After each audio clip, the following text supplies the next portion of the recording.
up with their aggressive nature.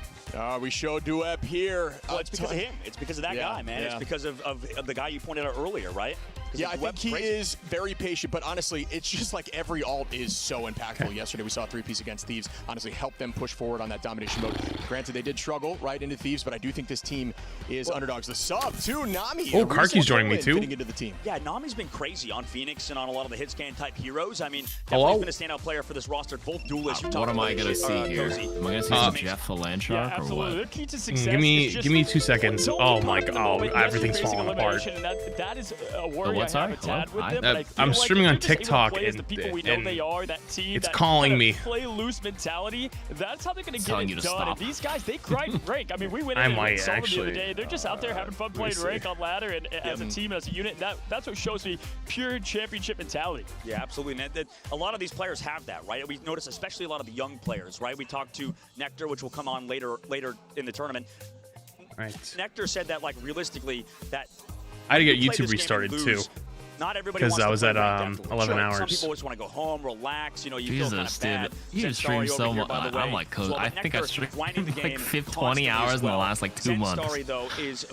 Dude, you've been gone though. You just been like on an adventure. I've been on an adventure. Even when I've been back, I haven't really been streaming. What is going on? I have this thing muted. Are they doing exercises? Oh, it is. It's a sports psychologist. Oh, a little physiotherapist for the team. I dig it. Oh yeah, wrist exercises. Wrist exercises. Locking them in as a team, and I think that is the more. I personally love stuff like that. As a team, played a lot of team sports in my life. Getting your team together, amping everyone up as a unit. Everyone thinks as one. You know, getting that mentality that we're gonna. Yeah, I didn't watch yesterday because yesterday I was only running on like 3 hours of sleep or 4 hours of sleep because I went to bed at like 5 a.m. and then I had to be up at 8 a.m. because I got a washer and dryer delivered. Oh my god! And then I was gonna nap. Yeah, it's installed. Yeah. But I also had an electrician coming that day. So right after the washer and dryer, they called me and were like, "Oh, we're on the way." So and they were there till 4:30. Let's get this done. So yeah, they did a thing where they're like, "We're gonna come between the hours of like 8 to 12, 12 to 4." They give you like a 4-hour block, and you just sit there. Yeah, wondering when, or were they precise? They were pretty precise. But okay, so they've done already a bunch of work for me. They've been actually really good. But the washer and dryer came early, so I had to get up earlier than I thought. Because they gave me a window. They were like 9:45 to like 12, and I was like, okay, I'll get up at like 9:45. And then they called me at like 8:30 and were like, we're 5 minutes away, and I'm like, what? That's not what you advertised. Hello. Yeah. So after they left, I got the call from them. They were like, oh yeah, we're on the way. And so I needed to get a fire alarm moved because it was next to like my door, and the vent is right next to it, and so the vent was blowing dust and setting off the fire alarm from the AC. Which, granted, obviously got to clean out the AC, but also like, what a fucking pain in the ass, you know? Fire alarm is like a monoxide detector. No, it was just like a fire alarm. Like the fire, so it was just getting tripped by dust particles. So, am I stupid? What's a home fire? I thought home fire alarms were just monoxide detectors. No, they're two different things. Carbon monoxide is for like gas. Fire is for your house is on fire. Doesn't fire produce monoxide? Doesn't it just do both? No. Am I dumb? Carbon monoxide is like a gas, like you have a gas leak in your house, which can be silent. Like, yeah, you can't smell it. Yeah, okay. Yeah. So they had to move that, and then they also got me TVs. Because it's basically, electrician works with my mom's husband. They've been like working together for like 30 years. And so they did a bunch of work for me. And he was like, do you already have TVs? And I was like, no. He's like, well, I can get you them wholesale and also tax-free weekend. So he got me, I got a 98-inch TV for my living room. I got a 78-inch TV for my bedroom, and I got a 55-inch for my guest bedroom. and the 98-inch was so heavy that I had to help them. Like, the two people that came couldn't carry it. Like, I had to go down, and like the three of us had to do it together. We were dying. Oh my god. But yeah, so they were here all day, like putting all those in and also doing the fire alarm. And so they didn't leave till like 4:30. And then around like 5, I was like, okay, I'm gonna make dinner really quick. And I went to make my first steak in the house, and I put it in the pan, and it doesn't even smoke very much. It's like a normal amount of smoke. Fire alarm goes off downstairs. I literally walked over. Reached up, fucking ripped the thing out of the ceiling. Just in, like, I'm not dealing with this shit. Not sitting on my counter. Not today. I'm not doing this again. Do you have a second one? A different one? Oh, I ripped two of them out of. I ripped both of them out of the first floor because I was so sick of it. Brother. But I talked to them today, and they were like, "Yeah, like it's well, we can move those. Like if they're too close." I was like, "Okay." We have an incredible group of players ready to go. Like you said, Phoenix getting banned, Torch getting removed as well on Burr. And there's a lot of interesting things happening. Seems like you're having a fun little adventure in this new place. Fun. I don't know if I'd use the word fun. The meta game, as they might say at the adventurous. All right. I have not watched a single bit of Pro Marvel Rivals in the last 6 months. Okay. 8 months. So it's advanced quite a bit since then. Yeah. Teams are learning each other and understanding how to counter big plays. I would say, is it like 4 bans, 2 protects or something? Is that how it works? Yes. So you ban for the enemy team actually. Really locking in on saving cooldowns. But it won't be banned for you. Okay, so on the top left, that's so those top left, those heroes are banned for the team on the top left, so they can't play Phoenix, for example. But like the other bans are mirrors actually. They ended up. What the heck? Yeah, but like one team can play Wolverine, the other one can play Phoenix. Oh, this is like a whole thing where they just kidnap someone. So they TP like right on their forehead, and someone walks through the portal, and they just 6-man jump them. Yeah, it's advanced a ton. Space kind of being created by the side of Citadel, right, kind of flanking. FMCL also ready to go. Or is this map new? This is a new map, yeah. This is the new map with the mid-season? No, this is the beginning of the season thing, 3.0. Well, this is a 3.0 map. I haven't played it a single time yet. That's sort of peeling for Alex, and now he's going to go down to FMC as well. It's a pretty good map. No portals, so. We were talking about Venom earlier, obviously making his debut yet again here. Ground Zero off that play there. Ground Zero actually won. Holy shit. With a lead, like you had mentioned, and they do win that fight and get point. How's our NA Prodigies doing? Talk about getting the point. So Envy is basically the Overwatch retirement club. Not what you're looking for. That's essentially like first point grab before Ground Zero. It's Cal, Kaluge, Month. A lot of that peel for the back line too. Phoenix, a very good character at dealing with Black Panther, able to stun with your E.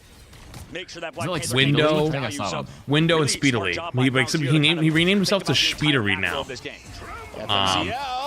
Apparently just to be annoying. Just to make the cast have to say it was like a list. Wow. Holy fucking shit. Oh, you gotta spray that. But yeah, they were in lower bracket. They were actually in like play-ins at the beginning of the tournament, and they played super well and they won.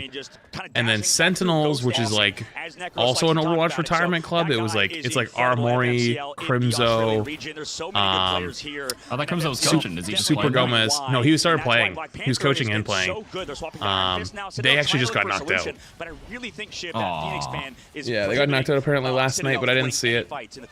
Great call there. You do see and then like you had mentioned, to the fist. This is loser bracket. Semis. With the end song, looking for a play together. Damage boost comes through. Bang. Today's last day, no? Tomorrow. They combo up. Another which is funny because I have a sponsor tomorrow for it, but like it told me Sunday. But I was asking Boger because he's in China. He's like, no, tomorrow's the last day. I'm like, tomorrow's the 9th though. My thing says the 10th. Wrong time zone. Yeah. The sponsor's just so far away as well, Shib. 90% of the board now. The Iron Fist has to touch. On China, in China, from China. Yeah, we got here. Iron Fist. Citadel. All right, my TikTok keeps lagging. So if you're on the TikTok side, I'm gonna keep streaming on the Twitch side and YouTube side. I'm actually gonna end TikTok for the night. It's just been weird. So I will see you if you're on the TikTok side. Come join us. Otherwise, I'll see you later. Okay, bye. be ready yet. So I'm not sure it's been 3 minutes, and that could do it here. I don't know what's up with the TikTok What an stream tonight. insane set of plays by It's Ground weird. Zero, who are looking lights out against Citadel. Yeah, what a round one for Ground Zero. Dude, Ground Zero actually. and so right now, Citadel is like an EU team, and EU teams are like kind of like a team like insane losing to Black Panther right now. is definitely crazy, considering Tanuki is so good on that hero on Black This is an Panther. Australia One of the best team, in and the entire Australia world. obviously like You would think they'd be able to you deal know with it, but, typically people think it's like not as good. Really weak region. Yeah. Yeah. That's why.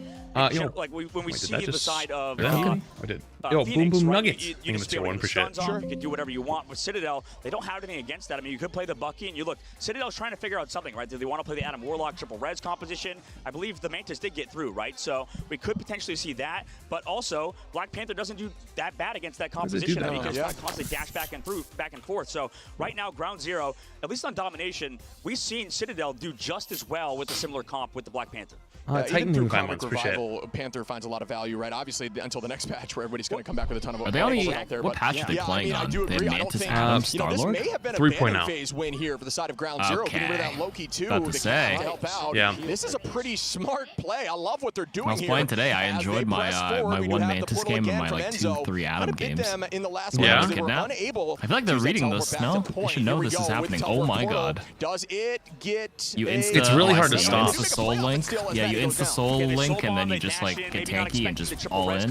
So there's another version too where you go penny and spawn, and you go penny and then you put both of the mines things down with rocket, and then stack 6 mines in front of the portal. And so whoever steps through the portal, like getting kidnapped, just steps on 6 mines and 2 sets of penny nests and just explodes. How do you force the enemy to like step through? Are you saying like a Spider-Man kidnaps them? Like just pull somebody in? So they put the portal like in the ground, so when they're just holding W, they just disappear because it takes a second to spawn.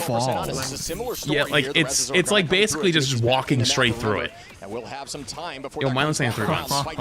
in the tight angles. There is going to be because you know like your strange portals, like you have to jump into it. Yeah. But you could actually place it like in the ground, so you don't have to jump through it. But like then you cut it halfway into the ground, right? Like you can't. You know what I mean? Like you lose headroom, but they don't care about that because they're just looking to blow someone up. Right. I see. Sorry, I put the volume a little louder. Hopefully it's a little better. On to Ken now. Are you kidding? Ground Zero. But 41% here in 13 as they minutes. clean up the rest for the This guy's side BP is kind of cooking. Yeah, the BP is actually crazy. And they're retaking with these reses as Pokey brings back Enzo I was seeing that there's a lot of discourse on BP again. Reminds me a lot of Sombra. Like, I can't deal with him because he just shows up and kills. Tanuki was too far. Yeah, I mean, the comic revival. I mean, you the thing is, like, the Adam Warlock, I'd say, yeah, actually, he is kind of like Sombra in some ways because you can deal with him, but it is kind of a big skill check, you know? Yes, I've always said this. It's just a skill check, and you have to. It's less about countering him and more about like anticipating him. Oh, you can counter the fuck out of him, though. You absolutely can. But I'm saying as a support, as support trying to survive against BP, it's less about countering, just more about surviving and anticipating him. And there's other heroes that can definitely counter him. You gotta. If you just get a thing, you just kind of fall apart. Like he just kind of fucks him. You need to help me. Oh, there it is. Ooh. What do you think about Panther having to hit a direct spear? Like, why is he allowed to just shoot the ground and it's just like a big AoE to mark everybody? Why can't it be like a direct? But if you do hit a direct, then you get a small AoE splash. But the fact that he just like hits the ground, just yeah. It's funny because in this, obviously, it's a little bit more difficult to hit them, but like in ranked, you just double right click and then just double dash, and like you just someone gets deleted. Oh yeah, you can like one shot a single. Serene being the prime. Rody being the prime. I just realized I forgot to run another set of ads before this game started. Oh, it might just randomly go off. Oh, if it does, my bad. I forgot to run ads because I was yapping.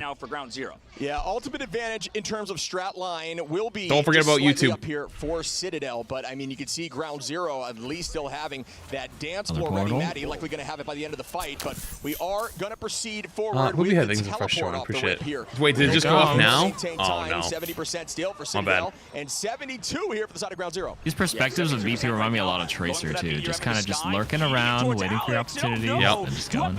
Oh, we got him actually. He's hit Wow. such a sky shot on the backside of the map, and he's trying to clean things up. Enzo onto Maddie, able to trade it back. Same thing with Duke and King Bob, but damage wasn't actually. Also, apparently, Boger asked FMCL what does FMCL stand for, and it stands for "Fuck My Chungus Life." And the strategist of Citadel kind of kept him in that fight. Now 70% of the board, still kind of progressing with ultimates as well. Actually, Citadel with the portal able to kind of bring themselves back into this tournament, back into this map specifically, as they already crossed 80%. I thought it was the name of an anime, but you know I like that. Fuck My Chungus Trying to Life. come back into it with that Black Panther composition. Is it? Trying to play it slow. Citadel, obviously, wanting to go kind of aggressive. They have Tanuki back now on the Black Panther, but he gets this by FMCL. Are you kidding me? The Australian Black Panther taking out Tanuki, who is known as one of the best PPs in the world. Ayalagamoto connects on so many, and they're all shut down by Citadel. FLCL. Oh, my bad. It back out.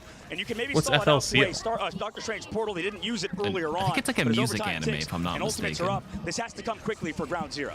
What does it stand for, Chad? Again here, FMCL trying to press forward once more.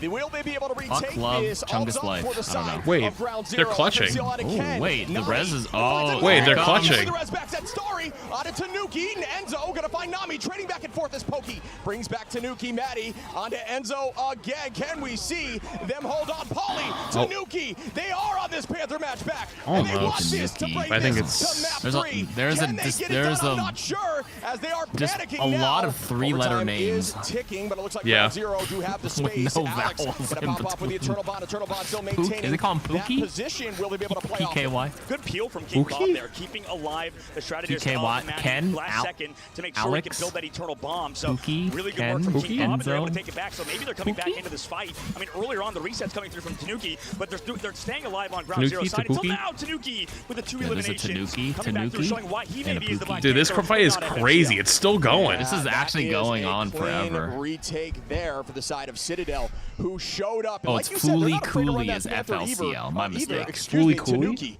is very strong. I mean, this is a matchup. This is the matchup All right, map 3. Everyone wants to see FMCL versus Round Tanuki 3. on Black Panther. We know in the stage 1. I'm not a huge fan, but apparently Ignite it's a cult-like series, we saw show. I see. Tanuki pop off on Black Panther. He was the first guy to play a lot of Black Panther in a professional tournament. There's a lot of really good Black Panthers in the world. You know, we know. Oh yeah, if you're back from ads, yeah, my bad. I forgot to run the set before the game went on. That's why. Remember I said I was going to try to get ahead of it? I forgot to run it.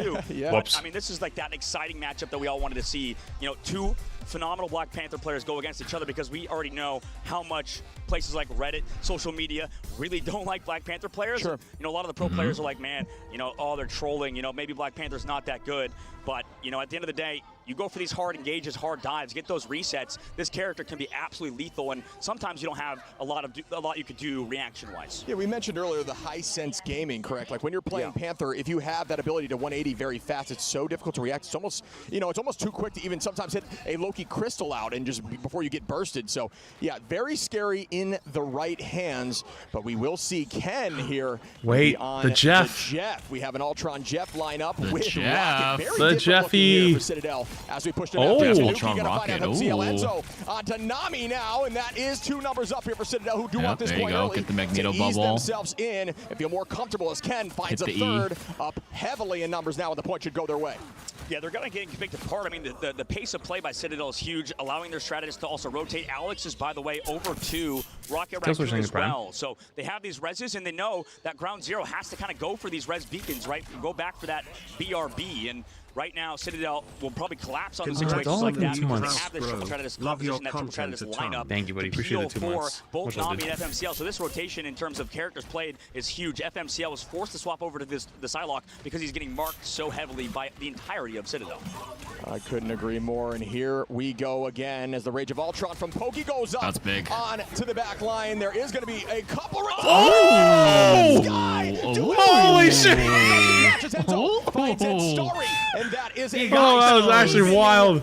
He's got those. Ground Zero still heavily up in ultimates. Actually dunked. They could bring it back. Nami lands down, breaks all the shields, but can they find the elimination ship? It's going to be so close here on the backside. Here comes the legendary, the Galactic Legend from Tanuki, able to get one, but Enzo traded up by FMCL. Can he find more? Tanuki with another one.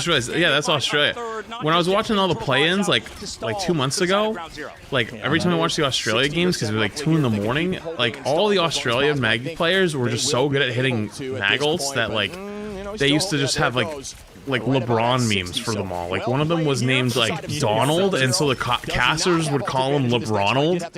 And they just had so many. I don't know what it is. They're just so good at it. Because they play on high ping all the time. They know how to do anticipatory long-range projectiles. True. See, they just. Actually, that one was never mind. Other one. These fights are wild. Absolutely wild. Back and forth. I mean, the pressure is still on ground zero. But it just keeps stalling. Like you called out earlier, Ship. This is the advantage of getting that point first. I mean, they're nearly capping out, especially if they lose member after member, right? You have to find 2-for-1 trades. I think control in the 6v6 in a game like Rivals with a lot of stat, like a lot of output, ends up being a stall fest. It is. Which it is. So they still have a chance, but they lost both of their strategists early on. They need to build these ults quickly. Yeah, you can see ult advantage again. But honestly, like, this point, the portal play comes it kind of is a huge ult check. Like, yeah. It is going to be knowing when to reset and go again. Numbers are up again. Citadel maintaining position. A lot of teams just get too comfortable. This land Duep has been finding a ton of success, but not this time. King Bob bringing out the dance floor, holding on to fate of both worlds. Great range here. Ken showcasing the power of the Jeff, especially in hallway-based maps like this. Up in the sky we go. Galactic Legend gonna put a bunch of. I think it's like the 6th Star-Lord ult. But it doesn't last long as FMCL goes down. Tanuki, the switch in composition here for Citadel is huge brain, and it is really working for them as they hold on to map 3 and try to clutch this up 100-0. Duep onto Ken, Polly onto Maddie though, still even, and we see Zenstari now onto Enzo, Nami onto Alex. The rest comes back from Alex with the BRB. Enzo still holding, and we the Doug Zenstari. He hit something. Pokey gets 2. Enzo onto Zen. I mean, they're closing it out, man, off of that ultimate. I mean, nobody else here to peel. I mean, Nami's trying his hardest. Got damn, that was much closer than I thought it would be. The job was done from Citadel. And Shib, honestly, I think that comes down to this is such a genius level competition. All right, running ads. Yeah. They're playing every character that can't be dope. Yeah. I mean, they're on the opposite side. You can't play Black Panther anymore because nobody can get picked off, right? You have Rocket Raccoon, the double dash away. You have Jeff to drive away as well. You would think, okay, maybe with the characters they're playing, we can go for somebody. But no, I mean, everybody's just so hidden. Ultron's in the sky as well.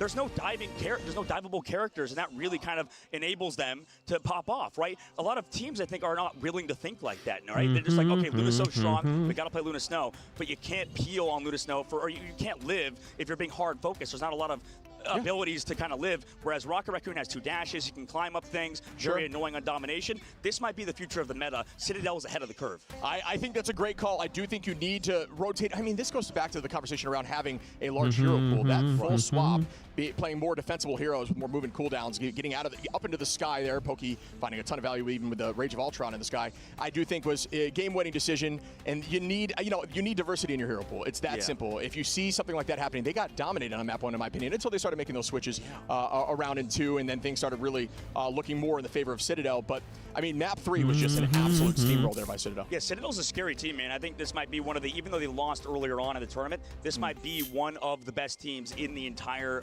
region. Actually, no, they didn't lose, right? So they won their series. I'm trying to remember, but Citadel, such a good team, man.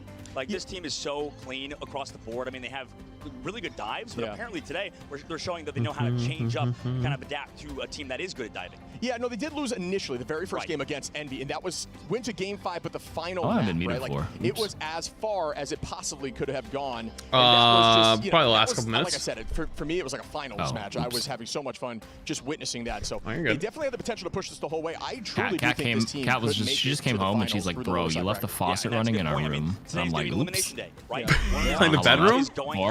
Yeah.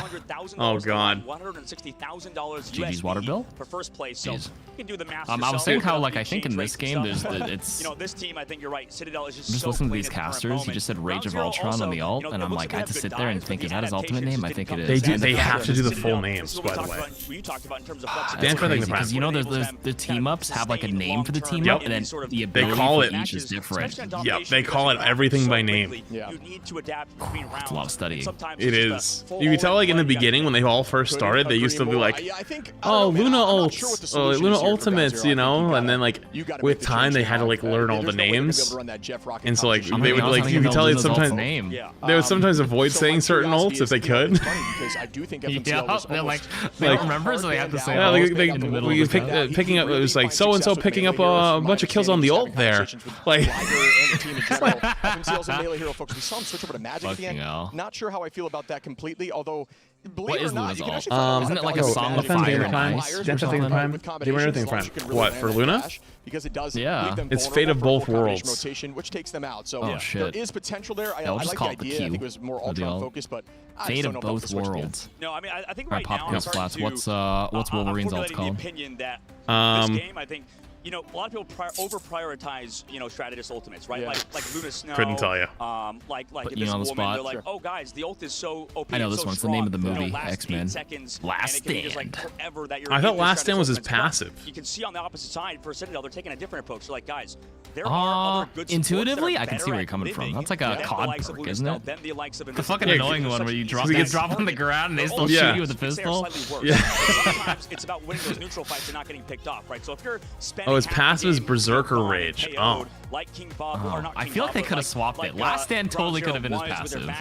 Yeah. And Berserker Rage should be his. Yeah, it sounds like they should be swapped, huh? He fucking yells Berserker Rage when he uses his ult, doesn't he? Yeah. Wait, did they get fucked up and just said, fuck it, we're keeping it? Don't care. Translation. It must, lost in translation. This is going to be an incredibly 100%. There's no fucking way. Yeah. Yeah, I do like, honestly, Rocket, even with that res, right? If you have that BRB, the dive, the initial pick, dive really focuses on that initial pick. As we look over to the MVP, Pauly there popping off, switching over to Mag at some points with a ton of damage and 20. Can I call Loki's domain as Lamp? Yes. All the Overwatch players will know it, but if you find a Marvel-only player, they might go like, what? I think it's called, hang on. I know people call it Rune in Rivals now. Regen Rune. It's called Regeneration Domain, I'm pretty sure. Yep, and then in the description it says, put Loki's runes down. So then they call it Rune, Domain, Green, huge change Invuln, that they're Lamp. More of these controller players on divers and stuff, and onto the side of Venom and the heroes like that. So Pauly, known for his dive characters, looked just as strong on Magneto, and I don't think he really lost a step there in that map. Yeah, I mean, you can actually hear the Chinese or Mandarin. I don't know what language it is. You can hear it in the background at the arena though. It's definitely a different language though. So many different. The other cast, yeah, it's definitely Mandarin there. You know, Magneto's obviously a traditional. Every team needs a Vanguard that plays Magneto. I think Strange is pretty traditional. Even with Duelists, everybody has practiced Strange at some point. No, Chad, I can't speak Mandarin. Play. It needs to be second. I speak a little bit of the other dialect, so Cantonese. I think Magneto's the play. But like if you spoke to me conversationally, I would just sit there and just nod. I mean, he's just gross. It's just too fast. And you know, Pauly in general, every hero in Vanguard, he needs to flex to, and that's what we talked about with not only Duelist mains, but the Vanguard mains, right? Everybody has to be able to flex to basically everything in this game. It's important to be able to play Jeff and, you know, some strategists because of what we're seeing with this triple strategist composition. It's almost like even if some heroes are not that good in ranked, you need to be practicing them maybe on. There was actually a team, one of the Chinese teams had a one trick, like a mag one trick on their team. That we know are sort of stars on a certain type of hero. I mean, the flexibility is definitely crucial. Probably one of the best heroes to one trick. Yeah, but there's banned, so they were like, wait, this guy's a one trick, and they just banned it, and then he just fell apart. He couldn't do anything. Making that switch and saying, hey, like he made the team and he only knew how to play one hero? Yeah. So good. Great to have Agamotto there. Enzo on the sticks. Out of the sky. Got to show more love to that. Those risky Magneto plays where you are throwing the meteor. I also put the volume back up when the actual game starts. Always the most terrifying thing, especially just because our commentary. If you want to listen to the actual Marvel commentary, you can watch the other one. Oh, I keep mine at like 80% on like Twitch, and then I put like I put the system down like to like negative 10 decibels, so I'm much louder than it all the time. How good are the scrims going? How good are the practice? Oh, I just literally turn the player on Twitch lower and then up later. That makes sense though. You have a fixed volume and then just manually turn. Go back to the conversation. What do you think we need to see here for round 0? I do think they pulled out their. People will come in sometimes and be like, "Can you turn it up?" I'm like, "No, you're in a co-stream, dude." Like, but now I'm starting to understand maybe why they only do it on a whim quickly, and maybe they need to keep doing that strategy, right, where they use it on map 1 and then completely switch. Why is Best Boy one hat away from looking like a hotel bellhop? Don't fucking kill me. No, no, don't do it like that. Ah, Shib. Oh, that's fucked up. I want to see what they do on this upcoming map indeed. Poor guy. Is that his name? I'm not familiar with him. I know that's Dogman. That is dude. Dogman is so fucking funny. Like they sometimes get like, especially the first day, they got stalled a lot from like technical difficulties or other things. The longer he's allowed to yap, I swear to God, he must have gotten in trouble. because like he was talking about Overwatch, he was talking about goats, he was talking about how he was like a toxic player before, like he was telling stories how he got kicked from a team. I'm like, dude, stop talking. you're gonna get yourself in trouble. Like the longer it went on, the crazier it got. I was like, dude, you were cooking it right now. Stop it. So much more value to just live, even if the ultimate's not as good. Yeah, I think rocket survivability is a big thing. If you ask me to stall and figure out how to like a technical difficulty, I would not know how to kill time. Dude, some of them really do have like a degree in like yapology. But we saw amazing yesterday. It was, dude. There was one point where they were stalling for 45 minutes the other day. I do agree with you. I think that is a good change. And the Jeff, Jeff, they bring up Overwatch again? Tournament alone has been played far more than I thought he would. Oh yeah, Jeff's been definitely a crucial character for a lot of people, and I think it's sort of that flex. Did they bring up Overwatch again in that? It seems for the I might have missed it. For living. Right, because you don't have a lot of spots you can sit. You're very obvious. All right, let's crank it up a little. Running an ad before the game starts. You sit in main, you try to get to health pack, you try to keep your other support, try to just alive. But when you're playing those heroes, you can just kind of run around. Look, Loki's always going to be banned here. Why is everybody banning Cap? Is he good? Cap is pretty good. Berber, Citadel, making sure they don't play that Torch. 3.0 patch. Torch has been. Well, especially in with my 7 games earlier in my Platinum Diamond lobbies from Decay, I saw 0 caps. Yeah, they're not in ranked. Well, also the new patch too, but like in ranked, I think it's like my sneaky pick is Groot. Like I know Groot's been really good for a while, but like nobody in ranked picks Groot, and now with the new Mantis team up, you have 4 walls. Like 5. No, it's 4. You have 3 plus your big one, and then the team up one. That's 5. Well, you can put down 3 at a time, but you only have 2 on the cooldown. You know what I mean? I think I swore 5 down in the practice range earlier. I put the 3 maximum up, so the big one, and then the team up one didn't count towards the. No, I know. So you can put 3 grass walls down at a time, but you only have 2 in your cooldown. So you can like put one in the corner and something, and then get back to 2. But like typically in the mid fight, you can only put down 2, right? Like, so like you're right though. You get it, but it's regenerating. But you get the extra wall anyway. So you start with grass wall, right click, grass wall, right click, or left click, and then like put down your E, right? Like you put down the iron wall, then you put down the grass, the healing wall on the side, then you put another grass wall. So like you get 4 walls right off the bat, if that makes sense. Yeah. Yeah, you have 5 walls down total, but just like having that many down like off cooldown is huge. And then Mag is still really good. Emma is really good. And then honestly, I think Thing is insane. Yeah, doesn't have that new team up as well. Yeah, they seem. Yeah, Thing. Small sample size. Thing is just good against like VP, good against Psylocke, good against Spidey. Oh, I forgot to pay out the Gamba. Shit. These melee hero dive compositions, or more brawly compositions, if you will. I mean, just being unCCable just makes you naturally. Jeff play like we had mentioned. So I think we see a Wolverine from FMCL, and they choose to. Chat, 1 minute. Do Gamba quick. You have 1 minute. 1 minute. Go. See how it's gonna look. 1 minute on your gamble. Into the second map. So this Cap is like a targeted ban because their tanks play it, or just in general Cap is just good this patch. So like if you slide it through, they'll just play it. It depends. So the bans have actually been different almost every day. So early on, Mantis was banned every game. Apparently, a lot of the Asia teams like China and Korea were playing tons of Mantis. Torch is almost a perma-ban. Loki is almost a perma-ban.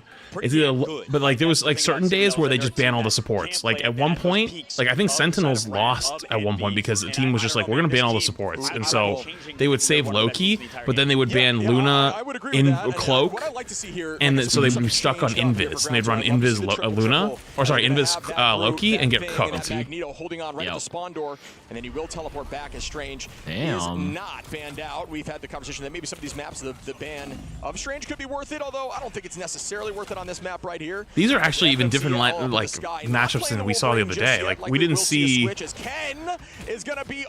Luna Cloak Ultron, I don't think. We We saw some Storm, actually. Squirrel Girl's new. Squirrel Girl's just really good on this map, though. Yeah, I think because they want to break the spawn hold if they're spawn holding. Yeah.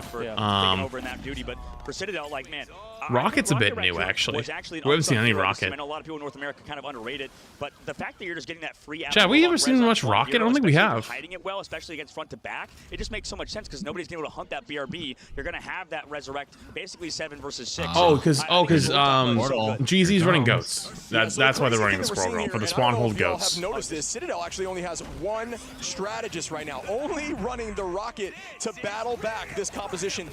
Wait, what is that? It said Flash used so differently in pro play. It's Target because Envy started winning when they banned Cap. Oh, so they're scouting report from the other day. Damage out as you see them come back though. Ground zero. Wait, huge! Holy shit! Only having one strategist is when you come back with ultimates. Not much you can do. Poly is holding onto that ultimate. Tanuki will be there shortly. Wait, I just looked at. Wait, their comp was so weird. They were solo Rocket. King Bob and Nami for the Ivaka motor that'll likely be towards the Wait, they were triple DPS. Wait, Groot, Emma, solo Rocket. I just realized. What the fuck? Who are going to go back to having two strategists with it's probably just like you have a closer spawn, so you just like try to overwhelm them.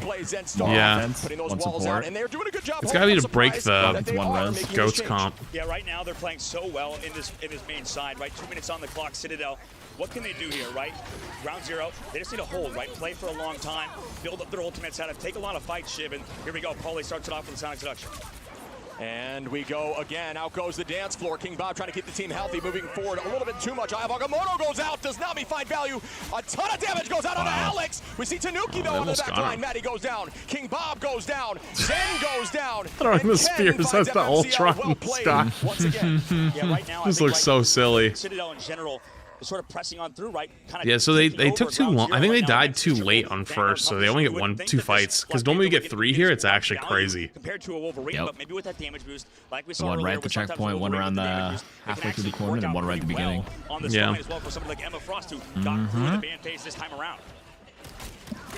And we begin as Bucky is going to be holding FMCL making the change. We've been seeing that if things aren't looking too good and they're going against dive. But as I say that, FMCL with a nice shot there on Tanuki, pressing forward into the Omega Hurricane. Pokey going to try to buy some space. Team's going to return back to the spawn door as you should if you lose numbers. If you have the time, FMCL make that 2 as Pokey goes down. Up we go with the Meteor M. Boom. Bang! Brings down not enough damage. 20 yeah, you only had 6. Holding on, a ton of damage. If you had like 10 or 15 charge, I think he gets those. Right now, you can actually block off that Luna Snow ultimate to deal some damage. Nami going to find Enzo, though, and again, Ground Zero doing a good job defending as Tanuki falls. And that point is, if you are thinking that you won't make the spawn door, it's worth just taking the fight and not committing ultimates and trying to get a hit. Venom. And then you have spawn door advantage, and you immediately charge. So they're probably just going to all in now. Slowly falling back, and you still try to, you don't kite well enough, and you try to make a stagger. Goodbye. It is a huge downside, but as I say, that's a huge hook. Should have saved him, though. Going to pull out a few. Sonic Seduction getting very close, but not close enough to have a good patient. Tanuki. Yeah, this is losers bracket semifinals. Paulie out of King Bob. Paulie out of Zed Story, and that is 5 as only Nami is left and make that. Hey, that's our rank 1 Emma Frost to take back the momentum. Is it?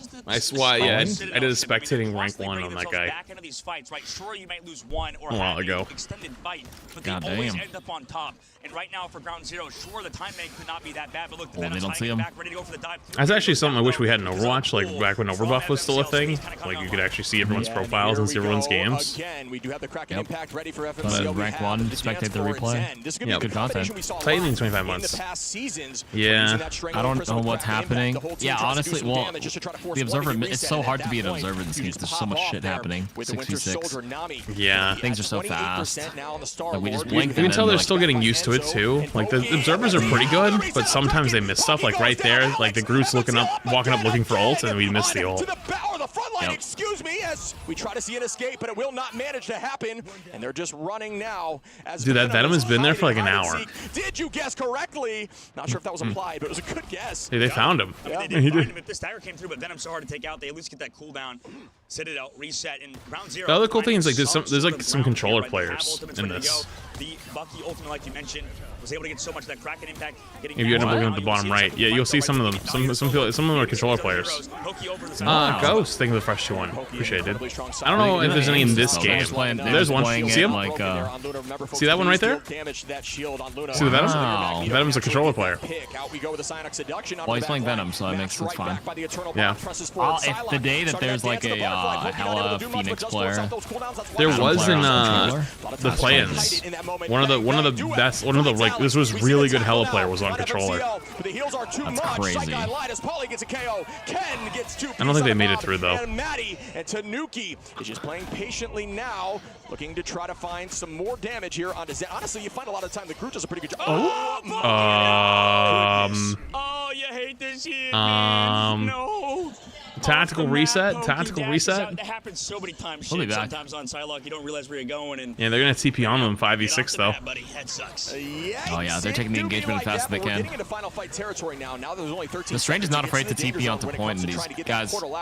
Yeah. A lot of the times they do that. Yeah, they're coordinated. For the side of Citadel on this attack, holding them in the spawn door. That's going to be 2 as Tanuki cleans up to Web.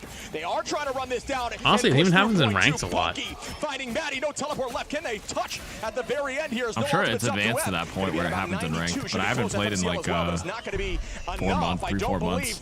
Oh yeah, it's so different. Not doing it. This is huge for them because I feel like that Streets phase of the map is a very hard comp for this dive, right? Because there's no cover for their team to walk up, and also for the flankers. Like I haven't been playing that consistently too, and I can feel like I'm falling behind a little bit. This dive competition will really shine, and Ground Zero they have to find an answer. Starlet skin is tomorrow, guys. Could be that, but Triple Vanguard as well could be something. I mean, you'll get the spray and the title, the name card, but the skin itself is tomorrow. Partying the Prime. Their Psylocke is it's a matter of time. Yeah, it's a matter of time at that point. I do think, honestly, Tanuki said, anything you can do, I can do better here with the Panther, and started popping off, but they did have to pan it out. So Pauly finding Duep, and that's another start here. They were roughly even close, at least as Citadel is going to have to walk back the spawn advantage heavily for Ground Zero. There goes the strangling, and Enzo with 2. Tanuki going to clean up as Pokey finds Zen, and that is 4 as they walk him down now. Duep and Nami are going to have to Mantis drop has been all day. That has nothing to do with this. As it turns this corner here. That's not an exclusive drop.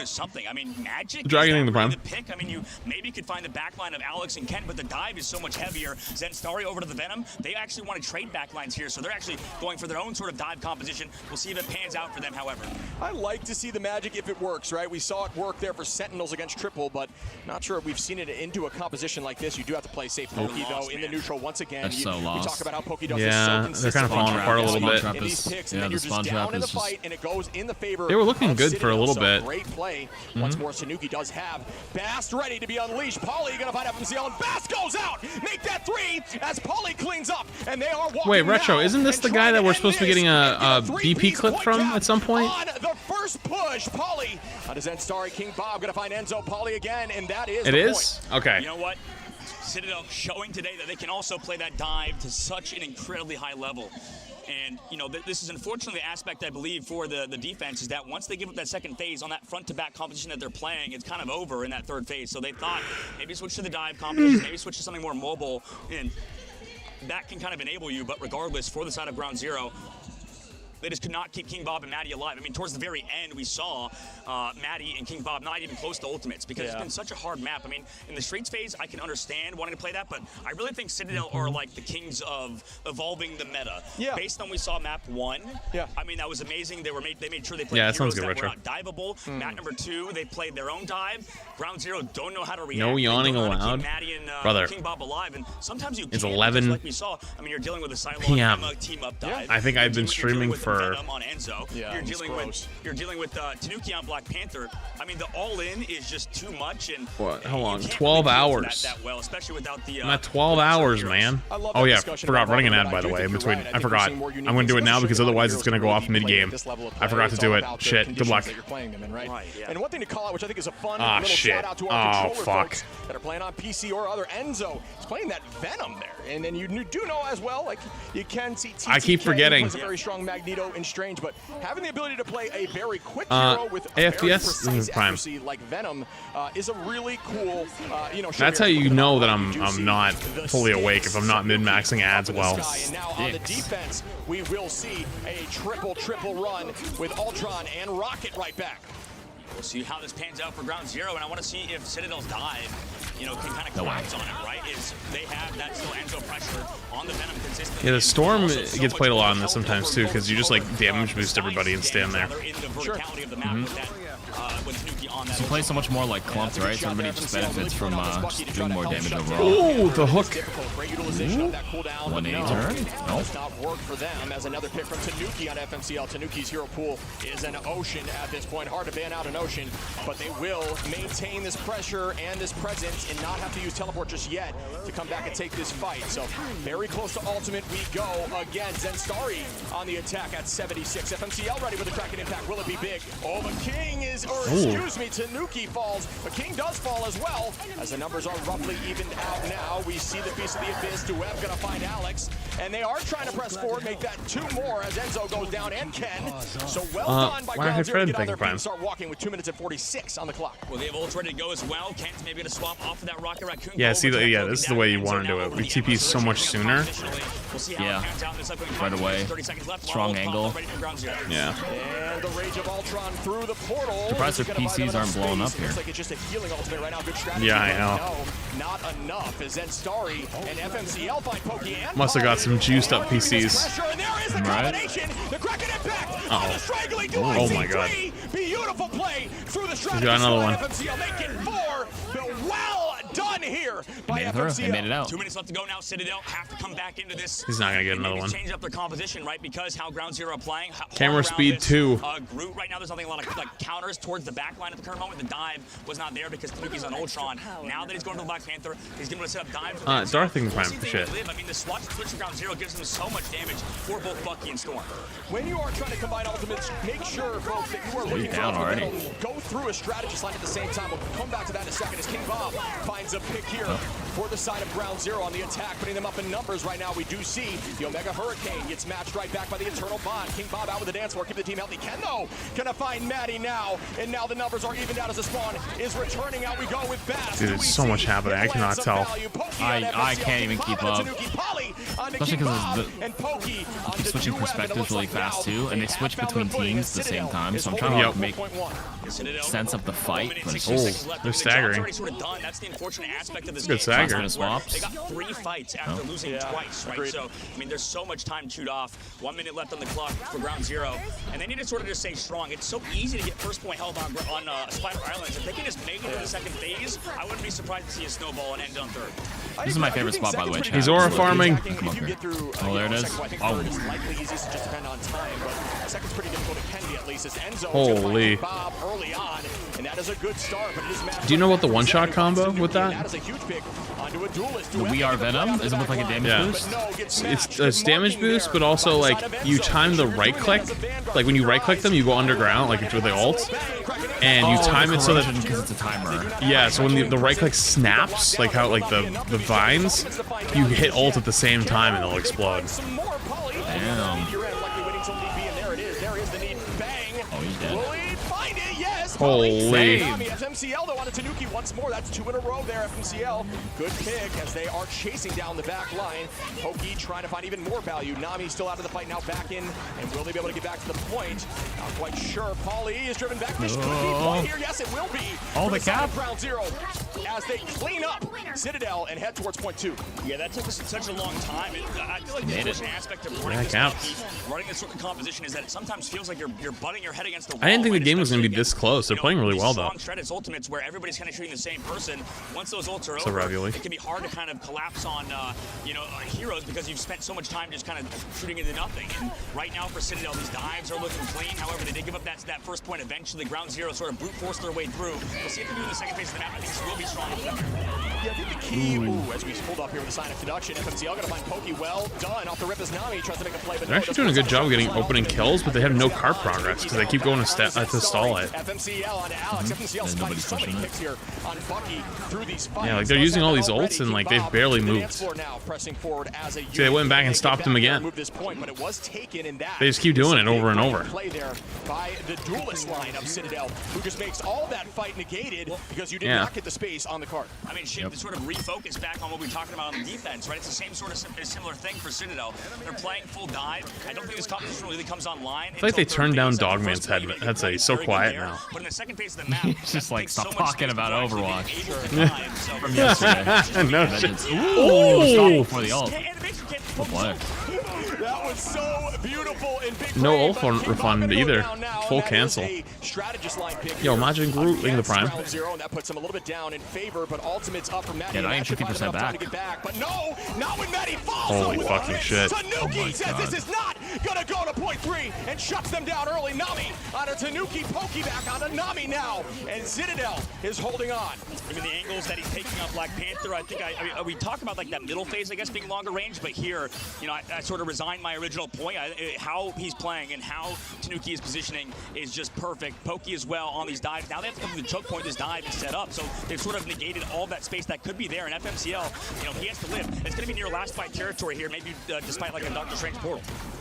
Yeah, and while we're holding on here in this neutral, what I was mentioning is when you're playing that Bucky, utilizing those cooldowns and getting that extra overhealth is very impactful against something like Panther, against something like the Psylocke, because that little bit of extra health will stop from those. It's a really early cap ult. I don't really like that. So you see them consistently using abilities. Through the ceiling, and that gets stuffed, and that is in the favor here of round 0. Cracking impact goes. People here, good time. Patience, good countdown there, counting to 12 to make sure that all ends, but it's not enough as King Bob goes. Alex gonna fight FMCL. Ken onto Matty. We're in OT, and it's very dangerous now. Looking heavily on the side of Citadel as they clean up the rest into OT. Yeah. Not sure the portal could come through. That should do Lost it here. All because of map destruction. What a game. Yeah, Chad, I've never been a fan of map destruction. Oh yeah, true. I know. They win the entire series in this best out of 5 to get further. The drops are a little finicky tonight, so if you're having trouble, you're not alone. All right, map ended. Running ads. The game could do without it. I don't think the game fundamentally changes at all. Why didn't they go off? Just removing some of the destructibles. I don't know. I think that this game's kind of already like.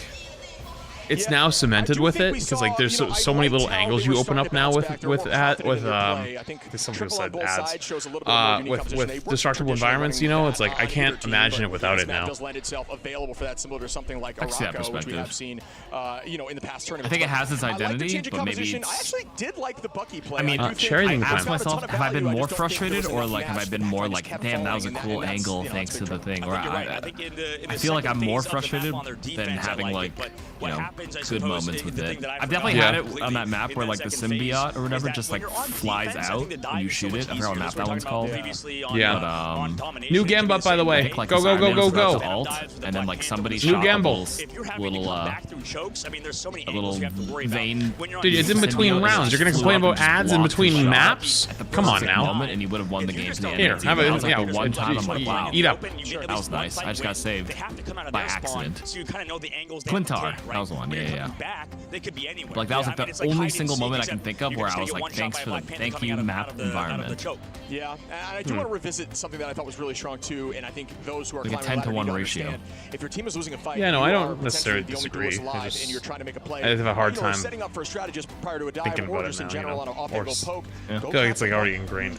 Also, run the bathroom real quick. I'll be back in 2 seconds. Shall we be back in 2 minutes? Be good. Here, have some ads. But they look backwards, and the point was back, going in the negative direction. That is, it essentially turns that whole fight into a moot point, right? No, you bring up a great point, Shib. I think you're 100%. They played objectives so damn well. Yeah, meanwhile, the Iron Man player would be raging. Yeah, I mean, I was giggling. That we're noticing from Citadel that we talked about earlier. I think they're playing the ban phase amazing. Yeah. Map number 1, I didn't think so. Totally was wrong about that, right? I have to own up to that because of the fact that they are just really map to map playing perfectly. They know exactly what they want to do, and that's how you have to think about the game from a macro level. And sometimes you have to do not what everybody's doing. this is why I respect so much both of the European teams, and that's why, you know, we talk about rooting for your own region, rooting for North America and stuff, and I'm excited for North America. Don't get me wrong, I think there's a lot of good teams in North America, but we're going to play Exhibition 33 on Monday. Stage 1 for the Ignite series, no promises. Europe is insane. They're so good. Both Rad and Citadel are here, and isn't that crazy that we might send one of those teams home, or we are going to have to send one of those teams home in the loser brackets later on, and we still have some more tournaments, matches like the Chinese all of the day stuff, after I saw that, that we did the part without spoiling it. I would like to see when the thing happened. Like Ground Zero play that comp. I mean, I don't know how much. True, Monday is Marvel Monday. Choices, but right now Citadel, Marvel weekend. They know what to do versus dive, and are playing so well against Ground Zero when they go dive in. They can also play the dive in their own right. So right now, I'm pretty close Citadel to ending now, right? Disgusting, and I want to see how they do versus some incredibly strong talent later on if they beat Ground Zero. Speaking of strong talent, I mean, look at these finals in this map. I mean, this is wild. FMCL with 21, obviously showcasing Strange, but was not playing Vanguard, was on Duelist. And you see 15. Granted, you got to remember, folks, when you are on Bucky, if you use the ultimate, and it does connect with any hero, if they do fall from any source, it does go into your finals, right? So Zen with 15 on the opposition. You saw Pauly, who was up in 19. I mean, who needs the cap when you're able to play Magneto, in Emma at this kind of level? Just a very strong Vanguard. Yeah, you know what? Like, right, Pauly is insane, and he is really one of the best Vanguards in the game, if not the best Captain America at the very least. And he's flexing over to the Magneto to when Enzo wants to play Venom, like you said. I mean, he's playing Venom like a race car on the opposite side. Yeah. But, I mean, Pauly need to call that out. Yeah, I mean, that was. I think it's very difficult when you find a strong Venom who understands how to force out cooldowns. What you'll see at the top level, folks, is Venoms will, just for understanding of Venom players, do not use your grapple to initiate ever. Use that as an escape cooldown until you have ultimate, and then you can buy more time to get grappled so you can initiate and do something crazy. But outside of that, wall climb up, dive towards the back line, but instead of fighting until they replayed that. There's no way. Instead of using all your cooldowns, jump in, use the bop, force the team to use cooldowns, and save everything else, jump right out, and then come right back in a few seconds later while everything is already utilized, and then use your defensive shield and potentially ultimate and attack cooldowns. Using that bop up and forcing strategist cooldowns is next level because everyone anticipates you using your full rotation. You don't always need to commit to that. I appreciate you buying me time because I wanted to talk about Pokey there a little bit. But right now, you're right, shit. Citadel is just so good at developing that meta, developing the patch. I want to see kind of how they play on this map number 3, Ground Zero, right? Yeah. Ground Zero, they kind of need to go back to the drawing boards. I think this competition can work. I think Bucky can be solid and does counter Psylocke. But when you have to deal with all of this pressure, man, there's way too much on the team of Ground Zero, on their backline specifically, and the Bucky player, because you have to deal with Venom, you have to deal with Psylocke, and then while you're dealing with them, you get walked on by an Emma Frost. So unrelenting pressure right now from Citadel Gaming, and I don't know what I would do, especially if your team doesn't have the hero flexibility that everybody talks about. We'll talk to Nectar later on. They were mentioning how when they play their heroes, they flex to whatever I want to play, and then Nectar's like, okay, I'll go, right? Yeah. And I think that's the future of this game. Do you rinse your mouth? Talk about being a jack of all trades. I know you're not supposed to, but yes. Sure. Yeah, me too. I don't care. Like, I'm not dealing with that shit. You say you're not supposed to. Did you also learn that on TikTok? Where we have a single strategist, and because it's I don't know where I learned it. Or was this something you knew your whole life? That's a great call out. I've known for like years, but I don't remember where I learned it. If you're on the strategist line, the dual thing is 1 month. over there to strategist to even those numbers if it's really going to be a sustained fight. I'm a rinser. Or Vanguard, exactly. So you need to make sure that you can, be flexible. I do like your conversation about having a larger. No, it's not the new. It's 3.0. They wouldn't change the tournament patch literally in the middle of the land. As long as that focus duelist has 3 or 4, because if they're forced to ban all 3 or 4 of those, the rest of your team is free to run. Yeah, 100%. I think, maybe macro think about the long term of this game, I suppose. No, it's not about rinsing your mouth. It's like when you after you brush your teeth, you spit, and you're not supposed to rinse the rest of the fluoride and toothpaste in your mouth. It's supposed to like sit on your teeth apparently. So I've heard. But I'm a spitter. I'm rinsing. I'm rinsing and spitting. True. Real. Real. Speaking of real, yo, Retro, are you here? That might take you months to reach that level of knowledge where, maybe say you compare yourself to that same player also being on Psylocke. Maybe that Psylocke level is like 70%, maybe you would get maybe 5% right for playing for 2 weeks. So it's sort of this sort of opportunity lost thing sort of situation. It sort of starts off exponential and then more so levels out, right? So the more you put the initial time in, you start getting really good. But if you want that last 2%, it's too much time to even commit, and maybe you rotate to another hero. I like that. And it's a hard thing to shake, I believe, if you're coming from other hero shooters, because you're like, I want to really practice this hero because there's not bans and I know who's strong. In a banned game like this, you have to sort of break that mold and just practice everything. I struggle with that. You struggle with that too, shit. Like, you probably want to play Emma Frost all day. Oh, love it. But it's like when you want to play Emma Frost, you don't realize, okay, maybe I should practice the Captain America, right? Exactly. That's what I want to see you play Captain America, go for those dives with the Psylocke player, just because of the fact that you have so much room to improve when you're not as strong of a hero on that hero. Couldn't agree more. And speaking of Cap, incredibly strong right now. We're never seeing him in these games. I think every team, I wish I got to go back and check this out. So I believe every single team, except for their first game, has been banning out that Cap there for the side of Poly, which is so much aura, right? You know what I mean? If everybody on every team is banning out your Cap first, that is a sign that you are likely one of the best, if not the best there, as we do see it once again banned out. Torch first pick, or first ban, excuse me, in the locker. I was going to ask Retro if he was around. I mean, do you think Ground Zero has it changed something, or is it more just a compositional thing at the end of the day? Like, you can get diffed in draft, sure. I think they were gaining confidence, right? I think I saw them gaining confidence. I'm not sure, like, you don't want to keep running. It's the definition of insanity. You want to keep running the same composition, not finding success, and saying, oh, it's going to work this time, because it just does not work. So we need to see some sort of change up likely, but it is a new map and a new mode here. Sub Enzo. As we move forward. The timing there. That's beautiful. Thank you. Timing. Finally, someone relates to the me. desk for the controller. That is the pose. They're locked in, smelling the screen. That's the air That's just how you gotta play this level. I mean, I haven't gone outside in like 4 days. Why, is our air quality really bad right now? Man, my posture when I played pro was so Yo, bad. Retro, I was saying, I would like sit in the chair forward and I just messaged you on Discord, the monitor, but since I know we were talking this morning about trying to upload something to the book, what videos you were thinking? Come over and keep me calm, because that was terrible. The book. That's a tough. That sounds fancy. Whoops. I mean, tough look, man. Well, so I got reached out to by Meta. And they were like, oh, we want you to start posting, cross-posting your reels from Instagram to Facebook. And if you do, we'll give you monetization. And then they give you like a $500 bonus a month for like 3 months. And I was like, yeah, that's not a bad idea. Fuck it. Like, why not? And so Crap's been posting the reels to both. And it started to get moving a little.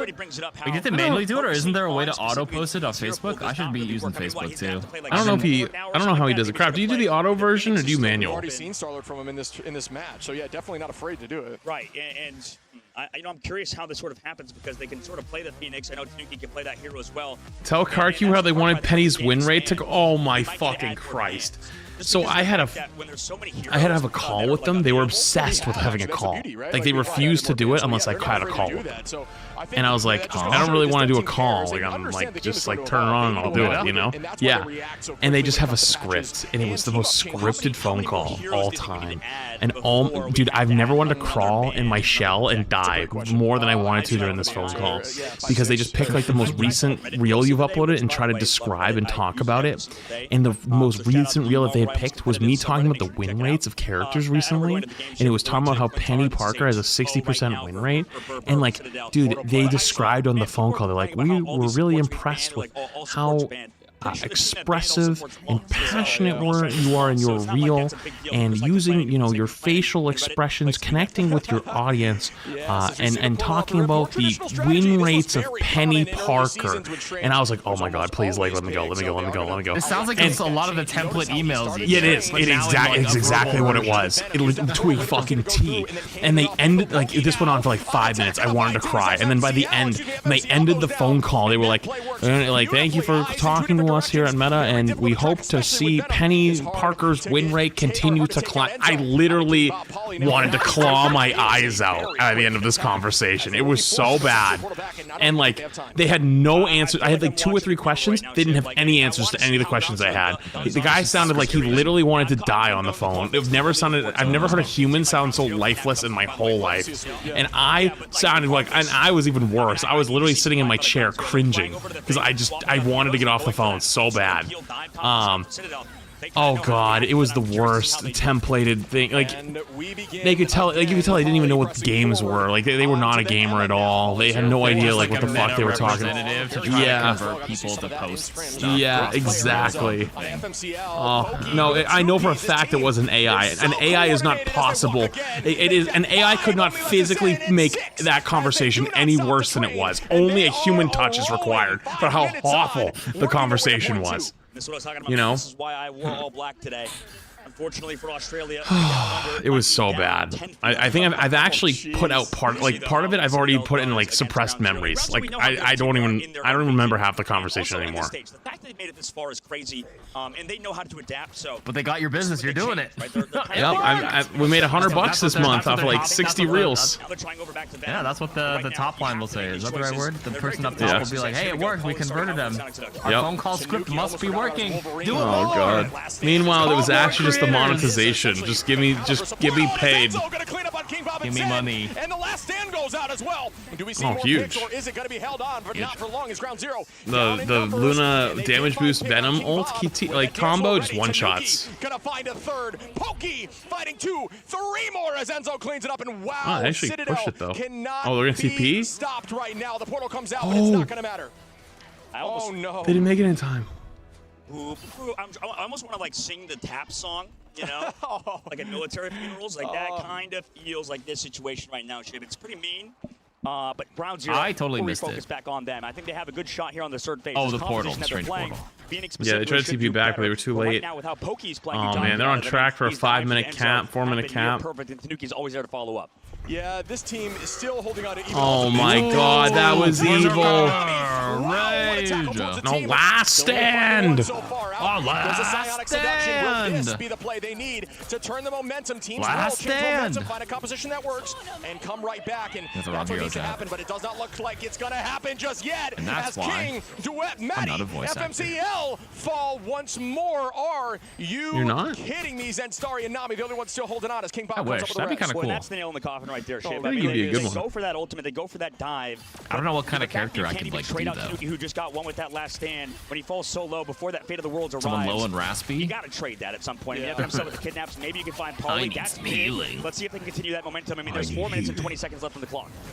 Yeah, and here we go. It's too serious for me right if I out do of the voices sky like there. that. The tackle out last stand there from FMCL. Now numbers up finally here for Ground Zero, who need to find their footing now. Momentum needs to shift. They've started that, but can they continue it? Well, at least they've sort of synced up ultimates. At least Maddie, kidnapped, by the way, from FMCL onto Pokey. Huge. Buys them more time. This is exactly what they need to sort of bring themselves back into this. 4 minutes left to go now. On the clock, Ken building up towards Pale, the map's not over. King Bob in the last fight. But you have the ultimate, you have Alex, you have Enzo, who have that one-shot combination chip, and so strategy ultimate-wise, they're in a stronger position. Did I not run a new one? 75% to guarantee you'll have an ult in the fight as long as you play I thought I did. Relatively correctly and don't get caught by an ultimate. But Zenstari, you're going to find Ken there. That's another early start here for Ground Zero. No goodness, Polly with 3 Enzo. Pokey cleaning up the rest. And they're holding on with the same person. Cannot for long. 3 You minutes did? Okay. and 20 seconds as they press this through. I do not know if they can touch. It may not come through. They're trying to hold. They do. Trying to bait me. Good way to get there. Do up on the cap, but gets tackled immediately. Out we go with Maddie. Great usage Alt here of in Turtle. alts. We're going to see. What am I looking at? Terror Cloak to try to put some damage out, but it's not going to do enough. Terror Cloak. Tanuki does have that last I think stand. it's Terror Cloak. Time playing patiently. You don't always need to commit pretty that sure it's ultimate Terror strategy Cape. just like that. You just Don't play ask me how I know. patiently. Yeah, I think you're right, actually. As FMCL tries to find one, but does not look like it will be pushed my enough. glasses Nami, up the wall when I though, said that, onto too. Alex. Actually, Gotta make sure they maintain it's point presence here. actually. At this point, it is 2 meters away.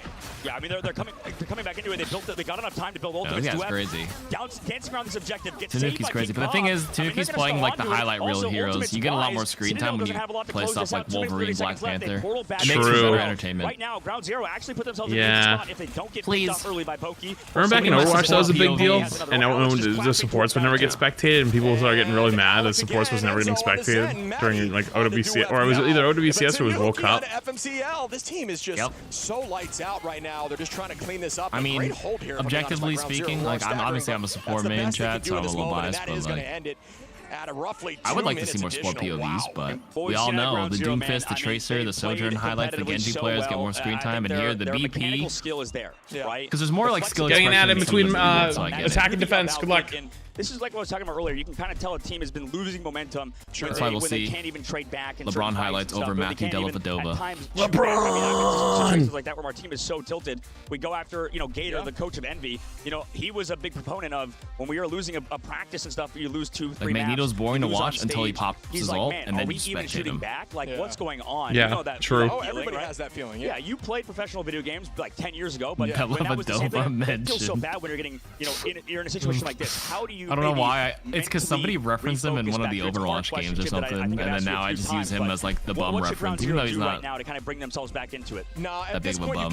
He's not. Yeah, I'm not disrespecting Deli. Let's get creative. Let's do something that's different because why not? the only way to really get your head back in. Who's the biggest bum? I truly do believe staying. Scalabrini. Yeah, 100%. You have to think that you can do it because. Yeah, I mean he's closer to LeBron than I'm closer to him, but still he's still a bum in comparison to like the rest of them. Objectively speaking, in the end. Yeah, I think he was like what was he, like a 59 overall in 2K or something like that? That's generationally bad. You can go below 60 in that game? Yeah, I'm pretty sure he was a 59 if I remember correctly. I thought everyone was an 80 in there, minimum. Chat, somebody check for me. What was Brian Scalabrini's lowest NBA 2K rating? Same thing for Citadel because none of those heroes were banned. White Mamba. Both teams maybe not prioritizing the triple. He was a bucket on YouTube making content against your average Joes. Dude, they're fire. I've seen one or two of the videos. I remember there was one video of like some dude who all he does is like he like instigates fights and like, you know what I mean, like shit talks people and like actually like hits them and stuff like mid game, and he talks about like how good he is at basketball. And so he played against Brian Scalabrini and he got absolutely cooked, and he just like literally rage quit. It was peak.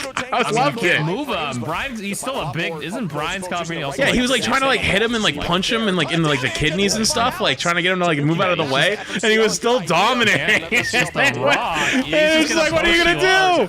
I mean, not going for the dive with the Magic there. 48? No, that's bait. Did anyone end up going to look it up? Okay, get rid of Ken at least. So maybe there's no way it was actually 48. Chat, somebody else go Google. You guys, you have to go Google it. Someone else. I need multiple people on this immediately. The portal's a little bit closer, so Paulie and them kind of making his Brawly, enabling them on the defense. Google what the lowest rating for Brian Scalabrini in NBA 2K. Yes, as the stun comes out, good kick there from Duep, who's finding Pokey. Duep now on the Emma. Enzo going to be. He's not in the league anymore, so I don't think it would 20. I don't even know. It is 48. He was a 48. That's fucking peak. Progressing forward, Enzo gonna find Maddie, though. I don't know how they come back through this. Okay, so yeah, that's easily the answer. I don't even think Celtic Shaq was a 48. I think Celtic Shaq was at least in the 50s. He played on the Celtics for like, was it a full season? That was, we don't talk about those times. That was an interesting year.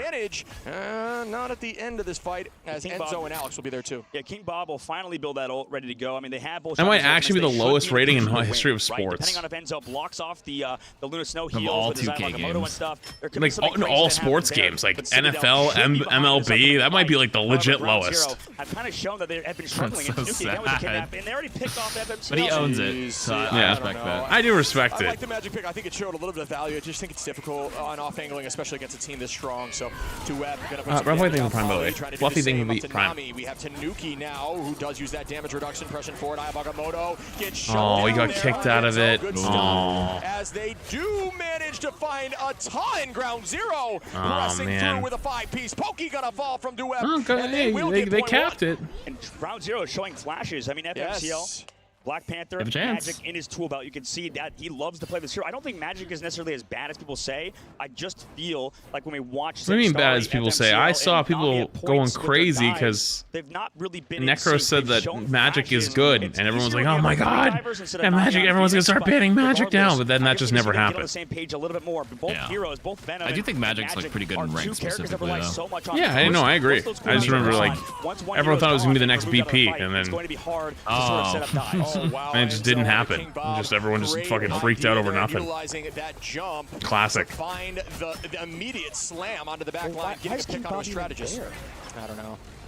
It's kind of weird, man. He was just like already on the high ground, and they didn't have the positioning, unfortunately, in their favor. And Enzo capitalize. Yeah, a lot of teams over the last season were taking that high ground, but it's different because there was a lot more. I mean, in the composition there was more poke. This is more. Gotta play live, right? Yeah. This is more of a brawly with a little bit of poke from Nami for Ground Zero. So I guess that's why they didn't take the height. But I do think the height is such a good position there. The team needs to stack instead of just leaving a strategist up there to fall. So we do see Duep pull out that crystal, does a fair amount of damage. Right back we go on to King Bob. Shaq also had the highest 2K rating ever with 102K2. Pokey very clean, but FMC I mean, like, 2-piece here on the Magic. Can we see more? Zenstarry that's gonna cool. find one, and they might win this as Nami's gonna get rid of that shield from Enzo. It's a great counter to the Feast of the Abyss as well. Remember, all shields, when you use that Phoenix ultimate, that Ensong Inferno, get deleted instantaneously, and that is a huge problem for a big Venom. I think because it's such an old game, that's how I got away with being 100. Because, like, there's some years LeBron probably could have been 100. And I think it's easy to blame your backline, right? It's easy to blame King Bob for Steph, yeah. Getting KO'd. I don't know, LeBron, I feel like a little more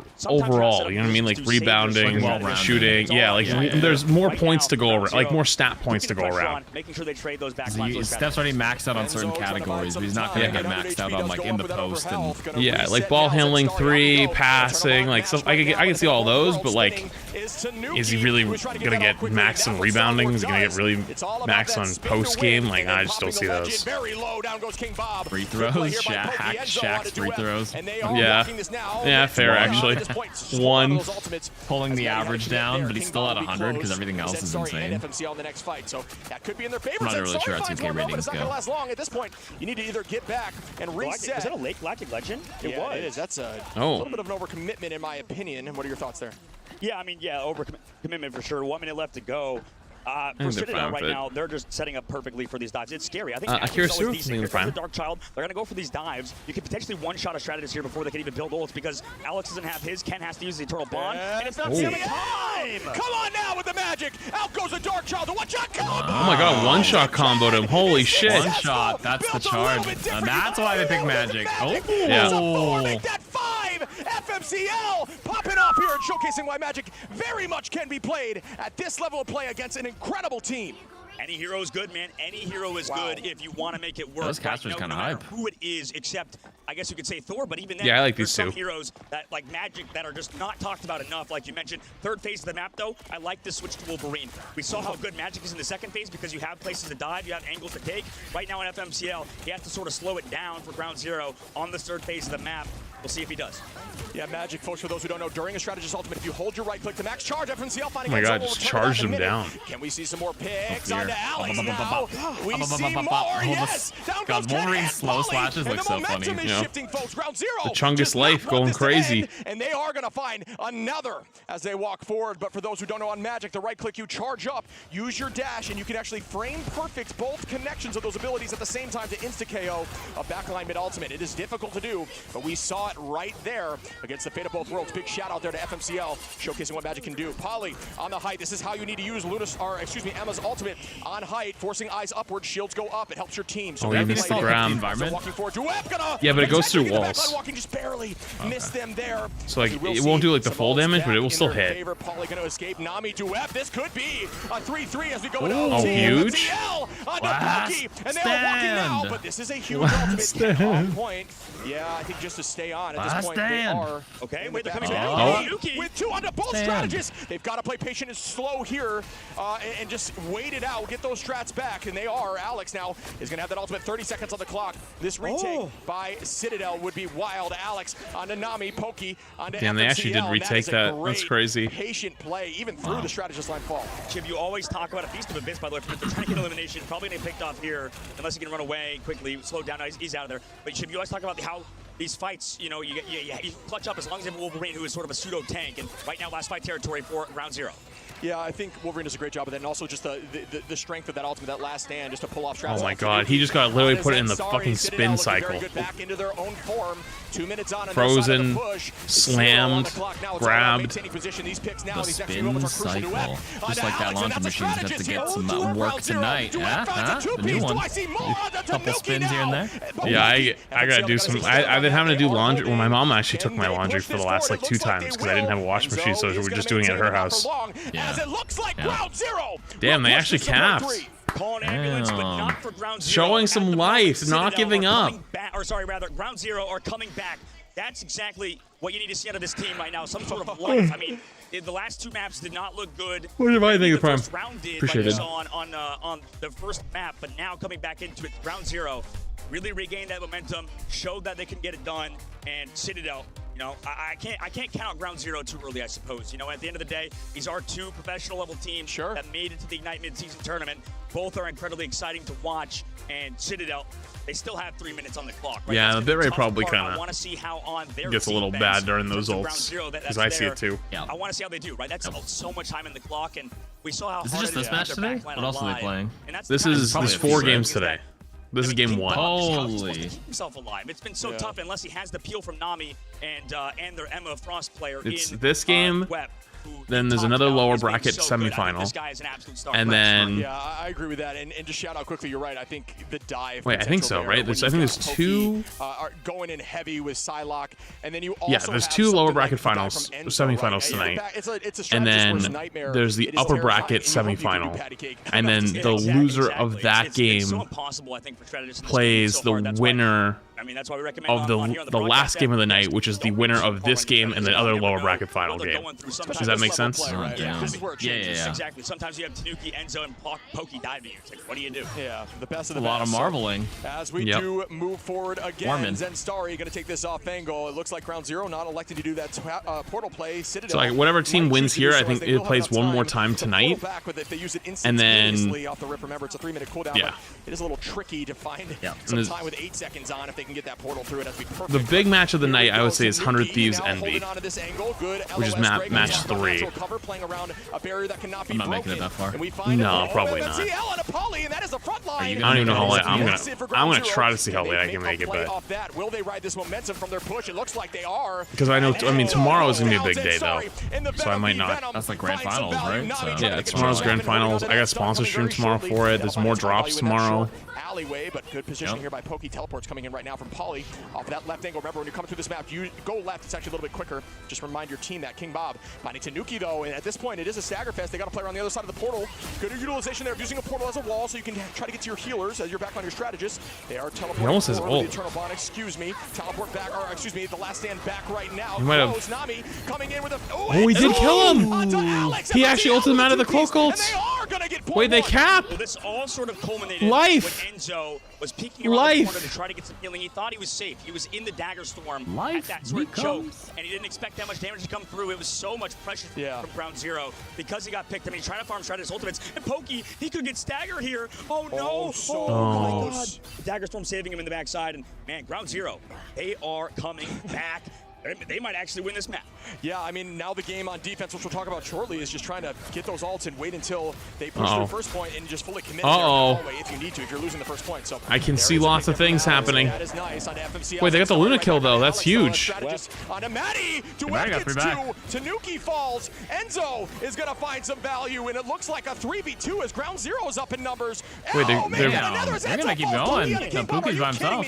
How is this still happening? You see Poopy? Ground 0 wants to push this. Poopy? No, no strategists here. That's why. Wait, no strategists there? Huge. One, and then the team can come back right now and play off. They know that. The strategists have to walk back. They can maybe come through. Here comes the there it is. There you go. He's on with the freeze. Still managed to make the touch. Tanuki makes that. I'm surprised they didn't TP back. Oh, the Luna's back. Ton of damage. Yes, very close. Nami's coming back. He's got the strange. Putting a portal. The team healthy. Can they get back to point? Portal will come through from Nami. They are still pressuring as Enzo finds Maddie. And Luna dies. Should do it here, but that is an insane push as the portal. That was a really good push, though. That was a really good push. Walking now with the Psionic Seduction. When you're in Diamond form, it does not happen. Duep goes down, and that should be it. Zenstari not going to last long, but what a push with the 0 seconds on their first push. CTG is a EU team. Hats off to them. That was an incredible push.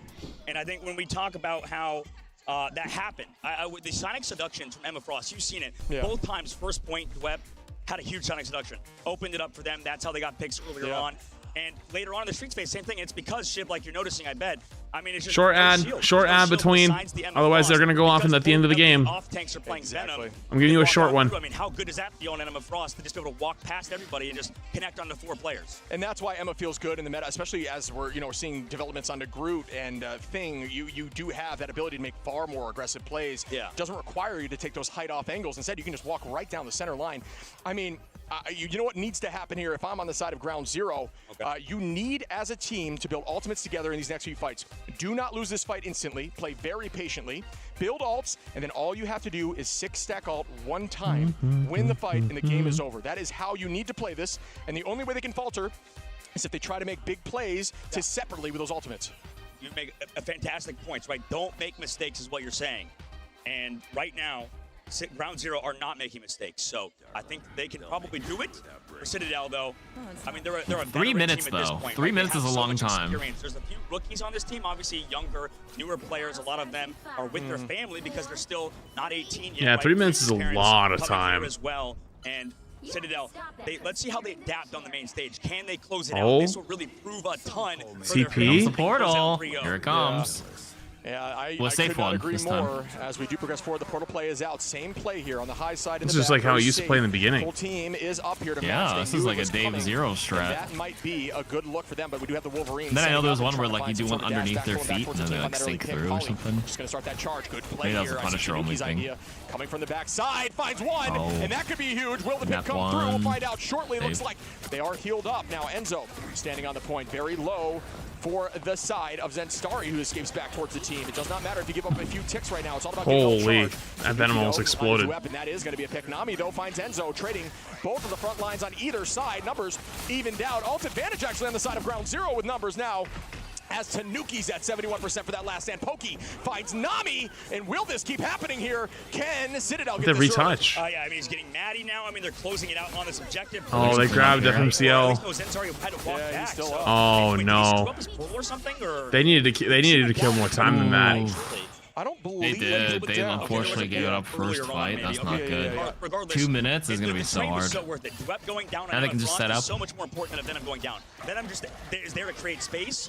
The Emma Frost is there to do a ton of damage. Unfortunately, that was not a great hold there by Ground Zero. We talk about just trying to get that ult charge and playing passively, but the picks, everyone got separated, they got distracted. They play for ult charge, but then exactly what Venom wants. Citadel has more ults regardless.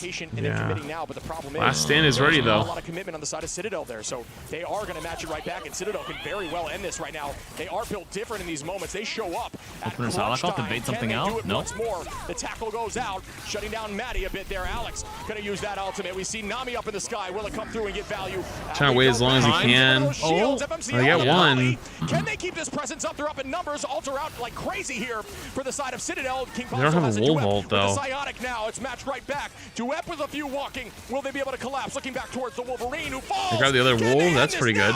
We will see. No, portal will not be up just yet. So they are going to No, they're not going to use it. This is going to be a slow stagger. It looks like Ground Zero are going to hold this defense. But there's 51 on, so they will be able to come back and touch. But dang, I just thought that this timing was ticked down a little bit more. Oh, the Psylocke's still back there. Last stand could end this. Ooh, they don't know. This guy is the rattiest player in the entire world. He's a rat. This guy's rat. finding strategists when they're least expected. Oh, he's been found. They found him. They find Pokey, send him back away, removing his cooldowns. He's going to have only one dash for this upcoming fight. Yeah, and that's the advantage of all this time, right? They played patiently. They saved Tanuki's. Wait, they're playing aggressive because they knew that the Psylocke's too far. Psylocke's gone. Yeah. Oh, they knew the Psylocke was gone, so they W keyed. The problem is Paulie did have that Psionic in the last. Wait, they missed the wolf ult. Oh, the Luna gets grabbed though. Uh-oh. But they got to trade. Huge. Tanuki, FMCL, 6 seconds on. The staggering begins. Duep onto Ken. Here comes oh, they're going to TP though. Oh, they're TPing. They're going to jump in. They do get the touch here. Down goes Enzo. Alex too. This could be a tough look here by Citadel, who just kind of fell apart. Wait, they're actually doing well. Really good on attack. Wait, they're holding. Wait, they're holding. Wait, big snag. Waiting this out, looking for cooldowns. Bang. Big ult. Gonna land onto Ken, and they are. Big ult number 2. FMCL cleans up. Holy shit, they held. We are going to another map. Chip. Holy shit, they held. There's life. There's life in Australia. Dude, look at the ratio on this. 11% of you guys believed 241K to 1.9 million. But I have some channel point millionaires in the chat. Getting the right picks at the right time. You saw this Emma Frost kind of pop Big up. gamble. I mean, that man's a star. Same thing with FMCL in the back line staying alive. I mean, right now, I don't know. Do you think Citadel, because they're so young, All right, because next prediction's up. I mean, they go, have go, go. champions on the roster, but some are still sort of learning. We saw towards the very end, Pauly, unfortunately, going down, and that was sort of the catalyst to them losing. Yeah, I'm with you with Ultimate too, right? Psionic, at that point, you know you had just forced them to commit a ton. It is all about you staying up in that moment. It's a tough look. It is a mistake that is made in the past, and especially when you have a Wolverine in your face, it is so difficult to escape. Wealth redistribution. There, right? Thank you for your donation. Have that happen to you in that moment, but the real problem is how far that the attack happened on the OT. I don't blame the defense. I think they still held, or you know what I mean? Like, I don't blame the defense of Citadel. Yeah, Sentinels lost. Excuse me, the attack of their. Wait, there's an Australia team. That's the team that's going right now. First attack, right? Yeah, Ground zero is Australia. At that point, like, you just can't allow that with 1 minute on the clock to go almost all the way to point 2. Like, that is the real issue there. Their defense off the rip, their attack was good. So that's what I was trying to get at. It's just, it's not a fault of their own right there. No, exactly. I mean, you that's why you're the steady Eddie, and I'm the hot take man over here on the desk. And right now for Ground Zero, this could start their reverse sweep. That could ignite the fire, just like we are ignited here in Marvel Rivals Ignite mid-season in Guangzhou, China for 500K. There's not a little amount of money on the line, right? For especially for Australia. I mean, listen, as a country with a better currency than Australia, that's a lot of money for them. Okay, that's all I'm saying. Down under. No, I love Australians, and I think there's so many fantastic players. That's why if we see Ground Zero win right now, I mean, that would be the craziest story, I believe, of the whole tournament. We know behind the scenes they're a good team. Everybody's talking about how Ground Zero, you don't want to underestimate them, and we're finding out exactly why Citadel is one of the favorites to win the entire tournament, and they just took a map and are starting this potential reverse sweep.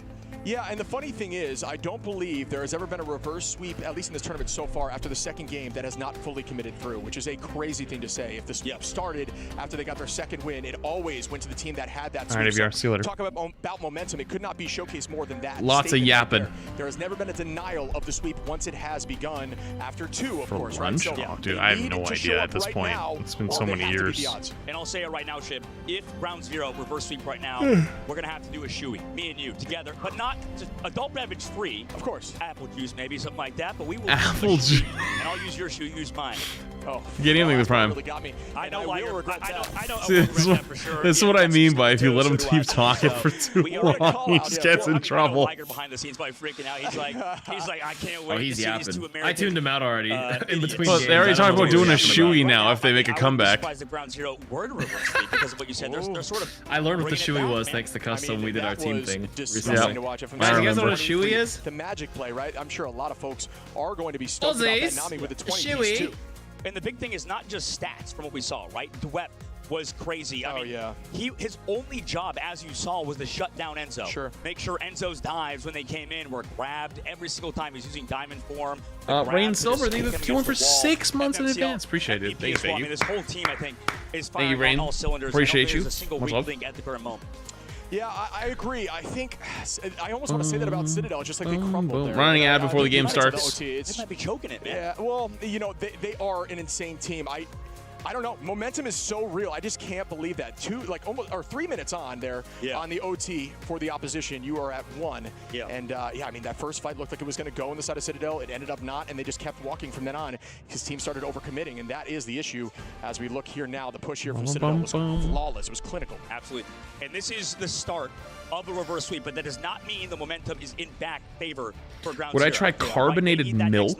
No. You're maybe starting to spark, but right now the flames of Citadel are still burning, right? You might have poured some water on them a little bit, brought it down, but the momentum is still in favor of Citadel just based on what happened the first 2 maps. Now, if Ground Zero were to win this next map, I mean, that's huge. We saw reverse sweeps already, and I think because we're on this lane environment, right, you have to assume that the reverse sweep is even more on the line because of how many nerves the other team is feeling because they're getting quickly here, folks. You got to just show this Magic KO here just while we have a moment. I believe you'll see the KO on the stream. Oh, they didn't end up getting to it, but that pick. But sorry for cutting off. No, you're good. Keep talking about it, man. I mean, like there were some phenomenal Magic plays worth pointing out. Yeah. So many Magic mains not thinking their heroes that good.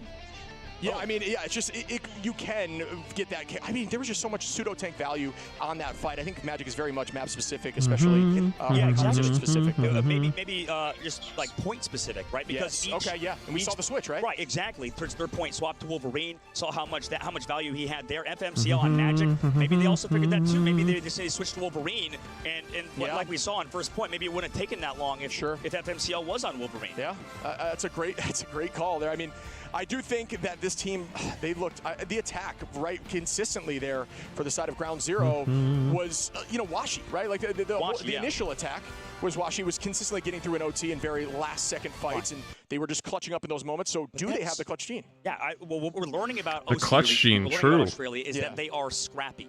They will not go down without a fight, and I think every Australian in the world knows that they have a very similar mentality, I bet, right? Just behind the scenes, you know, underrated in any sport you kind of play, except maybe rugby and, like, what, cricket or something like that. Coming over to this game, they are underrated, right? A lot of people are like, okay, OC is the easy region. We go to OC, we get free wins, we can qualify for Ignite mid-season. Yeah. Oh, man. I mean, one team, this team might beat one of the best European rosters, the #1 seed from EMEA. They showed they can do it. They showed they can do it, right? But you got to remember how strong Citadel looked. Like they were, I mean, in every map have looked so dominant for the most part, at least up until this point, and even on the attack. So I wanna believe it. I need to see one more game from them. Yeah, one more game.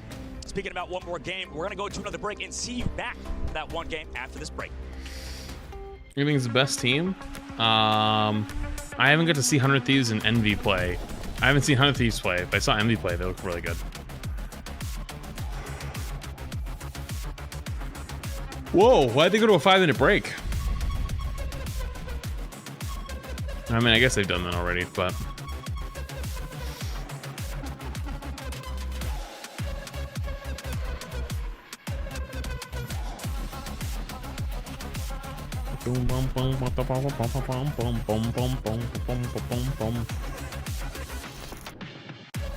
No, Sentinels lost yesterday.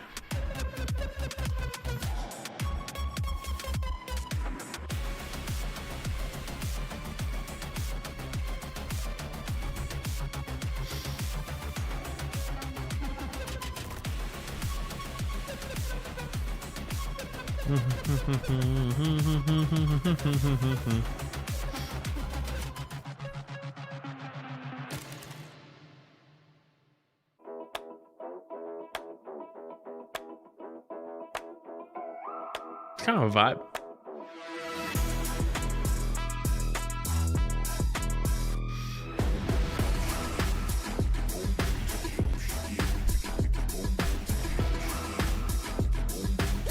Why does this go so hard? Bro, this music goes so hard for no reason. What is this? What to say, this photo shoot too, they really did pump a lot of money into this. Dude, I'm telling you, the quality is really up there. Like, they are leaning into it hard. Yep. I do worry a little bit though. The major eye test obviously not generating returns, but NetEase is so rich that maybe they'll just write it off. I don't know. Yeah, I agree. Well, that would be the way to do it, but I don't know. I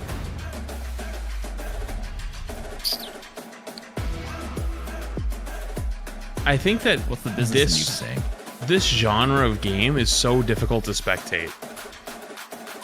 I agree. If you don't play this game, like we play this game and it's still hard to watch.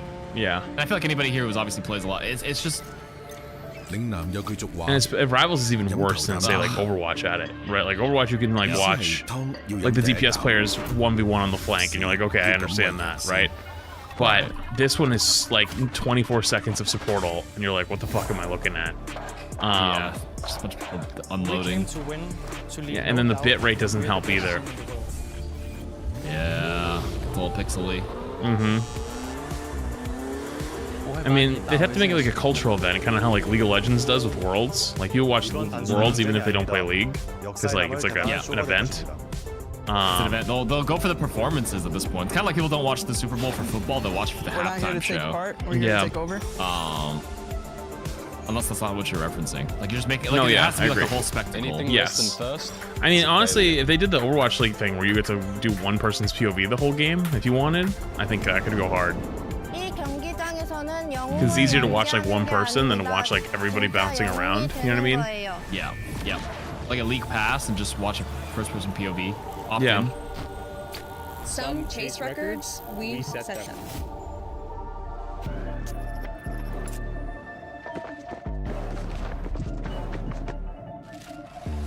It's my first time seeing this promotional material for the players. I'm sure they played this many times over the past this whole event, but oh yeah, I've seen it so many times now. I've not seen this yet.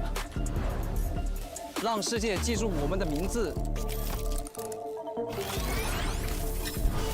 They call us rivals. We're here to prove them right. I couldn't help it but giggle. I'm sorry for making fun of them, chat. We're here to prove them right. Fact you're fine. It's funny. I agree.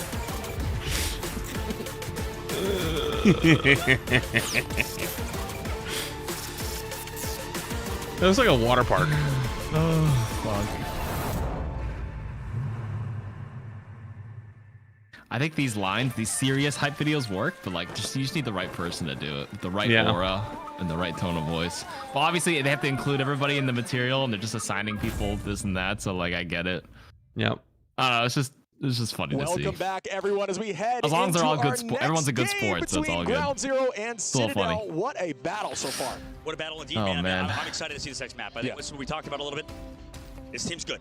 Ground Zero. Sentinels are out, yeah. At the moment. All right, chat. Before the next map starts, you're getting hit with an ad. Good luck. Mixed roster, obviously, from other nationalities and stuff, but man, this team is still. They still have that fire, and they still want to win. And obviously, on stage, I mean, hero band wise, they're doing pretty solid, right? Yeah, I like what they're doing as well. But you know, like I said, I think everything will make more sense to me if I see this happen again. I think it was just some. I don't know. I can't decide if this was a win here for Ground Zero or if Citadel just made mistakes. That's where kind of I'm at right now, and I think, and no disrespect to Ground Zero, I think I will be convinced in this next map. I think this is a I choice. got told I got aura today. Yeah, by who? You know Wolverine Your mom? Part of the discussion. Oh, get him! That we see that Wolverine ban. There's a lot of really good heroes. Like obviously we know we I forgot what muted. Having, like you said. You know, we're gonna get rid of that Captain America. Because of Paulie. We're gonna have to get rid of Human Torch. We know those are two mainstay heroes. Yeah. Have to remove Loki because of how strong Loki is. But yeah, I'll say for at least one more set of games. I mean, Loki can be good on domination and stuff. Yo, are you guys? Did like the bots just spawn? Why is there so many command droppers? Hey, yo, what the fuck's going on? Hey. Yo, where did all these fucking bots come from? You guys bots? Yeah, I think it's been more reactive bans. Yo, dude, you know, shut up. Like you're saying, at least it worked in that last map. A bunch of it's one person. It's not. It's more than one person. I'm looking at it. I just saw 7. So, looking forward to how that changes. Why so many bots? Again on map 4. A bunch of bots showed up. 5 and potentially either a sweep or the first ever denial. Oh my god! Now there's Jesus! Now you're all doing. Oh my god! That's why YouTube's superior. Like we said, there's so many young, talented players in this game, and it's a matter of how you adapt to adversity, right? We've talked about how, you know, a lot of these players are mechanically skilled, but what do you do when you play worse, right? I feel like everybody on a LAN environment in person, naturally some of them are going to play worse. Not everybody's going to play at that level that, you know, you can play on scrims. Like, no matter how good you are, you're always going to play worse on LAN. Yeah. Right? I think that's a fucking bots. But it's a matter of how much better can you play than everybody else, right? At home, in general, like I think that there's so many good players that can play online, right? If you're playing on your couch, if you're playing naked or something like that in your boxers, it can be dog easy, man. right? Simple. You're so comfort. Dude, I told you, the longer you let him go, the worse it gets. The nerves will get to you. It happens, right? Yeah. There were times I talked to a sports psychologist because we had a sports psychologist from the team I played for with Atlanta Reign, and they gave you tools, right? Some sports psychologists would tell you tools. One of the tools quote they of gave Atlanta me was, Reign. Atlanta Reign. Marvel's gonna be like, we don't want you back. Stop talking about Overwatch. Like your smell, your sight, because I was having. Dude, he does it so much that it's like. I think they just know, or they just don't give a shit. That's the monitor into the crowd. Good. It's actually better if they don't. Yeah. Sure. Honestly, NetEase publishes fucking Overwatch in China. It's fine. True. Even Tanuki's mom, speaking about in the game, this is a good topic to bring up, I think. Tanuki's mom was like, Tanuki's dad is worried, by the way. Tanuki's mom? Tanuki's mom is, this is a good topic to bring up, by the way. Love it. Like, okay. Dude, just stop fucking talking for like 2 seconds. You are cooking yourself. Stop it. She said, sometimes she worries about her son. The same cloth. Yeah. She's like, sometimes I worry that doesn't show enough emotion. So I want to see how they do in react. BP bans, Luna saves. Black Panthers Phoenix locked again for ground zero, and we saw that Nami on Phoenix. Phoenix save. Counter to Citadel's full dive. Yeah, but Citadel gonna get rid of that torch, and Loki gonna try to remove that Wolverine Wolf as well. band torch save. That was a smart decision by Oh, them. Wolf That's save. as well. I think that's a good idea. And locking in the Wolverine, that is a good trade-off there. As you know, Tanuki can run a mean Wolverine, but keeping that Phoenix, that worked for them, right? Wolf save on this saw, map. I we get did it. see some kicks there from the side of Nami, which I do think helped them in the neutrals. But you know, is it going to be enough as we see the lock-in of Luna on both sides as well? There's a lot of respect going over to FMCL. You know what? I would not hate it, Shib, if they play this comp with the Magic again, because we already have the Wolverine gone, and it's not as good as Wolverine, for sure, but FMCL showed that he can play that. I mean, a lot of, by the way, respect going over to FMCL's hero pool. Human Torch removed. Game will never be as good as Overwatch. I don't remember asking. I say the same thing every time I play Overwatch. Someone says Rivals is better. I don't remember asking. Allowing the rest of his team those opportunities to pop off. So I want to see how they do, right? Because you know that he's going deep into his hero pool bag already. Yeah, and I got to shout out the coach, Sala. I do think it's the obsession on both sides. It's just annoying. It's a really hard debate, Chip. Sure. Sorry to cut you off too, man, but like the biggest debate of, you know, do you want to ban specific heroes or do you want to ban the strong heroes and maybe get a more versatile ban? It makes sense to ban specific heroes, but then you leave stuff open. So it's sort of a matter how it depends. It's team specific, right? Can some teams adapt? I think Citadel's a team that can adapt, and that's tough with hero-specific bans, like when you ban out Tanuki. It can be very hero-specific. Oh, is it kidnapping time? It kind of makes sense to do this, but we'll see how they adapt on this round. Oh, is it kidnapping time? In hindsight, everything is wait, the portal, the portal! They're portaling each other! The portal on the portal!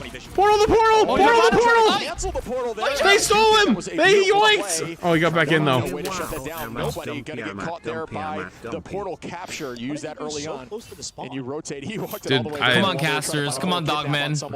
Portal v portal. The ability name is. Don't call it the portal. Say the full name. Do it. Sensori took off. Said, I'll go get point on my own. And it's crazy how they almost got over. You know what the full name is? They did get over half the For what, portal? before anyone even got there after the initial countdown. So not a bad position to be in. Portal of Agamotto. You don't get the point. They do matter, especially in presence on point. And so gonna find Maddie here, and that's a nice pick. Polly onto Nami now, and Polly with a second onto King Bob.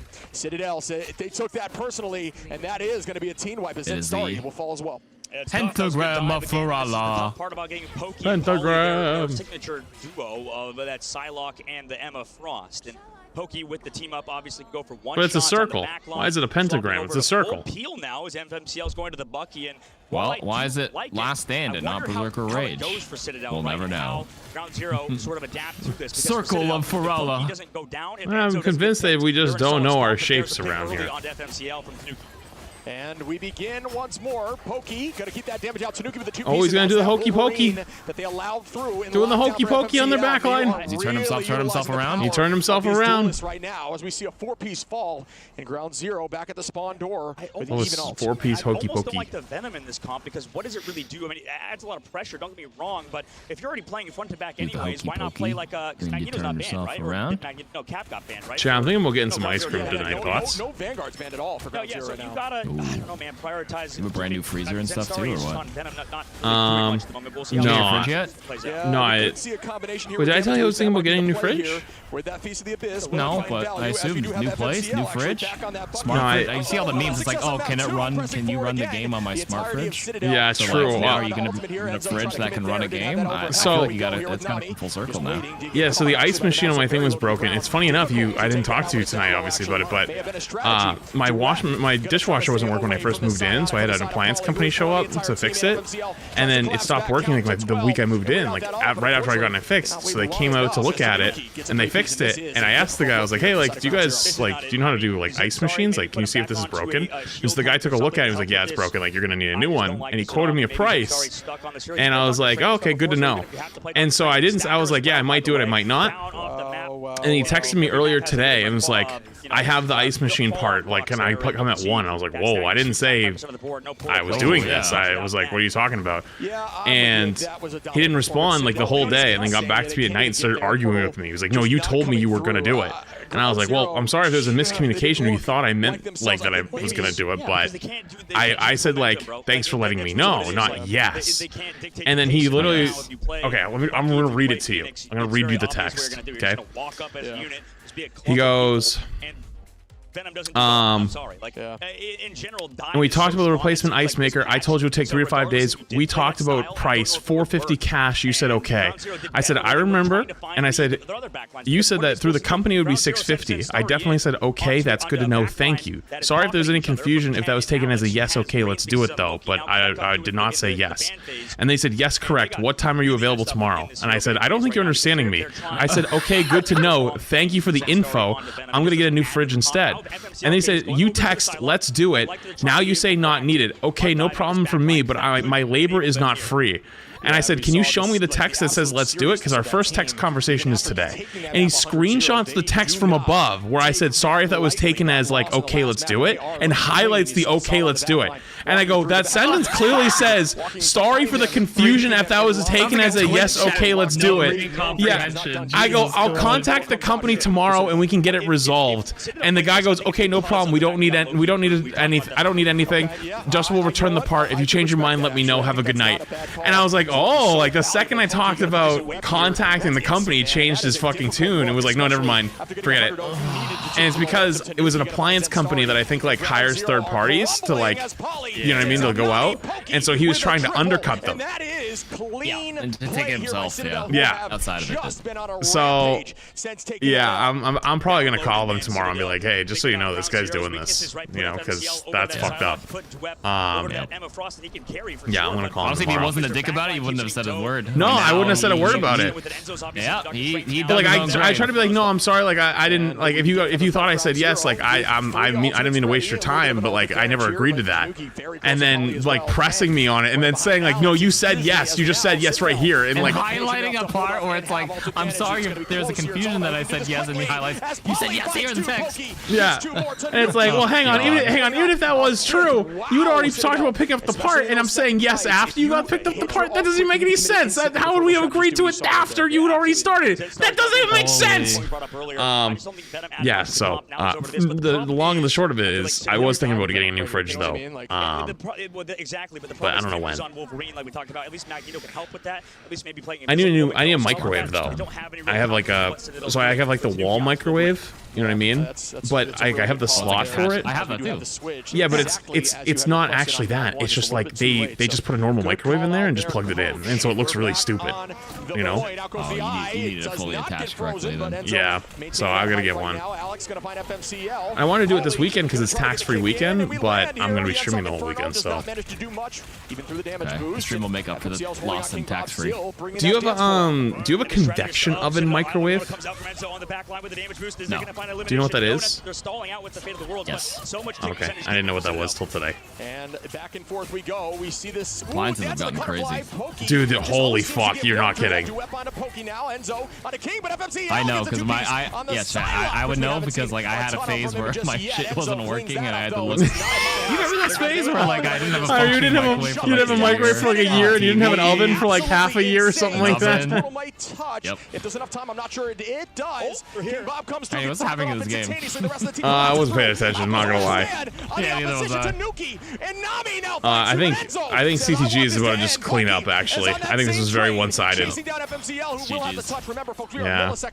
Hey, they showed some good fight. That really was close. It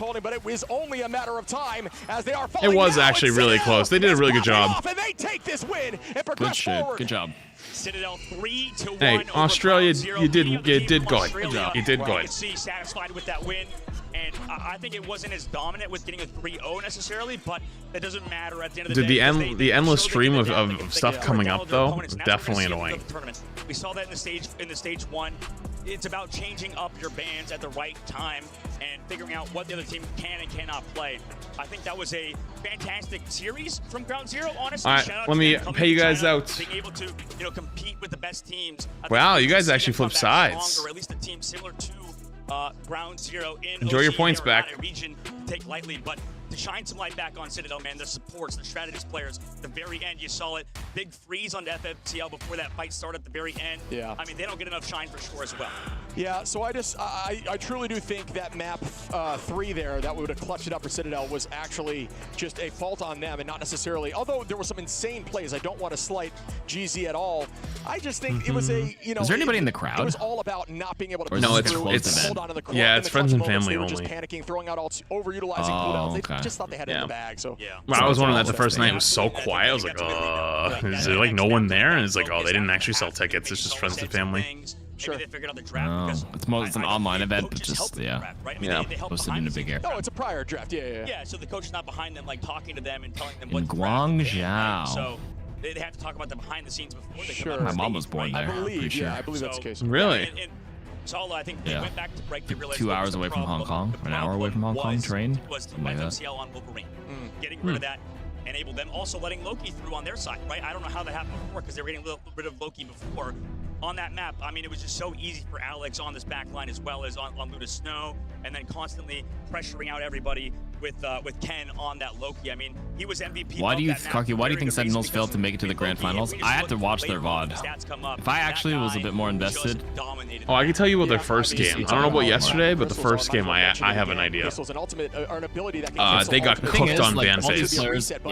All these players are super talented. Losses in this level of competition is just. Well, they got 3-0'd on day one. Right now, actually, Bans, picks, how they macro. They got smoked the first day, like their first game. Really? It was bad. They lost in ban phase though. Like they didn't save the right hero. So what they were doing was the enemy teams banned every support. So they saved Loki first every time, and so they would ban Luna and they'd ban Cloak and force them to save Invis. And so they would take away whatever the most prominent DPS or tank was. So like they would take away Crimzo's best tank, and like they did that one round too, where they forced him. They won one. The only round that I think they almost won was when they actually saved Luna finally. But they also just like took Crimzo out of the game. Like they just took away all his tanks. They took away his whole roster basically. So they got out. Yeah. So they lost by the other team just like making a choice on like who to ban out, and then just like strategizing on just removing their entire hero pool. Yep. That's one way to do it. I mean, that's using all the tools available. It's part of the game here. Like pick bans are a big part of this level, so I guess that's something that they can take away from this tournament. Yeah. Like their invis ults were always a little bit like off, but like also like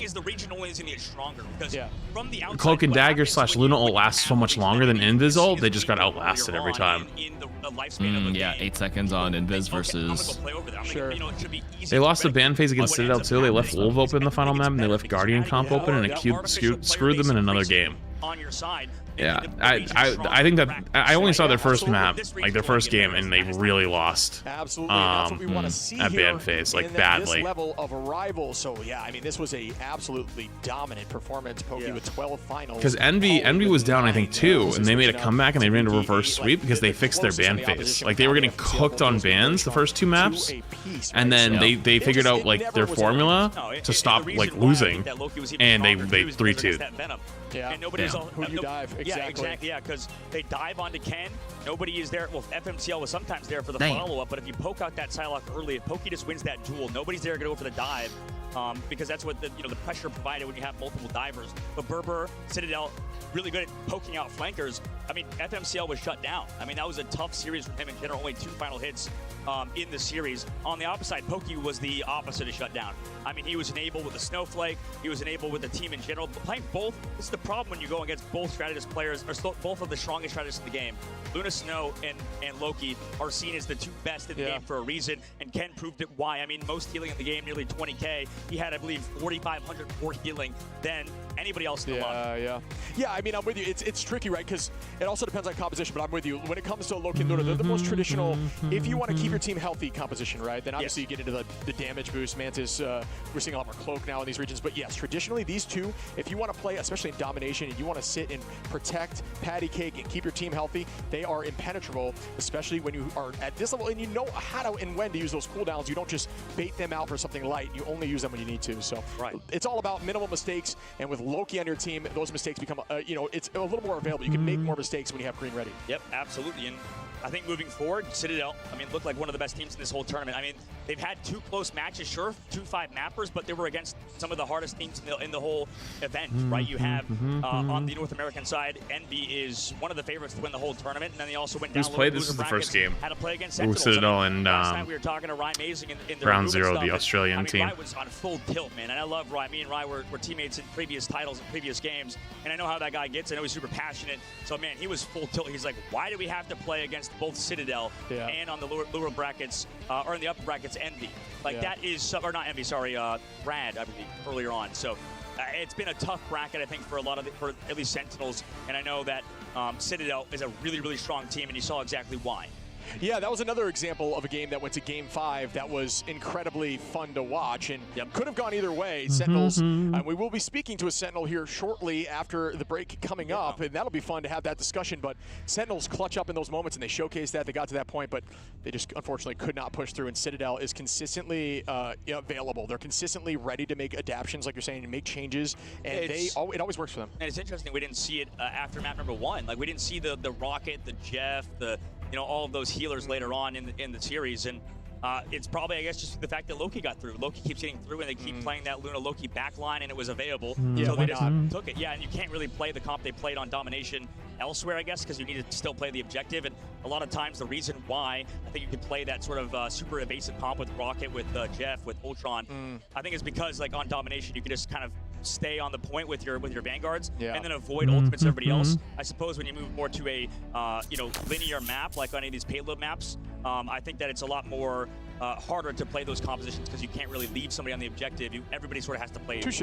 Yeah, I like that. That's a great call out. So, wow, what a match series, there. Man. Congrats again to Citadel Ground Zero. It will not be the last time we see them as a unit. Some very star players, and a ton of fun to watch. And the crowd was very into it as well. I'm just glad we don't have to do Shui.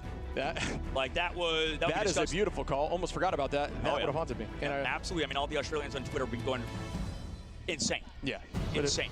Yeah, as I'm sure they are already. Great attempt there by Ground Zero. I'm sure their fans are proud of them, right? Coming into this tournament, playing well. And obviously, we don't want to make it too much about the loser, but it can't be understated how far they got in the tournament. We already saw both Korean teams get eliminated. Considering where Korean teams are historically in hero shooters is very impressive. I know that this game's quite different.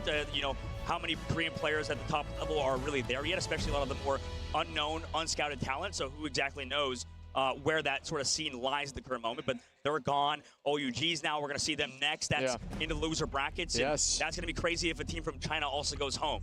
Yeah, that's another one of those matchups. So, yeah, we mentioned, very excited to be in the crowd or like here for that. That's going to be a ton of fun to witness, but OUG, a very strong team. And, yeah, there is potential for them to press forward here into Rad. They do those unique compositions, though. And we're going to get into this discussion about what they run later on. But, yeah, we're dropping teams like flies. Now we've lost Sentinels, Reject, Genji, Nova, and we lost Ground. I should be farming ads right now. True! Good call. Remember, folks, good call. Let's do that.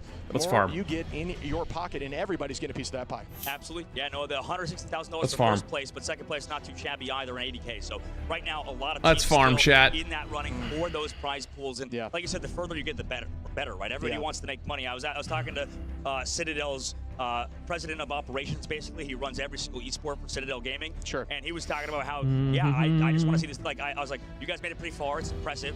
And they're not done, right? They're not finished. They're still hungry for more. And it's not that they looked past Ground Zero like we saw. Farm the ads while we yapping. True. Especially on map number 4 or 3. But regardless, they want to win this whole tournament, and so does every team left, right? A lot of teams took their losses before very difficult, right? Or very hard.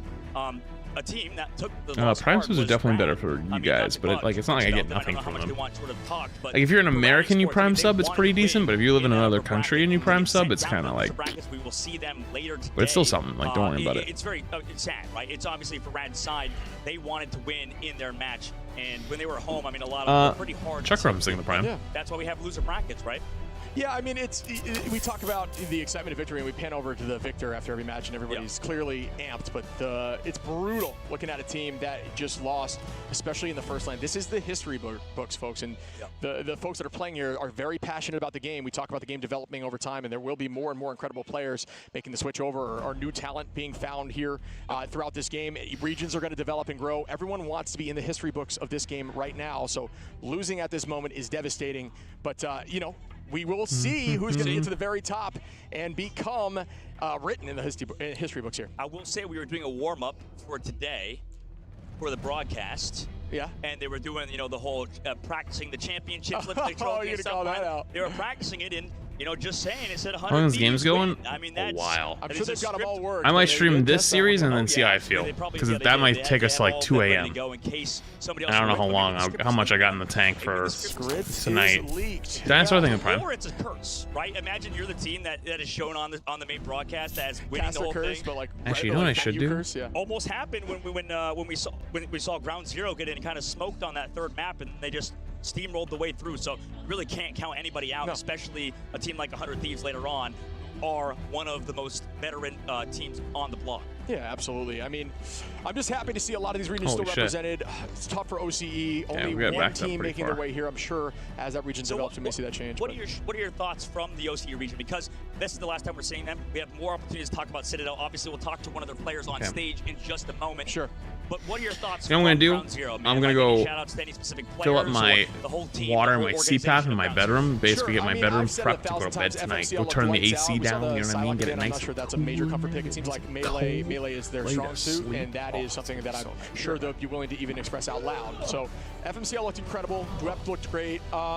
I think it was tough. It's tough to really get a look at a strategist line when you have such strong dive going against you. So I think that's why maybe we sleep on the discussion about them. They were able to handle their own in a lot of these different fights, but going against something like Enzo consistently and Pokey all over you, it is so difficult to really play a game that isn't all about just keeping yourself up and running, right? It's more so just self-preservation mode instead of really performing. So, you know, I can't really necessarily speak to them as much, but yeah, I've got to go with Dwep and FMCL. Oh yeah, absolutely. I think you're right, and you know, I think you talked about it perfectly. I mean, both Dwep and FMCL played well. The backline as well. I think King Bob had his moments at times. Same thing with Maddie, but yeah, I mean that was a great call. I think we have Nami as well, constantly doing so much. New sub too. Yeah, Nami is a new sub. Yeah, Nami's a new sub on that roster, so it's good to see these new talents sort of pop off, because that's the sort of future of the game, right? We were talking to Nectar, and we'll talk to Nectar in a moment. I know Nectar's like talking about how they're the problems, right? Like they were like, Nectar, when we were talking, was like, I was the problem, I was the reason we lost, and being super negative about it and stuff. But we were like, Nectar's still young, right? Nectar's still like a 19-year-old kid in our opinion, because we're both old farts at this point. So that's it. Oh yeah, top up to the old past 30 crew. I'm not there yet, almost there, pretty much. Yeah, I feel you 30. Got some time. You get some time. But Nectar was talking about how they feel like they're the problem, and I was like, no, I mean Techie and Nectar as well, super young talent, and we're gonna see more and more of these players who are coming up that are 16, 17, 18 years old. Yeah, prodigies, if you will. Prodigies, yeah. And like even Bobo. Shout out to Bobo here. I played with a player who was 13 at the professional level. Wow, 13. Yeah, his name was Sugar Free. Yeah. I'd love to see him play this game because in the game that we played, he was insane. Yeah. Right? You know Speedily? Yeah.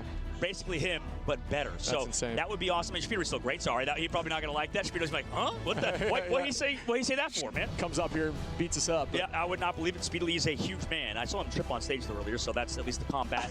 We know that his Achilles heel is just trip him, right? But yes, on stage we have, I believe, Sala. Yes, with, we do. With Tetch.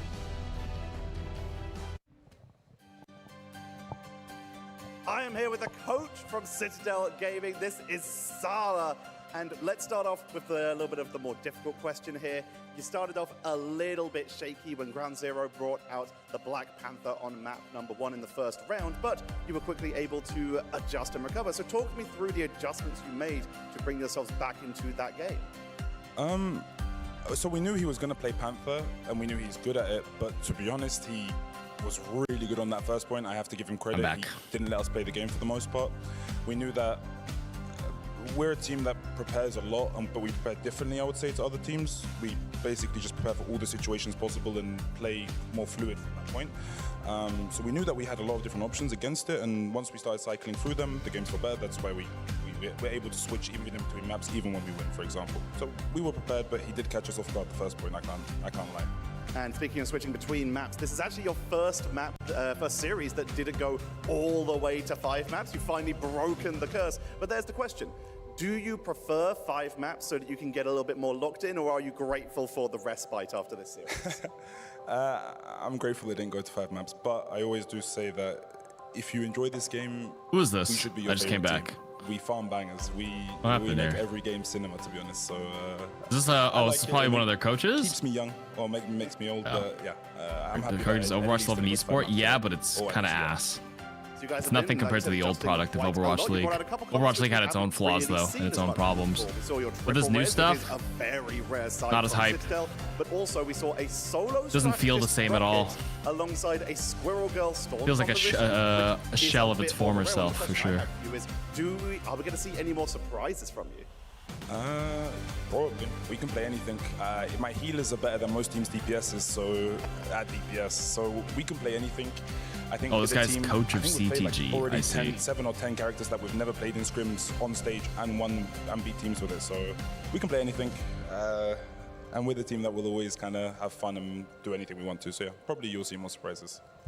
And those surprises might be against either from China over Ultra Gaming, or also from EMEA. We have Rad in the next matchup. These will be your opponents. Do you have any words for those teams? I mean, I'm always cheering for Red. We're friends with them. I think they're a great team. I like them a lot. I hope the best team wins, but I hope they come ready, I would say. Because if it's a long Phoenix game, was the reason you played the season, I see.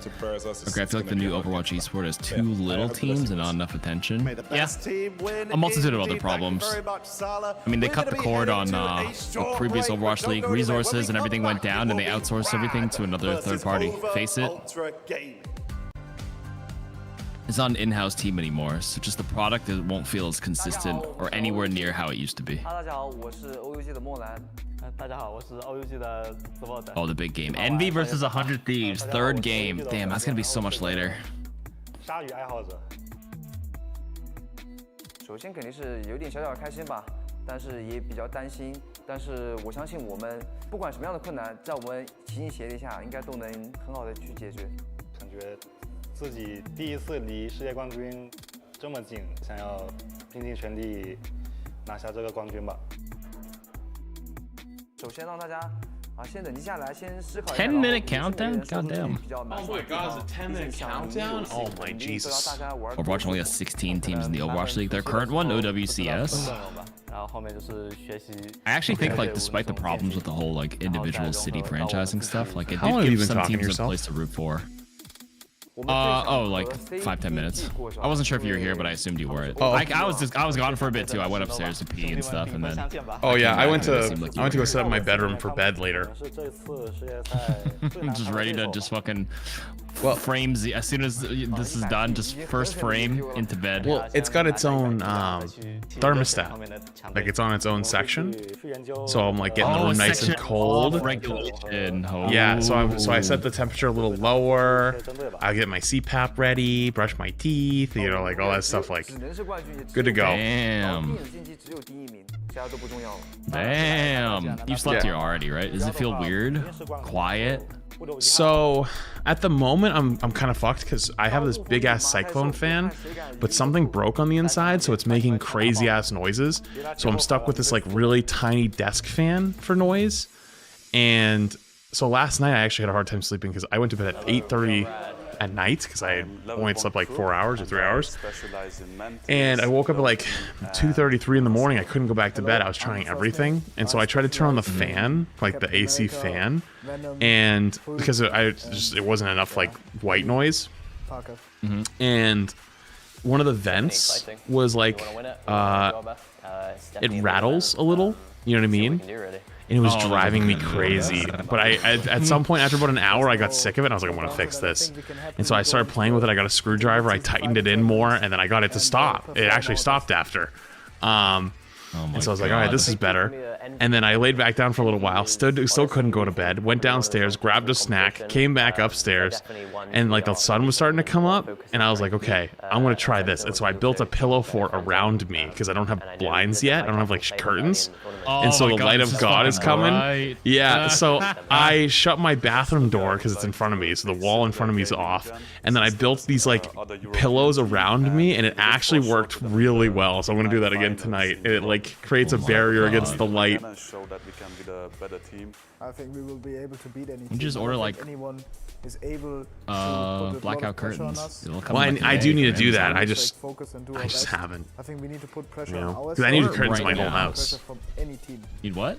Well, I need curtains for my whole house. My kitchen has nothing.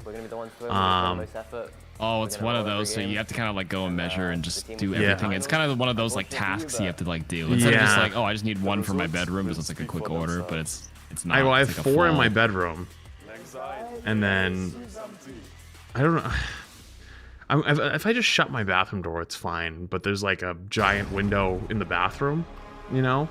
So if like the door's open, then I'm gonna get blinded. And then I gotta do.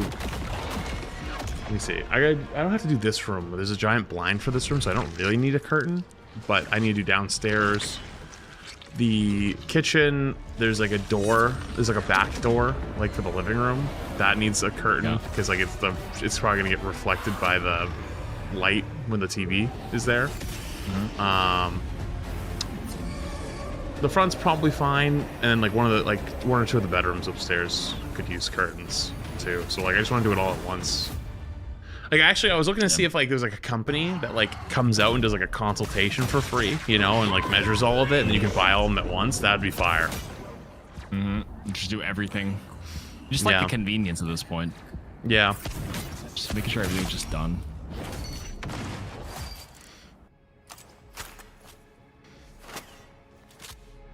Oh, true. Yeah, I do actually gotta buy another plunger. Forgot. Happen. Big poopies. Well, it's bigger. Yeah. Well, suction. So actually, I have to poop in a certain toilet. I have a pooping toilet. It's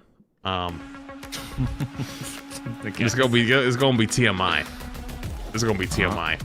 Yeah, I've heard worse. But the toilet in my master bathroom is really small and like short. My first night here, or my second night here, I went to go pee and it's like 3 in the morning. So I just sit down because I'm like, it's fucking dark and I'm not worrying about aiming. Like, fuck that. And it's so small and low that my balls hit the water. And I literally almost hit the ceiling. It scared the living shit. Dude, I jumped a fucking mile. I jumped a literal mile because it was cold. It was cold. And it took a half a second for me to realize what was happening, and it scared me, and I was like, oh, hell no. So, oh my god. So I literally need to get another toilet for that room. Dude, and so I don't even think there's a word for that. There's obviously the Poseidon's kiss, but your nutsack hitting the water? What is that fucking Hellfire Gala? Like the fuck? What do we call that? It was really bad. We call it Namor's ult. I don't know. Jesus. Your balls hang low? No, at least I don't think so. I've never had that happen before. Yeah, I can't say the same. I don't think it's happened to most people sitting here. All right, new predictions up, chat. Gamble. I've never had it happen. So I thought you were having problems with like the poop not flushing, so we were gonna suggest if you needed a poop knife.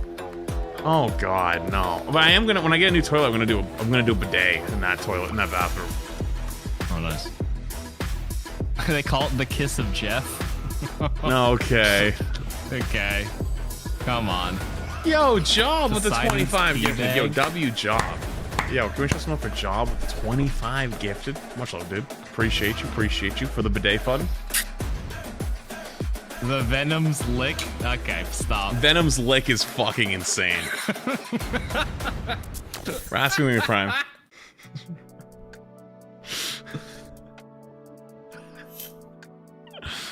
Oh, I'm man. Holy. Also, yeah, dude, I gotta. I'm complaining to you because maybe you'll understand, dude. I had to get a new washer and dryer hookup done, right? Like, because the old one was like it didn't shut off all the way, so like they wouldn't install it because they were like, oh, it's gonna leak. Yeah. And so I'd have a plumber come out, and they did, and they fixed it, and they did a good job. But they don't take any card or online pay or anything. I have to mail them a fucking check. Bro, I do not want to have to go to the fucking bank and get a check and then go to the post office and write them a fucking check, like, and mail it. Like, I'm so annoyed. I'm actually so annoyed that I gotta do this.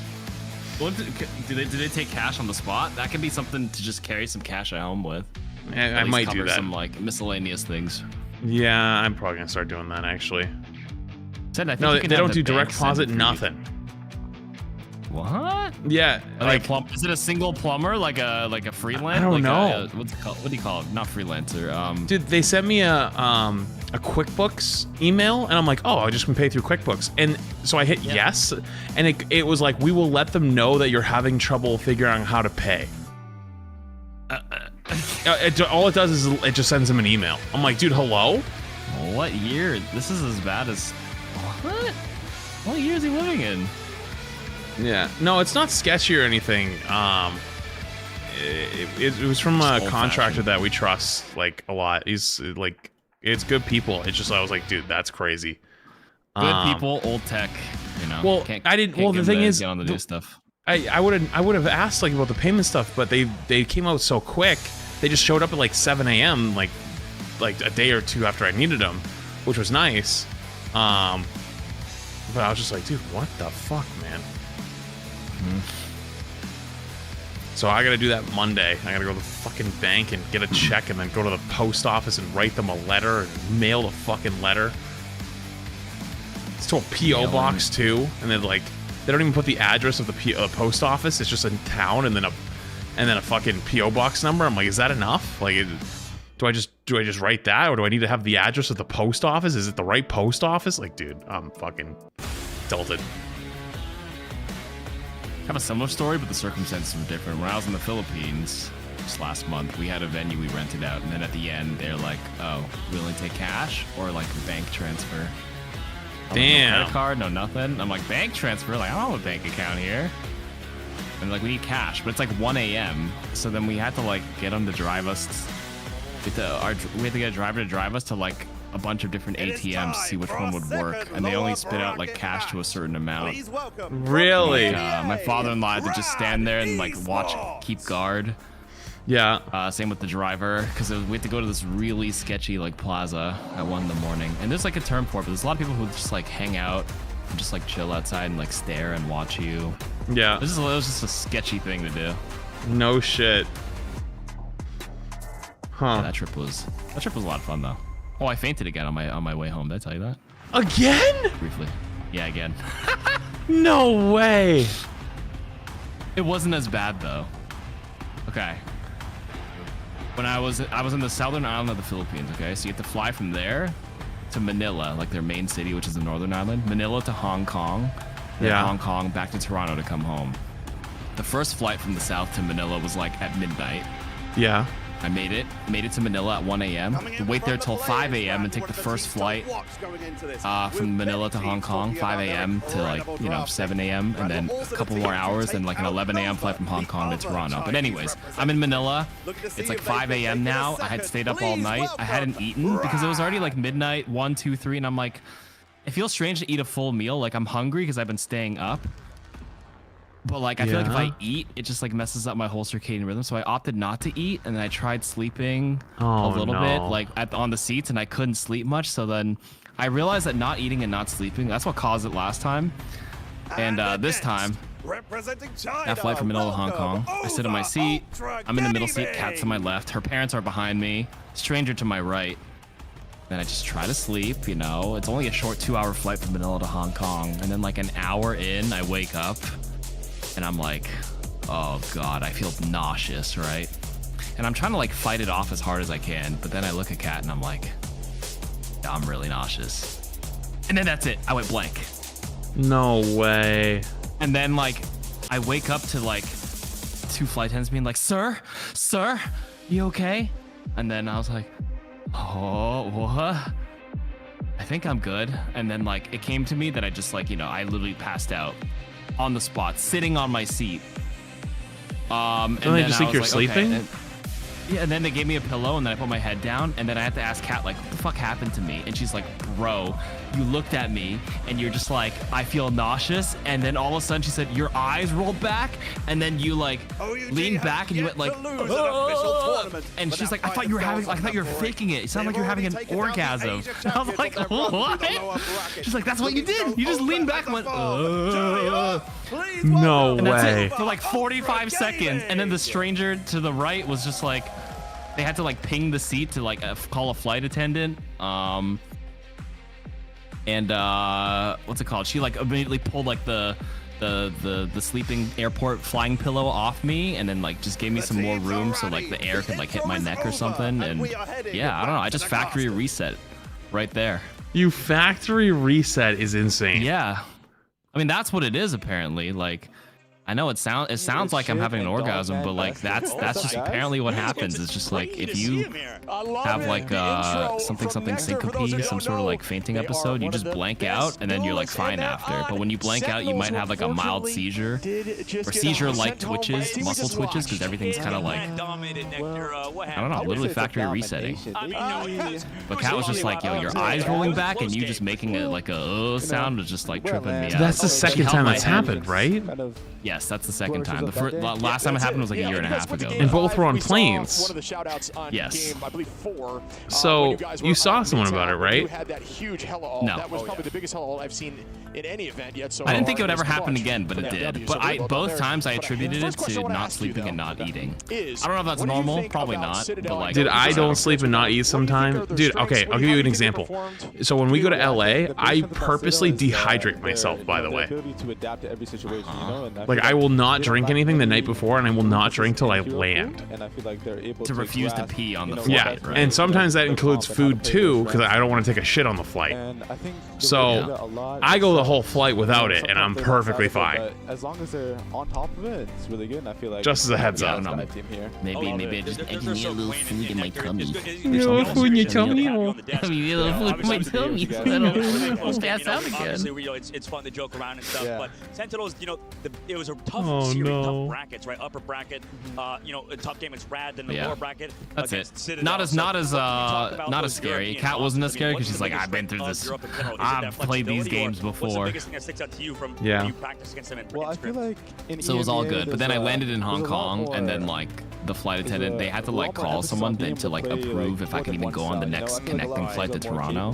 The thing is, if they didn't like say I was clear to fly, like my whole family couldn't go, like Kat, her brother, and her parents, because we're all trying to go home after our family trip, right?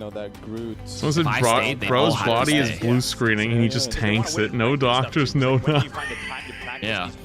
Well, that's the thing. When I landed in Hong Kong, I can speak Cantonese, and then like I sweet talked my way. I pulled out all the Cantonese I could remember from my childhood with my grandma, and I was like, like in translation, I was like, I just need some warm soup, and I just didn't sleep or eat the thing before, so I was just a bit nauseous, and then I just fainted. But I'm seriously fine. And then they're like, oh, do you need like a wheelchair? And then I'm like, no, I'm okay, and blah blah blah. So like I just want to go get some soup and some like barbecue pork. And then they're like, oh, okay, there's like a restaurant and stuff down there, but we have to make sure our doctors approve you. And then I was like, I really don't need it. And then they're like, no, we need to get one. So we waited for like 20 minutes, and then like they were busy and weren't coming. And then the other they had to call like another supervisor, and then she assessed me.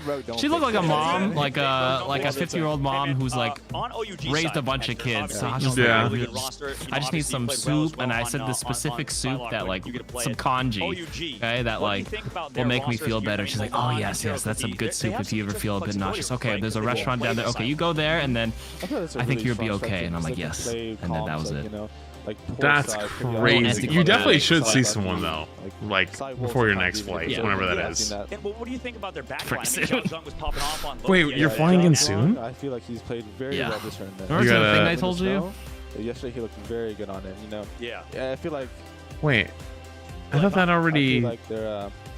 they don't really get nervous. Did not? In these clutch fights, especially in the match against Reject on Spider Round. I thought that already happened. That really turned up that map. No. Again? Another big there, event. Crazy. And the one you told me about. Your opinion on Mulan. I know you're as a duelist, but a very strong duelist over there in that region. Oh, I thought it already happened. I'm stupid. I think you're thinking of the wrong thing. Do you think Iron Man is up thing. there in the medals, or just you got to be really locked in? I think Iron Man is a really niche character, but I feel like it's a far flight, right? Find the value that yes. Players maybe like it is the right thing.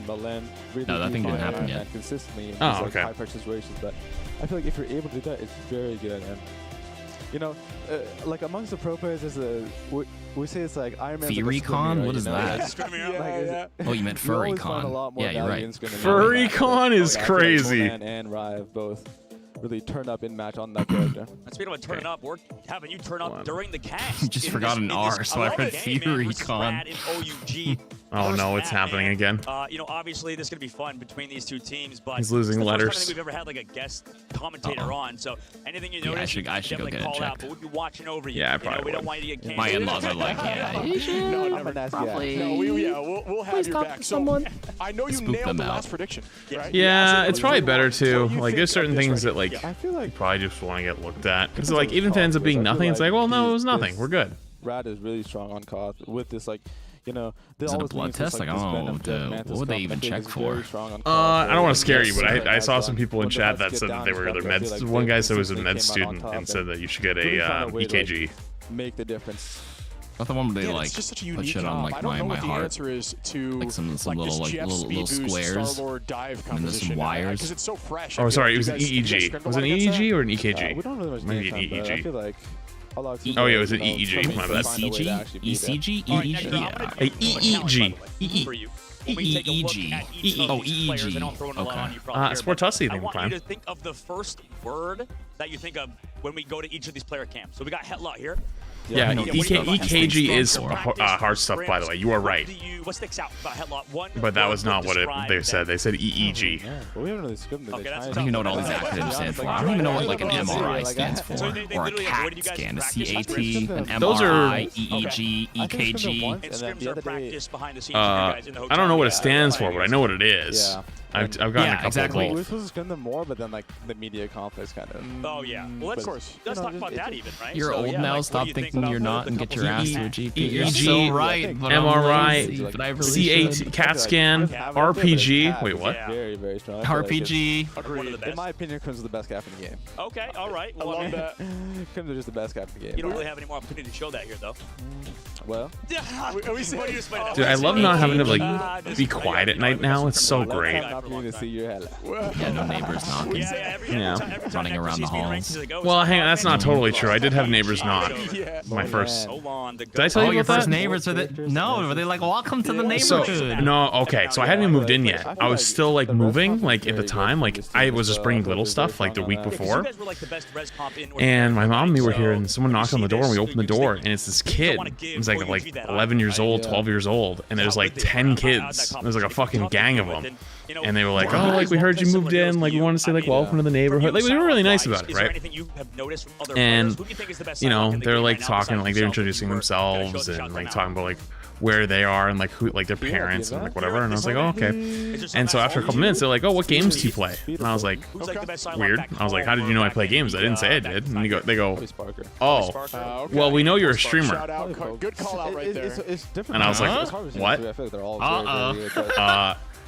And yeah, they so here's basically what they said, almost word for word.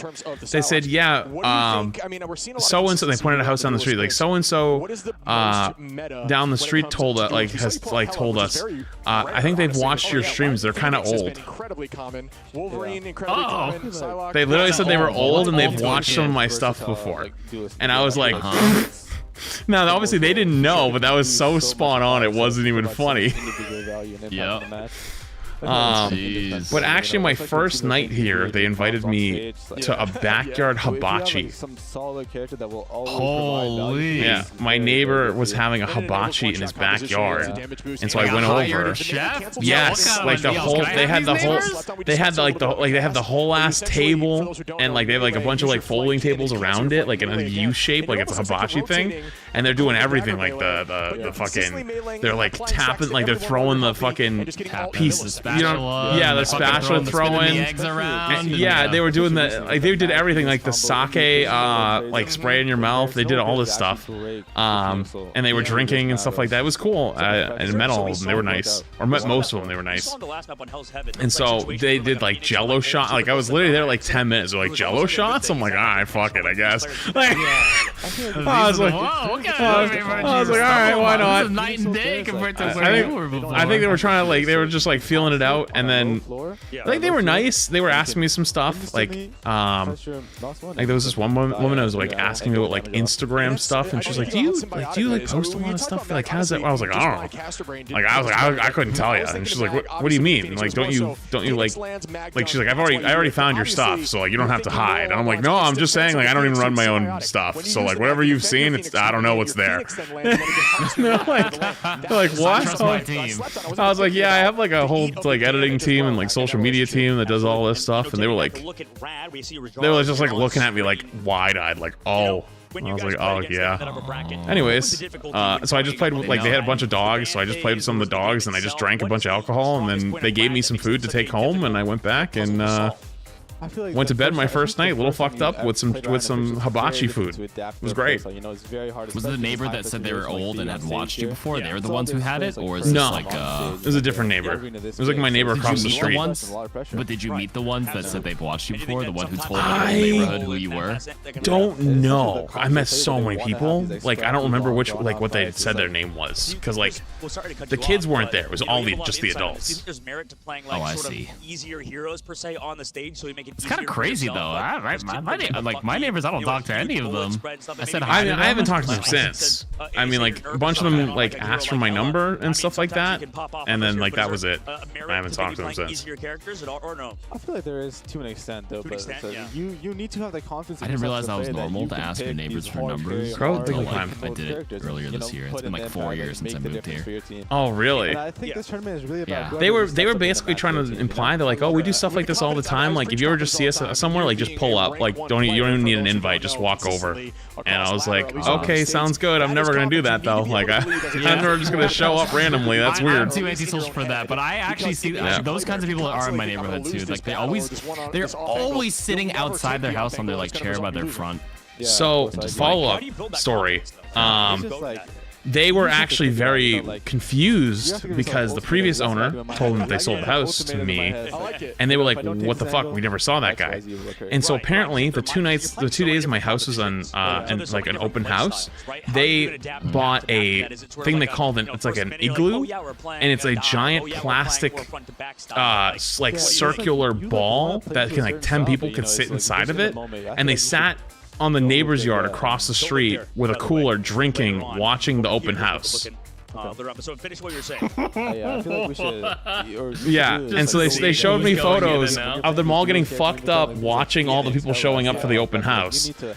And they were like, yeah, we saw everyone who came, but we never saw you. And I was like, oh, I got a private showing. And they were like, why'd you get a private showing? So I told them how the previous house I was at, how I got recognized in the basement. Wait, did I tell you that story?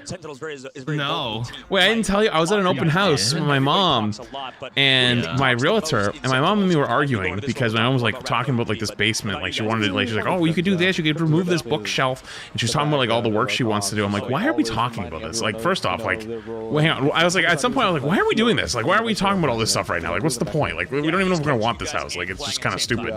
And we're kind of going back and forth, and someone taps me on the shoulder, and I turn around, and then this 17, 18-year-old kid goes, hi, are you Flets? And I was like, yeah. And he goes, oh shit, what's up? Can I get a photo? And I was like, all right. So I took a photo. Does the kid live there? No, it was someone else with their family that was there for the open house. Oh, okay, so I took a photo with this kid in the random basement. And then went our separate ways. My mom was horrified. Right now, say hello. My mom was mortified though. She's like, "Oh my god, they're gonna know where you live." And I was like, "Well, first off, we never even said we're gonna get this or we're gonna put an offer in on this house." But yeah, I did feel a little awkward. Venom against the team is very good, especially when they protect Mantis.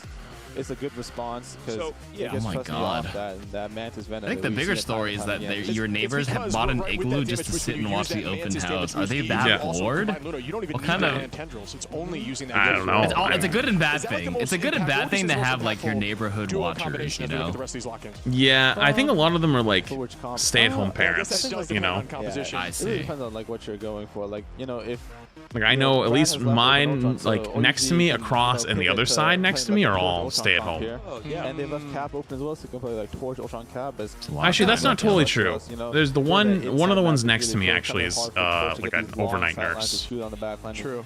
They banned out Adam Warlock at the end, but you can still play And they're awake during the day. Well, so sleeping during the day, take a but look back at this they'll be around during waking hours. On Celestial Yeah. specifically because bans are The only thing is though is I like definitely can't go out late at night.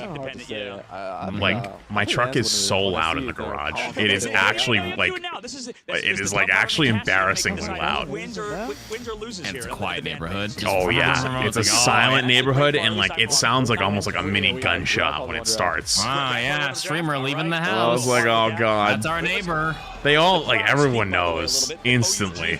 Oh boy. Can you talk on them? I feel like OUG is turn on quiet mode. There is no quiet mode. With the home crowd, I feel like that's support that. Hoa, you're gonna get Hoa horror stories in 3 months. HOA. No, there's no HOA It here. is literally gas to a fire, right? It makes the team play. Yeah. If you are, for those who can't hear it, OUG getting a ton of love in the crowd, so we will press them forward. Why would you go out? That's a good point. As we move into the map, you can see the bands, for those who maybe had forgot, will be rotating. All right, this should be a pretty good game. So now the bands. Oh my god, they're actually playing the game now? Right, yeah. Let's see. I think Rad probably is the favorite here, but a total strategist lockdown there while Rad now play that. Yeah, you see the bands in the top left? They banned Invis, Loki, Luna, and Mantis. Like literally just banned 4 support. They actually banned 4. They banned 4 supports. I see it. Yeah. Also, I recognize these Rad players. These are Overwatch players. Yeah, this is another Overwatch retirement home. Okay. There's a few Overwatch retirement home teams. On the side angle, being able to take these duels on the side, make it hard for the comp to actually progress the map space, making Mulan's job even harder. Overwatch retirement homes. Only the Ultron villain to help him. Yeah, that's a great call out as we begin the first fight. Naga gonna fight Taro Cookie for 1. Melio on the top angle gets a 2-piece while blinded. I recognize Melio kills 3.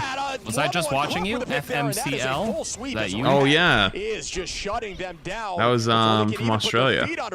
Yeah, well played, Rad. They just kind of walked on him there, right? Like what exactly happened Good there? They just got panthering. walked on.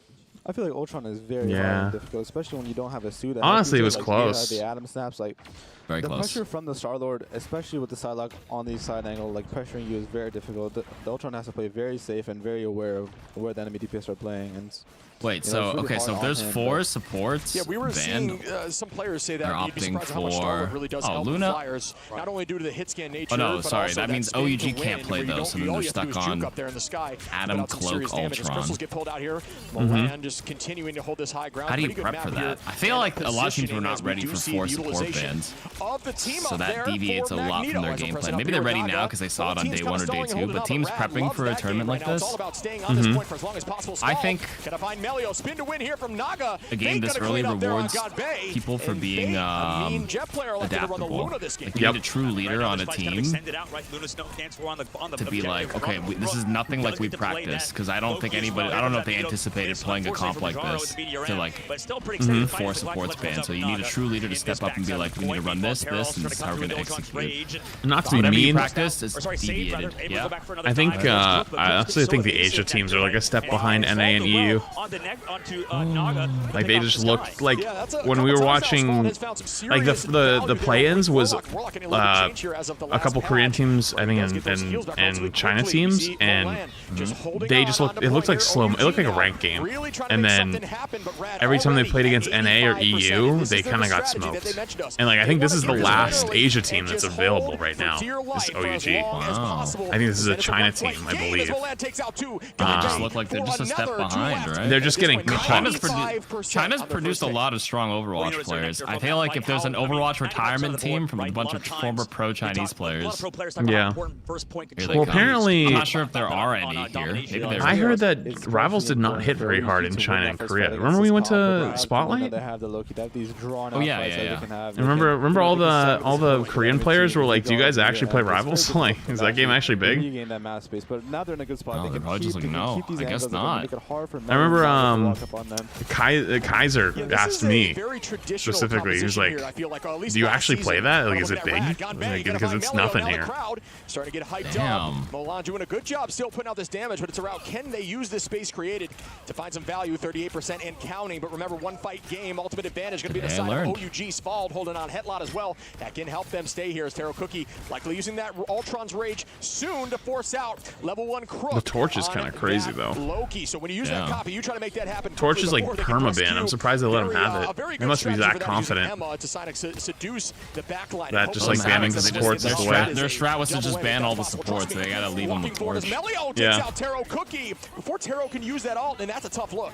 It's a tough look indeed. This Overwatch retirement home team is full of contenders players. Yeah. I mean, Rad. So like, if these Chinese players are just ranked demons, but like the ranked experience in China may not even be that powerful if the player pop is really low there. This one tournament, they probably made more than their entire fucking Overwatch careers at this point already.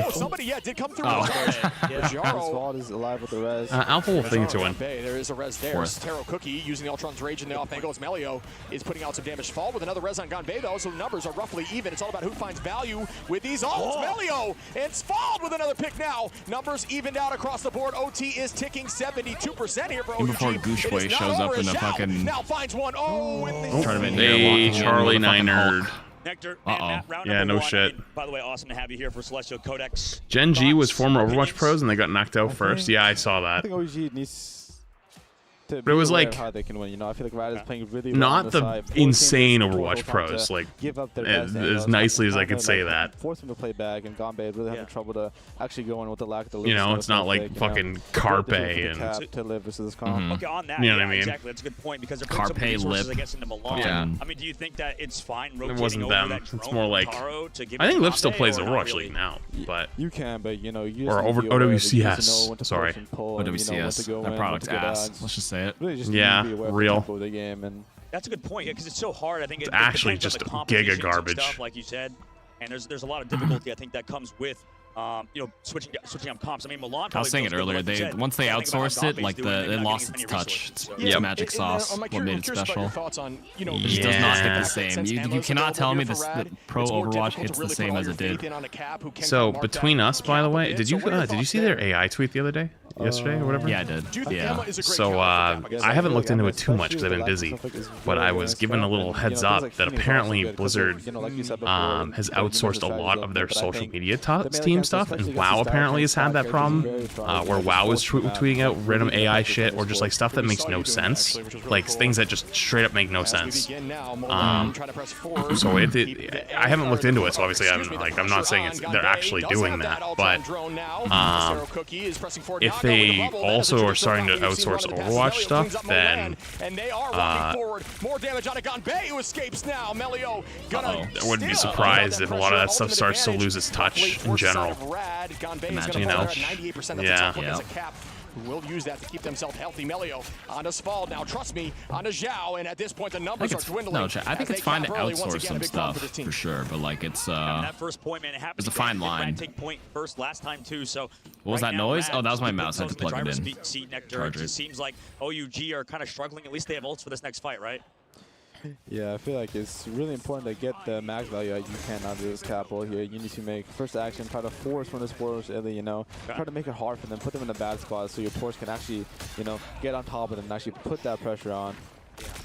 That's a good point, yeah, because also the Meteor M as well there to maybe counter Milan. Did you guys have actual data that in China it's low population? Because I've been looking for it, I can't find it. Early with the Eternal Bond downtown does get shielded up. Too many things to block that Magneto. Using those bubbles very they bubbled it. Jarl doing a great job, and it does work very well with Star-Lord and get that out very quickly. For aggro there when he's spinning with the bubble, as we do see, trust me, try to chase down with Psionic Seduction. Naga gonna clean out Molan. They are still pressing forward as the res comes up. Human Torch is super strong. Remember, you are the beacon for that res on Warlock. It is not the location of the beacon as Fall walks forward and does pick up Mulan there. That is good work. And we see another ult here from Naga. How quick can they get these? Again, just waiting this out. And that's going to help not feed that Meteor. Very smart and patient decision making here by Naga. Well, honestly, a lot of that isn't even Blizzard. It's Microsoft. Because Microsoft's all in on AI. So well for it, right? But unfortunately for them, still giving oh, that yeah. point. I mean, so a lot of that's actually changed once in the they last acquired year. Blizzard. Yeah, once they acquired Blizzard, it's like, all right, we're just transitioning and outsourcing and doing all that stuff. Yeah, even on stage, it's kind of hard. Sometimes so like actual gameplay development is probably very similar still. Like there's not any changes with that. But like things like some of their art studios. I know some of their art stuff gets outsourced a bit. Yes, that's true. Who is active in the sky? Like internally, even like some assets and stuff that they make. I didn't know how deep it went though. Alt advantage looking like it's going to head towards the side of Rad as level 1 Crook now holding on. Trust me, very close. Outsourcing is what killed Halo Infinite. But no, as Really? I've been a little out of the loop on other games. As well. Just sweeping, and that is damn. They just that was not even close. They actually just that was crazy. 1-0 in this best out of 5. Rad. And Nectar, I don't know about you, but what did it look like? What was the problem there? I think for Rad, as you know, I mean, sorry, not for Rad, for OUG, is the fact that maybe Loki got giving you guys another Gamba. How is it Go. for a Psylocke to have to deal with somebody like Loki? I'll finish this series. I'll go to bed. I'm not gonna watch the big one. Alright, understandable. You gotta make it to at least game the third match, and then I'm gonna see. Yeah, I'm gonna see how long this goes. So what do they have to do in this upcoming ban phase? Like, what do you think that they have to change up to give themselves more answers? Hard question, I know. Sorry about that. Nice. I feel like there's not many things that can change just alone, but you know, it's like up to a team. I think it's, you know, not just on one person, one thing can't change, you know, in general. Right.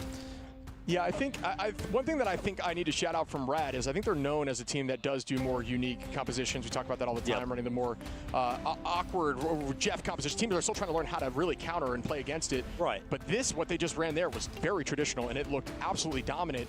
Are they another one of those teams that do not have an issue with hero pool, or do you think maybe this was just more so on the downside of OUG? I feel like it's a little bit of both. I feel like there are some weaknesses when comparing to Citadel that Rad does have in certain spots and certain hero pools, but I feel like they are still capable of playing, you know, that standard 2-2-2 comp at a very high level. I feel like a lot of people want to talk about that Venom Jeff comp that they do because they've been so strong. Yeah, the Goat Spawn Home. Right. You know, even when they're outside of single point strats, outside of like that, like for like a majority of a round, not just like didn't they swap off? Oh, yeah, they typically it's first point holds. So the way it works in this game, a lot of times they spawn hold, then they TP back right away, and then they'll come back for a third fight, and then use their ults and just try to stall it out really hard. Is it looking like the same team on stage?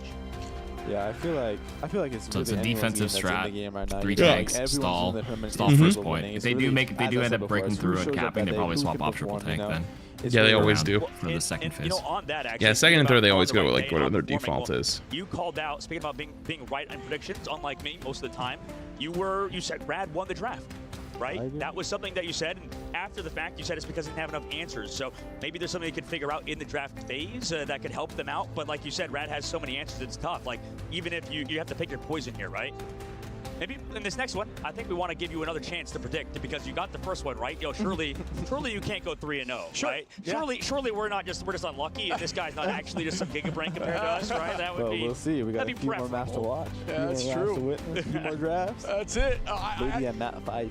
You mentioned to me, it could be. We've seen a few of those over the last few days. Rad's looking good this whole set. True, but I also think that Europe teams are just really good, and China and Korea just a little bit behind. Wins this entire tournament because I would love to know way ahead of time if you called it. We all had to do it. You're on the caster's booth now. Join us. Who do you pick to win this tournament? All the pressure for you. I pick Envy. I'll pick Envy to win. Join me. You join me. All right. Let's go. Is it because of North America? I mean, I said Sentinels. You guys let me down.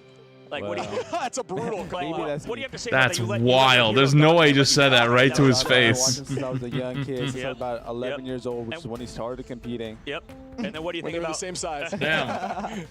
Exactly. Yep. I stopped growing in middle school, so my clothes still fits me. Middle school means I don't have to buy new clothes, so it's great. Still have the same pair of shorts. That's a win. I think Envy has really shown up, especially in these high pressure situations. You know, they've consistently shown up, and throughout the tournament, especially here in China on stage, they look really themselves. You know, they're always playing their style.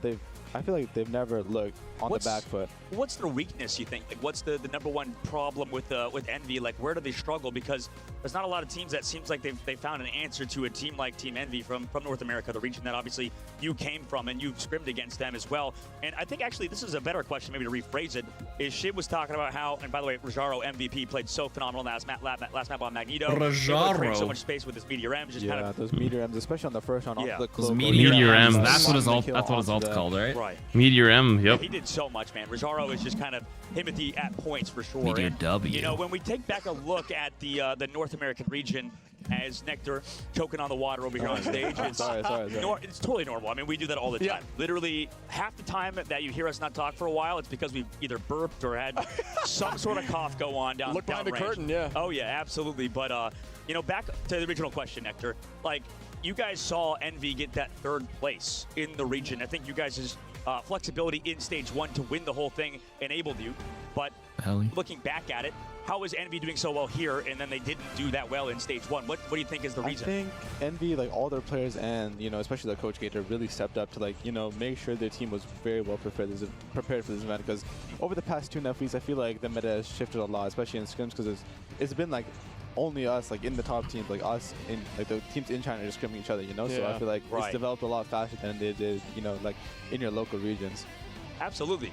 And Nectar, by the way, it's just been a pleasure to have you on desk here. It's awesome to, you know, sort of make this work and kind of figure out. Because it's the first time in like any hero shooter we have like ever done. Oh, it's like awesome. A tri-cast. It's like never happened. Like when I was a player, the casters never came over and like, hey, come cast with us. So it really is awesome. I feel very thankful and blessed to have this opportunity. You know, it's very fun being here. I love talking about the game. You know, I love playing the game. No, you're so passionate. That's what we're talking about. Like literally, we mentioned on broadcast. You talked to us about how you guys like lost, obviously, and then you're like, I just want to go play ranked. Like last night, you're saying, I just want to go play ranked. Like you are. You want to go play ranked? It's great. Actually, in China, ranked might be fun. Honestly, when you're in a different country, playing different ranked is actually kind of fun. When I did the Street Fighter thing and I was in Japan, just queuing ranked in Japan was just kind of crazy. Why? It just feels different. Playstyles, everything. No, I was smoking them. They haven't played in ranks. They're not gonna lie. I was like, 1500 MR in NA is not 1500 MR in Japan. I'll tell you that much. Because they have a lot more players. Oh, that was some shade. Yeah, you know. Didn't you get knocked out first round on the Sage Slam though? Well, I was definitely the camp of Wolverine. Yeah, the second one, yeah. But when we made it to Japan in the March Sage Slam, the other one, I beat my opponent and she was like a 1650 MR player. And like, honestly, I would not like what does that mean? 1600 player. Nobody figured out how to play him. So playing, I guess, more in the open. Let's cover like use and stuff like that, maybe, or like. I think a 1600 MR player should beat a 1400 MR player, aka me, at the time. Like probably like 7 out of 10 times. Yeah, I feel like in this game you can make a lot more like clutch plays with just your abilities. Because I feel like. Crap, are you here by the way? There's a lot more emphasis on like. You know, just shooting. We got confirmation. It is tomorrow. I feel like in this game, like, there's a lot more emphasis on your ult. So I feel like in this game, getting the max value you can out of your ultimate is very important. And I feel like if you can't find that, sorry, I got a very difficult to actually. I had a double check because I got a sponsor thing for the finals, and it says the 10th. But after talking to Boger earlier, he said no, it's tomorrow, which would be the 9th. So I had UTA go double check, and they're like, oh shit, it is tomorrow. It's probably the day after because it starts at midnight, almost like super late, so it changes days. No, it's it is tomorrow night. It was supposed to be the way it read. The thing they sent me, it said Sunday night for us, but it's Sunday. It's Sunday for them, which is Saturday for us. So, and they did it the first night. The first night I had a sponsor with them, they did it the wrong time. So. Luckily I was already on though. Like I was already co-streaming. There's a chance, you know, if they get the momentum rolling, maybe we can see something. You know, maybe I feel like it's gonna be hard for Rad. You know, the whole crowd is. Oh no, it is. It is still midnight. Crap. So maybe turning it back to OUG. I know that obviously Rad is very strong. No, it is still midnight. It's just midnight tomorrow instead of midnight Sunday. Yeah, midnight hasn't changed. Yeah. 4 hours total basically against these guys in practice, and it's tough to really call out one individual player. I don't want to mention anybody specifically, but only an hour. The flexibility isn't there. Where do you think the weakness is in this team? If you were counter-stratting against OUG, what would you try to force them onto? I know that Crimzo's obviously more of your coach, but you still know a lot about this game. Well, I feel like OUG's best bet of winning is Torch, but I feel like the way to play against Torch. So they lost on their best comp. No, I feel like Torch is very difficult, especially when he doesn't have the right pieces for him. You know, I feel like right. They left the answers open too. I feel like he needs to have, like, you know, a Sue and an Ultron, or like a Luna and Ultron, Luna and Sue, something like that, to actually like help him, like take those deep angles and have that uptime in the fight. Yeah, that's an ad right there. Consistently all that's the an time. ad. And really maximize his hitbox movement potential. Yeah, right? I read that ad. Putting those crystals, the crystal, the invis, or shield, excuse me, and all those Ultron bot on the Torch allows you to utilize that movement speed, utilize that melee animation, juke around, and during that small amount of time, you're gaining hundreds of HP. The difficulty then becomes, because of what Nectar said and what you've mentioned, Shib, when they have to, you know, go back to the pick ban, which we're here now, if they protect the Luca or the Luna, then they lose the Torch, right? So like, what do you do in that situation if you, because you said that you need the Luna, but like, what if you protect the Torch and then you lose the Luna? I feel like another you know, bad thing for OUG's comp, especially in the last map, was, you know, the presence of the Loki being there when they want to play like this cap, torch, dive kind of style, and it's very difficult to play because you can't have the first hit, and you can't like always, you know, connect on a, you know, elimination on one of their supports. But here we see OUG banning Loki second instead of the Venom, you know, offering to play more for their dive, for their snowflake, you know, for their cap value here. Well, you called this super early on. You talked about the Luna Snow, how important it was, and OUG tends to agree with you here, it looks like. Yeah, I feel like Luna is very important, especially in this tournament, you know, like being able to like have these side angles, you know, the stuff like this opens up so many more opportunities for your DPS, for your flankers, you know, for characters like Cap, for characters like Ultron, Torch, Psylocke, even Hello sometimes, you know, and Phoenix. And she'll be able to soon help with some of that dive with the team up with Warlock, depending on how the Warlock feels on this new patch. I'm curious if that becomes an answer to dive as well. You don't think so? Yo, it's I haven't seen much of it. 10 months, I appreciate it. Thank you. When you click on the hero and shows you like the reflex, you know, it looks pretty broken. Looks pretty broken.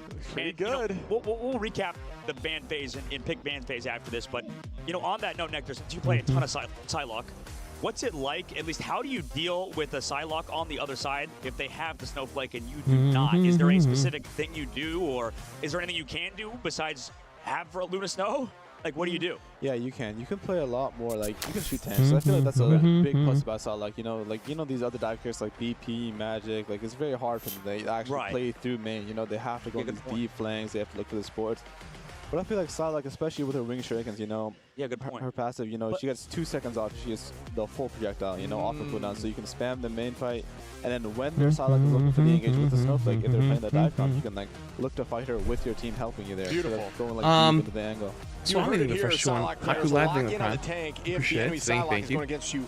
With crystal or some sort of protection. That's a really good call out. Help change your play style a little bit. Stop trying to take those 1v1s and lose nonstop. And here we hear OUG in the back of the crowd. Oh yeah. With the support. Oh yeah, they got some good fans over here in China, in Guangzhou. Rad up 1 against OUG for $500,000. They need to keep their tournament hopes alive, and OUG on the opposite side, they still have some time to work with. We talk about momentum and stuff, and Rad is slowly building it, but take a look at that ban phase up at the top of the screen here, Nectar. I know that we didn't talk about it for a moment, but real quick, who won the ban phase in 3 seconds? Go. Look at these bans this time. It's different. I'll take it to you. I'll agree with you, whoever won, Dustin. This on What do you mean you can't put it on me? You were right the first Mantis time. ban? I'm going to be wrong now. Mantis actually got banned a ton the first day. Like every game. Just to stop some of the the team up at the time. I don't think it's like her as a hero itself. Is it with the Adam? She doesn't have the team up yet. This is 3.0.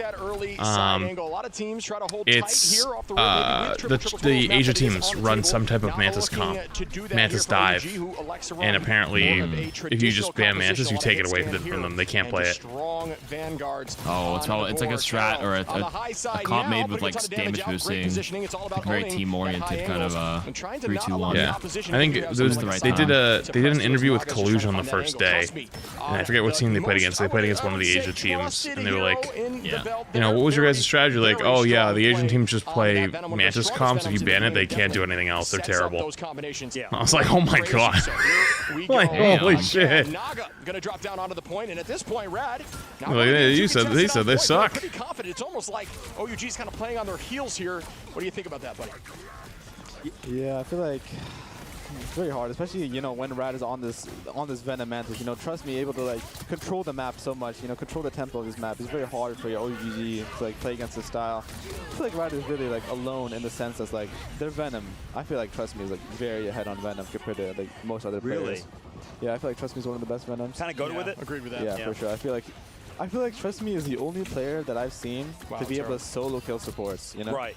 Yeah. Absolutely. He has like so much individual value, and I feel like I always come back to that, but. As we begin again, Taro just finding some serious value. We always talk about Phoenix and how good Phoenix is at this level of play. Well, goes to show you right there. Still got that hit scan potential, not only able to pull out that anti-dive, that brawl more style, really can fit any role, as was discussed by Nectar. We start the next fight here. Naga trying to find that off angle. Milan gonna be coming in here, and they canceled it early. A ton of work with that ultimate instead. Does force out Crook to use Mantis with that resurgence as they walk forward. One goes down as Naga takes out Ganbei, and at this point, Rad are looking so dominant in these games. What is happening right now? I mean, yeah, I'm good. I'm just farming drops, watching the event. Main DPS player, but he's on the Ultron here. Yeah, you put a lot of times the DPS player goes on Ultron on triple support. Because he's basically just a flying DPS.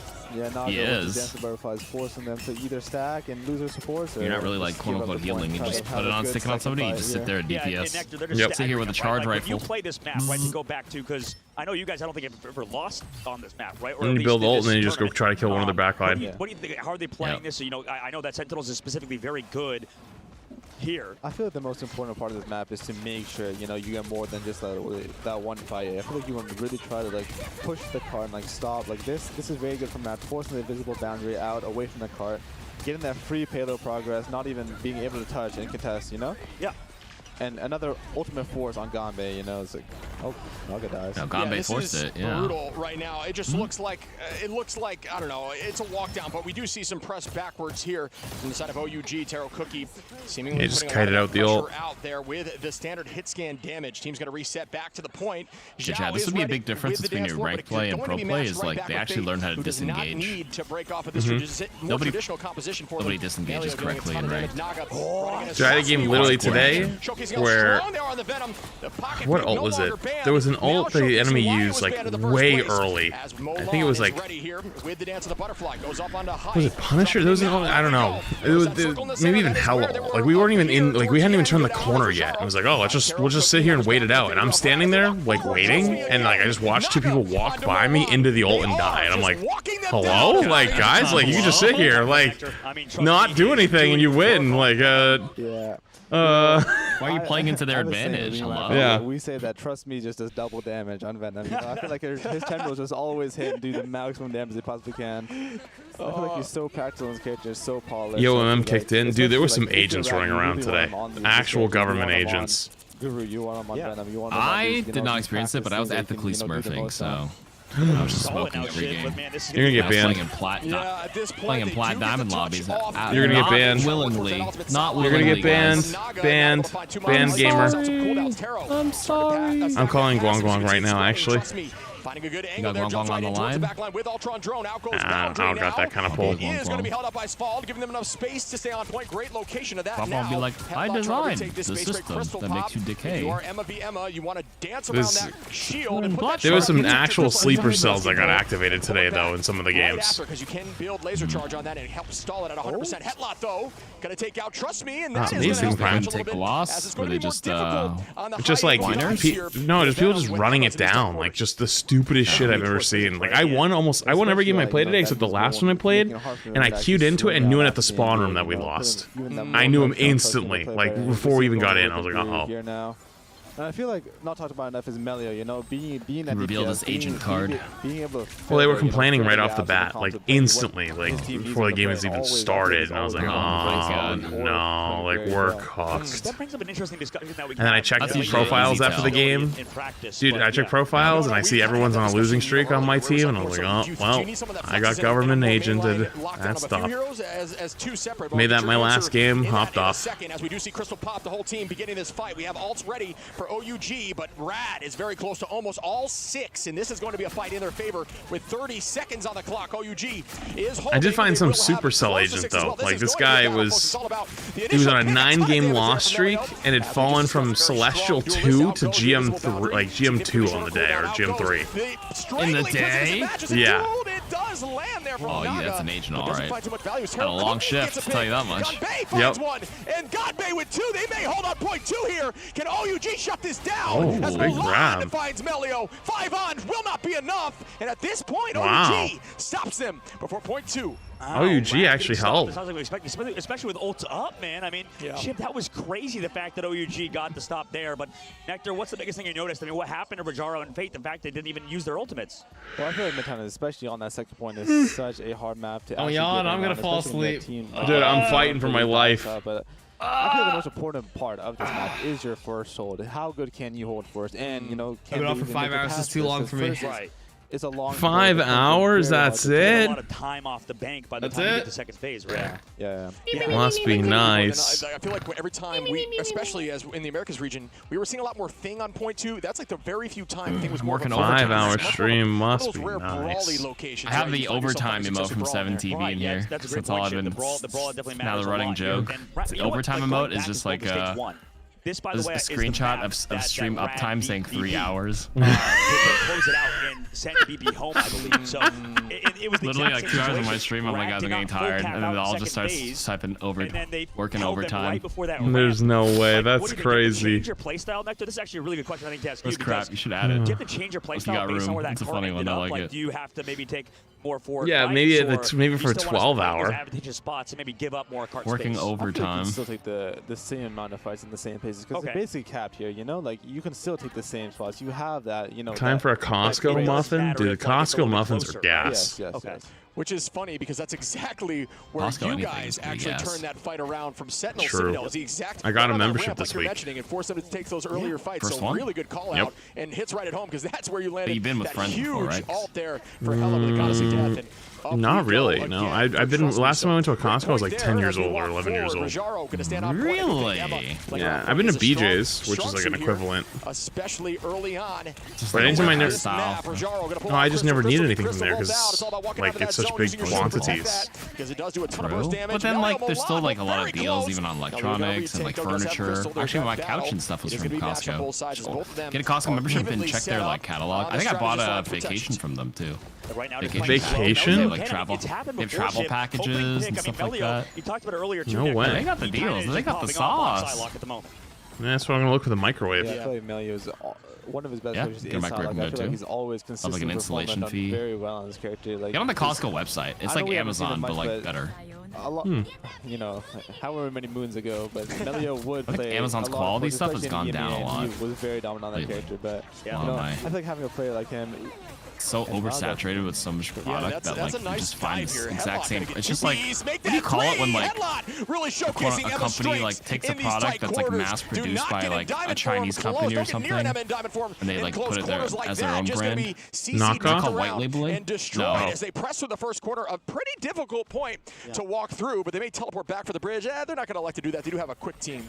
Yeah, we're probably going to fight towards this ambulance side. Is it under car rental using Costco? How's that even possible? What do you call it? Costco? How do you even look that up? I know you guys like to play that spawn camp sort of style, but Chip, we're going to enter this next fight towards this ambulance again in this really long, like you said, street-like phase of the map. And this Phoenix truly is going to pop off for the side of OUG. Yeah, they do.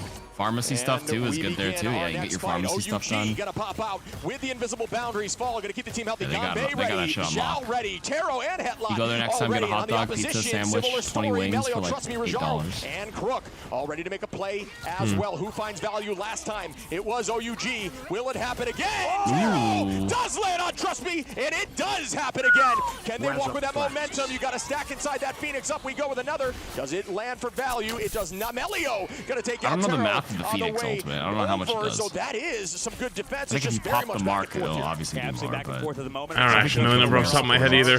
Back for the side of Melio. Milan on the side, like actually doing a good job matching him. Yo, Callan, minute 23 seconds off the clock. I mean, Rad recap too right now, Nectar. And we will proceed. Milan going to be playing on this point here. Going to take a little bit of damage. Up in the sky we go. Bang! Down comes Venom. Does not land. Tries to force out cooldowns like we had talked about prior. A quick little jump in. Utilizing those abilities forces people to think you will use your rotation, so no need to use it. Just get ready for another dive without those cooldowns against you. Out we go. Trust me, gonna hold on. Does have that. Oh no! And out we go with a Psylocke immediately. Dance of the Butterfly. Whole team stacks on it. Doesn't see a lot of damage get poured out there. Fate gonna launch that all down to the side of Rad. Trust me. Ready to feast. Does it collide? It does not. Sometimes you can get perfect timing, and in the new patch you can actually choose to turn on easy swinging, which is nice. It'll actually give you the chance to use He's kind of pressing the add button like the popular lizard meme on TikTok. I'm not even running that many right now. Gonbei get a pick here now, holding on tight. OUG got 26 seconds to move this thing a few more meters, 2 more left. If they want to press through and hold on. Well, trust me, getting that damage buff that you talked about earlier. I mean, finding Gonbei, Rad are trying to that's a big kill, though. He equalized it up with Melio. Oh, they just dropped that. Oh, he dropped that. No. Excuse me, as Melio does go down. Trust me on his fall, but now he numbers needed are that. up in Rad's favor. Missed the shot. Naga takes out Milan. Ultimate's up for Zhao. Overtime has started. Got to make sure you're dancing now. You can play a little bit with that bar, but you can't do it for too long. And we see Rajaro trying to pull out an ult. Trust me, onto Taro, Gonbei, onto Fate. Numbers still on the side of, not anymore. Now Rad back up. Headlock gonna try to find a pick. Milan gets one. Can they keep going now? Good idea on the height. Sometimes it's worth jumping on that bus to the right, but you have to make sure you're still on point. Very afraid to jump off. Milan still doing damage. They are gonna find Rajaro and Naga. Headlock still gonna get another pick, and that is point They one. got it, but they CP too late. Oh, no, they didn't get the portal timing. I mean, that was such a good hold from Rad until the very last second. Like, that's insane.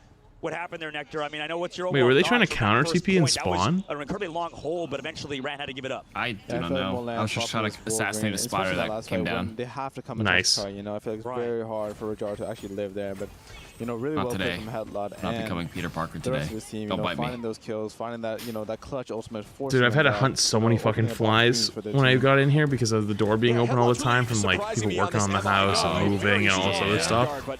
Looking really clean out there right now. There's so many of them. Now it's getting better now. But the first like 2 weeks, oh my god, I killed like a 40. Momentum so impactful in this game after map 1 like that. Seeing OUG perform is what. Oh, as I say that though, trust me, taking out Milan. Melio gonna take out Fall. But now it's pretty good. And Taro now. Headlock falls. Naga popping off here. But alts will be up for OUG. Can they make a play and push this thing through? How does this keep happening, man? Like, how does Trust Me keep getting these pickoffs when they're down 1, Nectar? Like, can you talk about that? Yeah, I feel like Trust Me is just, you know, very in sync with his teammates. You know, I feel like, as we talked about before, he's a very good IGL. He's always aware of, you know, getting 2018 Overwatch vibes from this. Going, you know? So they're always aware of what he's doing. You know, if they can't, they will, and if they can't, you know, Trust Me knows to. I also disagree. The dive is working pretty well for this. Maybe like 2016 or 2017. 56 seconds left to go. Taro. That was an awesome melee cancel, for example, right there. It's on the prime. Oh yeah, absolutely. And right now, I'd say pre-Overwatch League. Sure, Trust Me is gone, but he can maybe. Yeah. Milan tries to hit a big last stand. It does take out Melio, but Naga gonna find Taro. Down goes one Phoenix, and another falls, but with ultimate and is reborn. I think Rollock would make roleplay a lot more. As Headlock gets another pick, will they be able to ride this thing through? And we will see. You got to make sure you got 28 seconds here. You got to play on that's a fun one. Anyways, what Naga on the Headlock through that tight corridor. I can't believe, Trust Me, was able to get so much value in there. What a hold by Rad. I really thought OUG had that. Yeah, that one. Able to use that silent seduction. You got 14 seconds left. That's a quick way to get people big mad in this game. 10 seconds left in beat shit. They're going to delay a little longer. Gonbei able to slow things down. Taro to the sky. People are warming up to the idea. People are getting tired of build them quickly without losing anybody. Like having no tanks. 85% here. Last stand almost back up, which is wild here for Milan, and they are still walking forward. They do have point caps back in their favor. Remember, maybe I'm just off the mark. Find Zhao, though, maybe and that is not. a strategist down. Headlock finds Fate and evens the odds, as both of which will now have a strategist. Triple support is ask to play or ask revenge, if you will. Play against or play with. Now it's about playing patiently. Can they get the team back here in time? Can they? Actually, I don't mind to be on my team. I don't mind playing with triple support. Trust me again with 2, and that I don't mind it if we don't play like unless this portal Luna, is huge. Not sure it can get there. And like Cloak. It's because of the. I mean, like, you have to drop out of the window first on this map. It's so different than every other map. Well, and right there, I mean, John Rad wins. Thought, like OUG stepped it up on that, and they did. That was well played. This is why I guess when we look back at offense stuff, like with the earlier game with Ground Zero, I mean, the fact that Ground Zero was able to kind of just do well on there. Well, they go 3-0. It's not over yet. You get another prediction and an ad. Good luck. Have fun. Defensive sided hold sometimes, especially in second phase. Trust me, is cooking. Yeah, I feel like, especially on Midtown, it's very defense heavy. His name's a little newer to me, but I definitely know who Melio is and Naga. I feel like, especially us and they all were the teams as Overwatch well. yeah. They want to offer They're Overwatch people. I'm sure the other ones probably were. I just don't know too much about them. The Ultron thing, something like that. And I feel like it's really good because you can burn so much time off the bank on that first corner. Like, you know, maybe like 2, 3, especially in that Envy match we saw yesterday where they I'm hitting a bit of a wall. It was like 30 they didn't seconds. get through OT. You know, they kept in the nick of time in OT on first point. So that is crazy. And while we're on that topic, what do you think is the most meta, if you will, triple Vanguard, triple strategist hold? Because we've seen iterations. So I'm curious what you think. I'm unsure. It really depends. Just on hitting the wave right now. If you like, power through it, I mean, you're chugging, you're farming. Now, like the Cap Venom with the triple support is pretty good. Like, it's just not as engaging as we're watching. Maybe if you were playing, you would. It would be more. Nah, if I was playing, I would already been off by now. The most important part is the Doctor Strange. So really? Oh yeah. In the second fight and still have like a good solid third fight. Right. Yeah, there's a lot there. Well, I can't turn my brain off and play quick play in this game because I get stream sniped and hunted. What's the deal with like sometimes Doctor Strange ban? Oh, yeah, that's not you know, fun. I think we talked about that on certain maps. Sometimes, I guess specifically against Envy, they do it right. You ban it against Collusion stuff. Maybe you can talk about that. When do you want to ban Doctor Strange? Is it just going to be map dependent, or you just want to get rid of the portal comeback stuff? I feel like a lot of teams like to like ban on things like certain cost maps or like, you know, convoy, especially on convoy allies. Like very important. He calls it convoy, you know, not a lot payload. Of teams really want to play for that, you know, like kind of stack the first fight on every convoy map and kind of like negates that. It makes it a lot harder for them to come back that's true. with all the roles. Like you have that advantage in the fight. Well, on that, I mean, do you think it's worth it to maybe get like not even do a ban on like an important hero, or maybe if you're unsure about a ban, is that when you do the Doctor Strange ban and stuff, or what do you think about that? All right, I'm going to bathroom, get up and walk around and stretch because I'm going to die if I don't. Right back. And, you know, they're a team that wants to play that triple Vanguard hold. Like, it's, you know. You're going to get value, right? Yeah, because it's like, it's consistent in terms of the ban, for sure. Yeah, I agree. We haven't seen as many teams as I thought would run that, but I also think sometimes, and I'm curious, Nectar, what you think, but the Strange ban sometimes comes through on, like, you know, specific maps. I feel like Central Park, you almost guaranteed a teleport back on that first hold, just because you can use that portal immediately. Like, are people banning Strange here for like his overall play, or is it just to get rid of portal stalls and like portal comebacks? And also things like Yggdrasil. Do you think that map dependency as well when it comes to the ban of Strange? Maps like, you know, like you said, Central Park, Yggdrasil path, and you know, even Midtown is like pretty good to ban Strange there, especially if you're like against a team, you know, like I said, like that really like prefers that spawn hold. And remember to drink? You know, we can talk about this again that we talked about during the map, and you know, I think this is the great part about this cast is that that's a stacked Overwatch roster on Envy? Series, oh yeah. I think Melio, you said how he is a very flexible player, right? And that's the benefit of Melio for sure, the fact that he can play all these heroes. Overwatch pros. And we were talking about earlier, like when you can play a hero to such a high level, like Psylocke or whoever that be, is it worth it sometimes to maybe go on? By the way, trust me, MVP, pretty easy MVP, I think, for us, right? He just played that map so well. We can go back to talking about Trust Me, but what do you think about like the difference between really trying to hard master a hero or trying to, you know, improve your hero? They lost in hero select because they banned 4 supports and they weren't sure what to do after. I feel like especially as a duelist player, you need to be like the other team banned. They could like they banned all. They protected Loki, but then they just ended up banning 4 other supports, and they're like, oh shit. You are very comfortable and you like have the confidence that you will. It actually happened a few times. They were saying that like just ban like 3 or 4 Vanguards specifically and target a single person, and it messes up people's game plans. If you ban like an occasional hero, you can be like, okay, we sub them out for like this hero, but then you ban like an entire role. All right, Prod, we see you. An entire hero pool off one player because it's 4 bans. I feel like it's such a smart tactical strategy. Trust me, man. Trust me?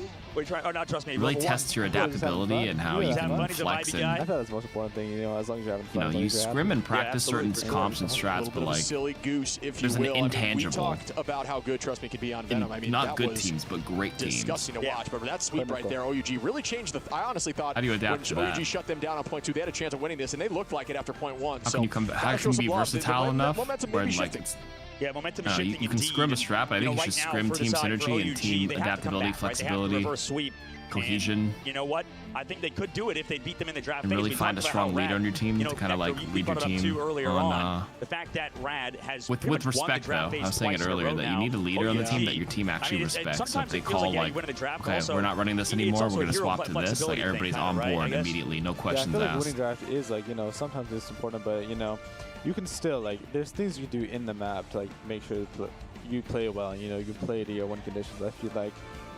Yeah, each player needs to know at least 4. You know, in this case, it still comes down 5. to actually how you do play. What if they know you play 4 heroes only, and they specifically ban 4 heroes, and they render you ineffective because then your 5th hero, it's like you literally have 1 hour on them. It would actually like be very bad. And for them, maybe we can go back to with you on 4 this bans, ship. What is the sort of hope 5 for heroes Team OUG on this third map? Is it going to be through the likes of Taro Cookie and stuff, and maybe the flexibility of their heroes, or maybe on more? Really, some team could pull that out. They just scout one player. They notice they can't play the 5th hero. They seem like a game of ranked. They look at the replays like, oh, this guy cannot play this hero. What is the answer? I don't ban 4. GG's. Because I do think Crook is a great Mantis. I think Fate can play the Jeff. I think Melio's not afraid to pull out the Ultron. So like it's like. What is the answer? I don't think you go Strats, and it's almost difficult to go Vanguards because we just saw them succeed when you went after Vanguards as well. I truthfully do not know. I think what needs to happen is we need to see this side of OUG really get confident, really play off the crowd. They do have a chance to save one, but now you're exhausting one save to like make sure one person. They end up that one person's a liability because they have to save to help them specifically. Oh yeah, absolutely. You're not saving it because X hero is strong. You're now opting to save because your team is weak. That'll be so much fun. You try to make them less weak versus making you more strong. It's a different mindset. Yeah. So every player here should know how to. Oh, I literally got it wrong. Every single time, man. I swear to God. Yeah, it's Intergalactic Empire of Dejali, right? Yeah. So I literally got it wrong, and that's why we have Nectar here because he is here to stab me in the back every time because he's taking my job after this one. I'm back. Just coming in. Dude, you've been awesome. Keep us young. I love it. Keep us young. Dude, it's been so much fun having on the broadcast. Yeah, thank you so much. It's been very fun casting. Oh, it's great info about the game. Oh yeah, and we're not done yet either. We still have you for a little bit. The games are close, or is it a lot? We gotta really abuse your mind here, you know, burn you out. All right, but yeah, you can definitely tell there's definitely favorites. But you know, we'll take you. I think the last one was 3-1 of this draft. 3-1? Yeah, I think it was 3-1. Run us through that, but we'll obviously have to say goodbye after this that. One's probably a 3-0. You know, send you on your way because, you know, I'm sure you want to relax and, you know, finally chill a little bit, push, right? Flats, push. Nothing like stressing you out right after games, you know? We really appreciate it. You know, it's just all fun. I'm very glad to, you know, have the opportunity to come here and cast with you guys and, you know, talk about it. Yeah, it's been great. You've got ice machine repair to pay. Come on. I ain't doing that. I told that guy to kick fucking rocks. And absolutely, later on, we'll get Aura, another teammate of yours. Aura Mori maybe going to come back on broadcast for the next series with, I believe, Leg Day in Moxie will be taking over at that point, man. So last game for us, but 2 more games of the day after this one. Prime. Regardless, reverse sweep could start here for OUG. May not be over yet. May not be over. Nectar, before we even see the ban phase, because I know you can kind of see it early there, look away from it. When we talk about this ban phase, OUG, did they make any mistakes? I mean, they did what you said. They locked the Luna, didn't work. They locked the torch earlier, didn't work. Do you think they have to go back down to keeping that torch available, or what's the play? Yeah, you know, this sometimes, map. you know, you can draft as well as you want, you know, but sometimes it just comes down to gameplay. And it's like, at the end of the day, it is how you play in the match. It is how you ban torch. The decisions you make, the value you find in your ults. And I feel like OUG just isn't fun in this match so far. Yep, and right now on the screen, we got Luna Snow getting protected for Rad. Again, I mean, they did the same thing. Did they protect Mantis last time, or was it Luna this time? I think they Mantis. They've done that a few times now, Rad, so they're going Luna now. What do you think that is, Nectar? Is it because of the front-to-back play style? I feel like Luna Snow on these open maps, especially with the style that Rad, you know, tends to enjoy on these open maps, is very good for them. It's, you know, the snowflake value is very, you know, it's a lot higher, you know, when you can send these snipers on these deep angles and they can like play these like. No, 100 of these enemies after this.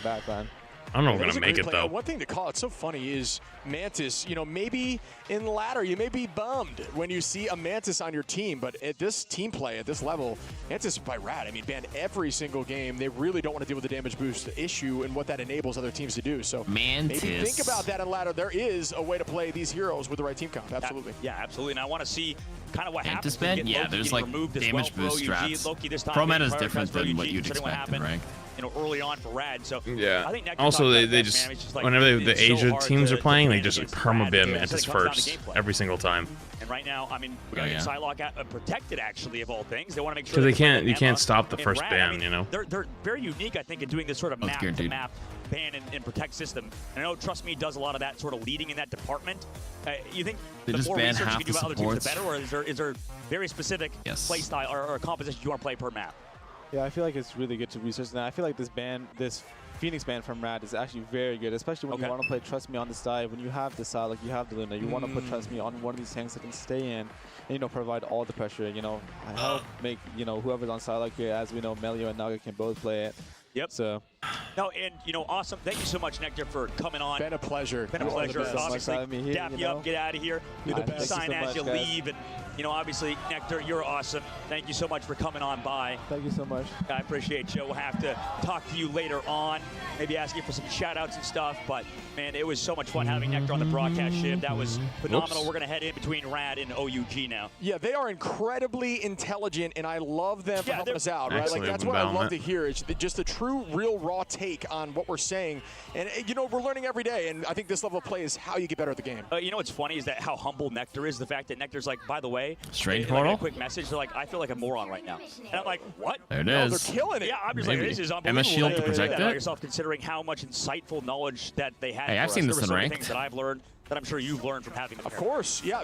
I mean, honestly, I think the audience likely thought they were invaluable. They go, it's always going to be good information. Grapple around or cap. Oh, they're playing the Jeff. Right? Like, what do you? Like, who else can you possibly learn from? Like, an incredibly strong duelist with some great feedback. Check out Nectar's streams as well. Absolutely. As my co-caster, I run Chip. That'll throw you in there, of course. But Nectar. Look at this lineup they've got going. For sure, coming on here earlier on. Yeah, much appreciated there. Venom goes in with the Jeff following up behind. Is gonna find Naga. So there we go from Mulan. It's actually kind of crazy. In the hero pool here, Taro Cookie building up Svald on the defense here. They do like to play hyper aggro. Trust me on that cap now. Fate not going to be on that Jeff. Instead going to be on the Cloak and Dagger. Excuse me. As they move forward, Fate 75%.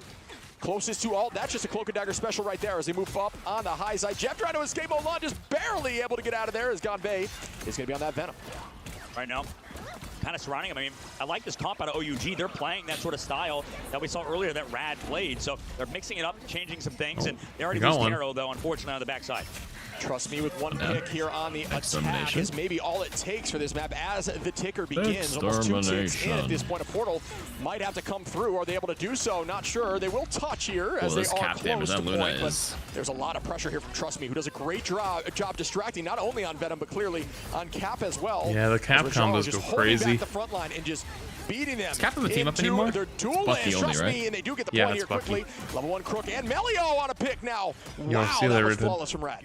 Yeah, I think if Nectar was still here, they would have said that Rad won the draft again, right? I mean, based on what we just saw in the streets phase of the map, 4 minutes and 36 seconds left to go, Shib. And I mean, what a dominant first point. I need to see OUG some life out of them here, Shib. And, you know, maybe this is why we don't see Jeff necessarily on maps like these payload maps, because on domination, I suppose you want to be more shifty and stuff. For OUG, they're kind of struggling, but they do have ults ready to go, and there's a good chance they win this fight.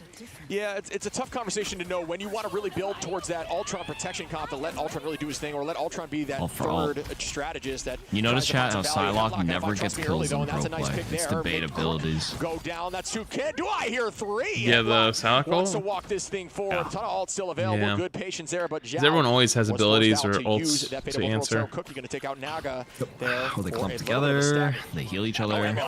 Again, I mean, you called out, man. Every time we watch these games, it seems like there's always a Magneto player popping off, right? Headlock been that mainstay for OUG, and I think right now, I mean, no ultimates as well, just using Xiao Zheng like you said, but that's how good these Striders ultimates. Oh, early fight coming through here. I'm going to fall asleep at the table here. We begin as we do see the Fate out again early for the side of Rad, so that is job well done for Gonbei on the dive. Melio, though, turns it back into Taro, and it's not done yet. They're really running through with this as they just walk for it. Trust me, was going to launch that Freedom Charge right now, almost taking Ultron out of the sky.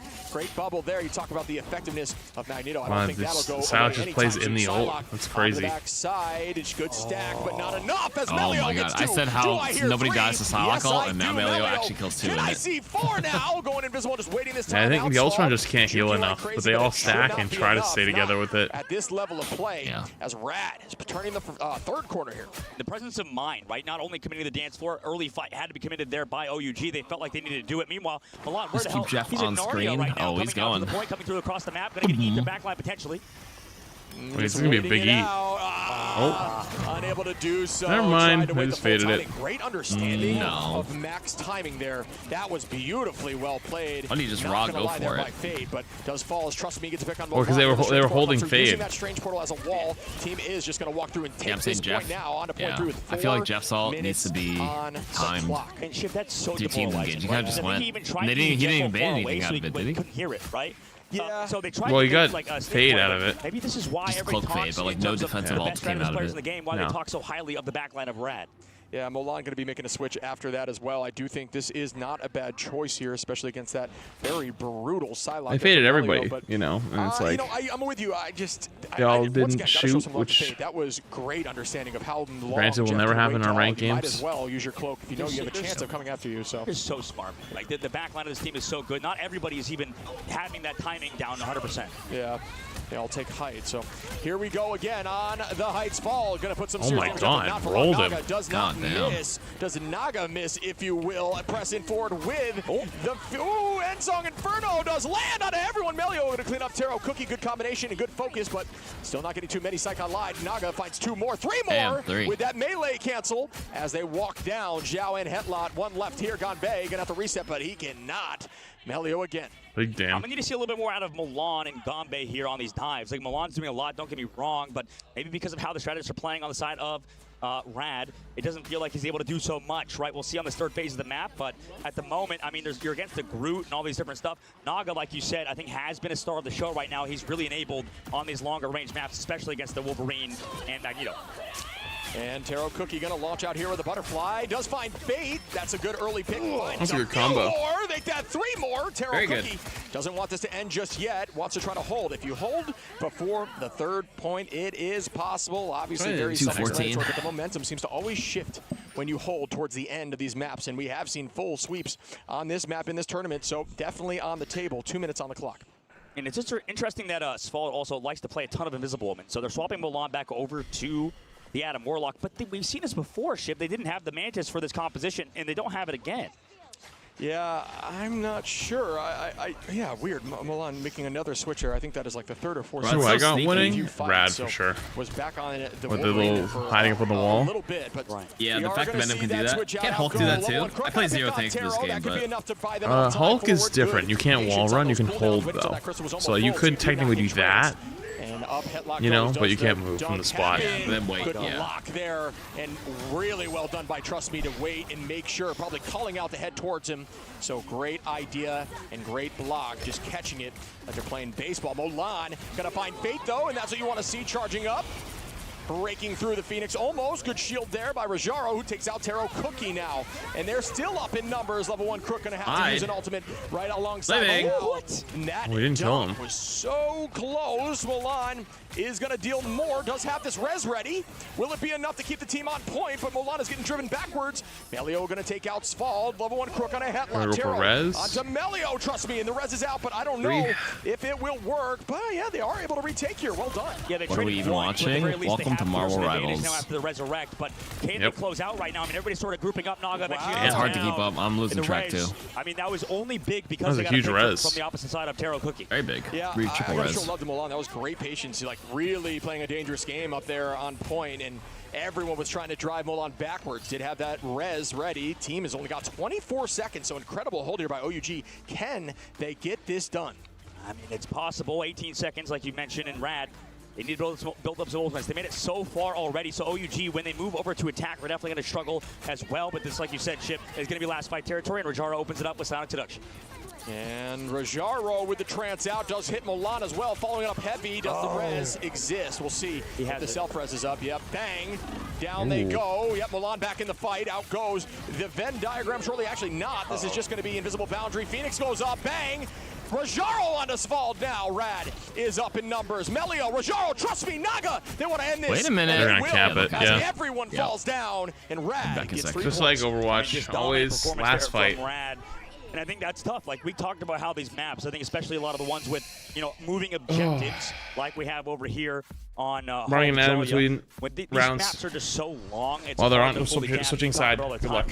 They got it done. They capped out the full map, and I think that bodes well for them moving forward because this is not going to play on the update. OUG, right? I mean, Rad probably has a pretty strong defense first point.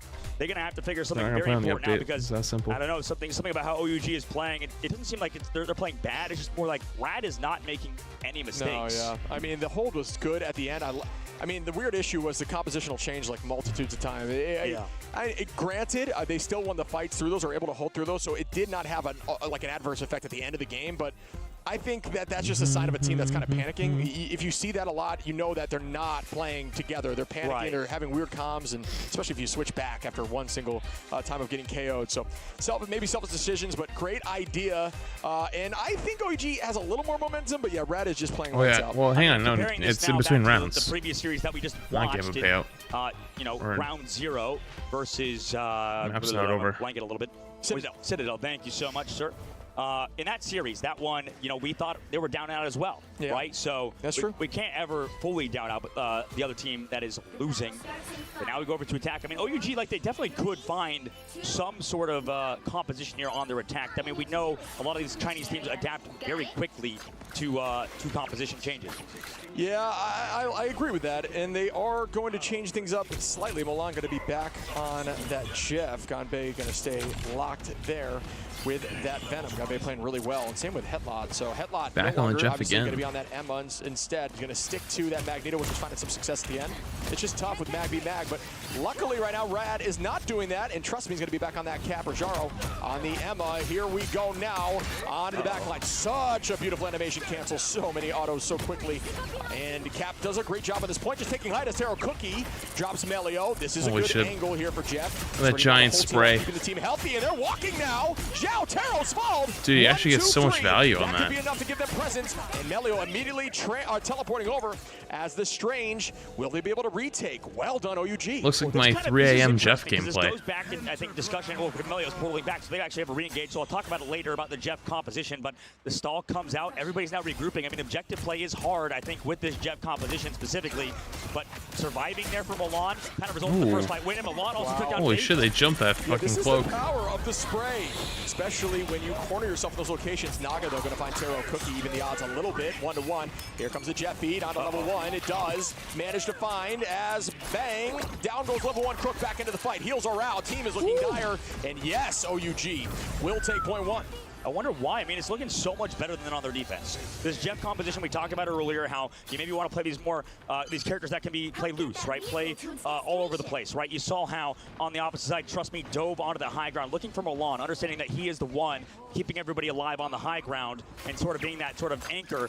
But Milan, understanding the situation is, drops down, swims back up, and you know you can't get chased on Cap in that situation. It's too high up, and at that point, Rad lost control, and then Taro and the rest of the crew able to collapse on the side of Rad. Yeah, so Convergence, I'm with you. I think Convergence is difficult when you have everyone all over the place to really lock in your bunker. I'd rather have you almost bunker on point on defense, right? So that's why it's more difficult. Melio, though, going to find Taro Cookie, and that is going to put them up. Yeah, the Jeff actually is getting pretty good value sitting behind them all the time. Trying to play hyper aggro, but does have the cooldowns to escape if need be.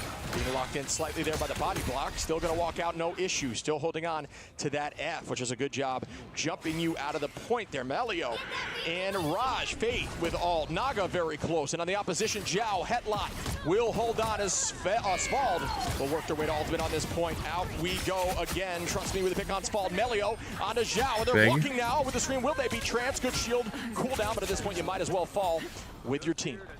Reset there, 3 minutes and 42 seconds, but that's a good time. Yeah, the Jeff usage increases. Oh man, I can't wait till. The other side. Oh man, that's so sad. Every single time. So quiet in the room when they I know everybody sees the Jeff on the ground sleeping, of course, knocked out. Naturally. Naturally. Very sad to see such a happy-looking boy, but he's back now. You know, you can see his little butt wiggle coming on the right side. I love Jeff. Happy guy. Pressing forward we go. For those of you who don't know, Modok actually made Jeff. Jeff, which is a little too cute. Yeah, a little too cute.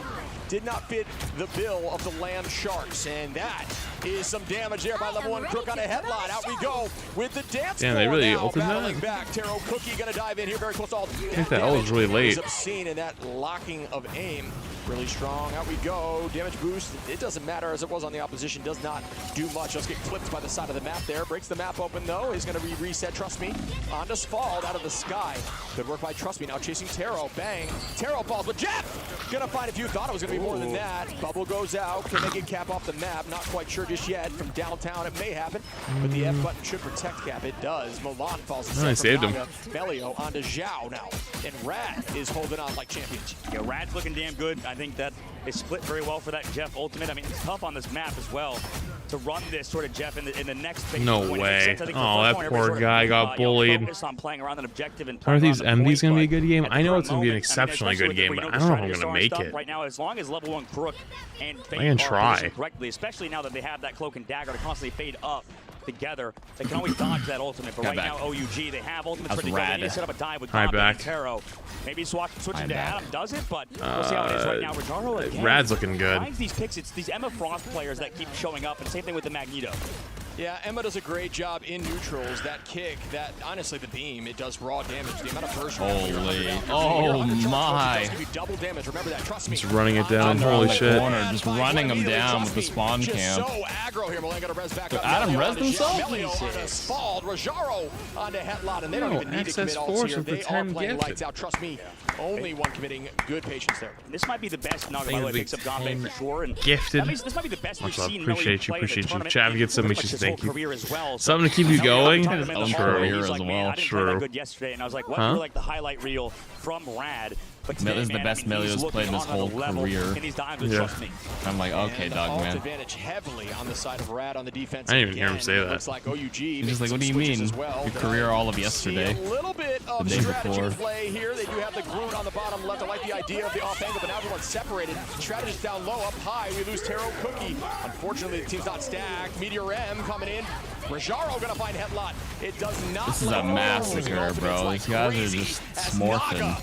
Dude, we're seeing why the Caps constantly ban, huh? Rampage, and it's tough because OUG did commit ultimates there. Man, they had 4 minutes going into the second phase of the map. 35 seconds left to go. Now it is. They banned the Venom instead of the Cap, and now we just see the same thing happen. They're already back to nearly the beginning. Back in the garage. Back in the garage, parking. Back in the garage. Here in my garage. They have nothing but knowledge because a win is probably not going to happen for OUG today. Rad is looking different right now. Gonna have to agree with you there. Gonbei gonna try to make something happen with Groot. Like again, we had that conversation around when you see swaps like this, you usually know something's either really dicey, especially in the last few seconds of the map. You got a touch here with 3 on. Remember, the touch can conclude. You can't get to OT as long as you hit with 3. You gotta get there. Oh, the deflect. Gonbei's ult. Ticking down now as everyone is falling off the map, and that should be it. Rad are gonna progress forwards. And we will be seeing them again. Rad actually went crazy. It wasn't even close. Here. It's been a pleasure watching you guys have some fun and great games out there. OUG making it this far. Absolutely. Rad be taking out next one's the big one. Number 1 seed from the big one. They were a very storied franchise coming into this. I think in terms of thanks for hanging out, chat. They were easily the number 1 team. All right. And a fight. GG's was fun. Even more dominant in good luck with bed tomorrow night. What time's your sponsored thing tomorrow? 12 p.m. Good. I mean, this is it's in the afternoon? No, sorry, 12 a.m. Sorry, 12 a.m. 12 a.m. Midnight. Yeah. I believe we're at the stage now in the tournament where you can. All right. I mean, you can I'll see you tomorrow. Obviously, that was see you tomorrow. Good night. Bye. So that is why they did not match up before. But yes, we will be seeing Citadel. Chat, while they're doing post-game and stuff, I'm going to get up and go stretch and walk around because I am fighting for my damn life. And you talked about nation versus nation. Right now, we are having that sort of battle going on earlier in the tournament. But right now, we get to see NA versus NA and EU versus EU. Top 4 teams in the tournament, all from the West. And you know what? There was a lot of good teams from Asia, from the Asia region, from Oceania as well as China.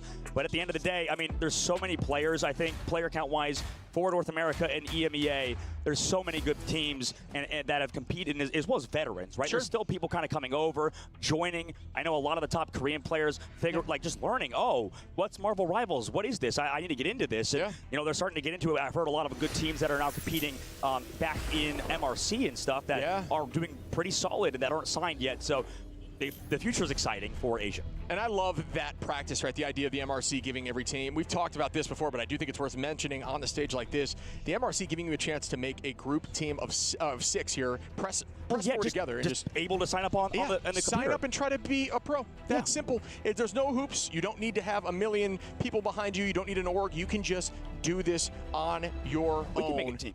We could. We could make a team. The caster team while we're playing. You know, cast at the same time. There's stream teams as well. Necros and his guys are up there upstairs for Schmuggus. Obviously, they competed, almost qualified into the Ignite series. Mid-season's a little bit harder to get into because of the talent here, but you're right. Anybody can sign up. I know somebody, I don't know why they reached out to me, but they're this on X, they were just like, yo, how do I sign up for these tournaments? I want to play an Ignite mid-season because there's a lot of people wondering that. It's so easy, Shiv, like you said, just sign up in the in-game client. Exactly. You can just play. I mean, I'm not a developer, but for some reason, I guess people are reaching out trying to figure out how to play Ignite. Hey, you're a face, right? And honestly, once again, I think that's an awesome system. Rad, a very storied team, a team that looks really good together. Clearly friends now. Maybe not in that situation where they signed up just as a group of friends, but they are definitely family now as they are up in top 4. And that prize pool is no joke as you enter the top 4, but you know what's even sweeter? Number one, getting that 180K, crazy, 160K, I believe. 160K, you take home that trophy too, man. That's a sick trophy. I don't know how you're gonna fit in your luggage, but at the end of the day, that's a nice prize. Especially, I think everybody's talked about the legacy. You know, being the first ones to win a LAN event in this game is huge. You remember it forever, right? Especially the players, especially on a big stage like this. It's something that you'll cherish for the rest of your life, and I'm sure every player is trying to soak it in as much as they can. And we look now at the stats. Melio, you talked about the success of Melio, potentially the best game of the tournament for Melio so far. 24 finals, almost 4K damage. Beautifully well played there. And trust me and Naga doing their thing up in the teens, while Rajaro found a lot of those 7 in the neutral. I think that was the value of Emma, and that's what Emma does. So look over at OUG, Molan making a lot of different choices in pick. Hetlot really, to me, as a star. So Hetlot, 8 finals. You know, it looked really good. Milan, the switches were crazy. Yep, absolutely. I mean, Milan was definitely Himothy John James Jr. III, and right now, OUG, will have a chance to come back, right? I think that a lot of people talk about how, I mean, they're qualified already, right, for the next stage, and everybody here in the mid-season is. So it's not like this will be the last time you'll see them. You might see some tiny changes. You might see some roster shuffles and stuff. Like, that's definitely something that's up for debate. Like, everybody's talking about roster mania. I know, I'll say anonymous owner of one of the teams said that how, already right after the tournament is over for their team, they were getting people reaching out to them. Like, hey, we should make this change. We should make this change. Like, it happens as soon as you're done. It's over and you're going to free agency. Trust me, though, definitely not leaving to free agency just yet is that leader and honestly MVP of this team, MVP probably of the match besides Melio.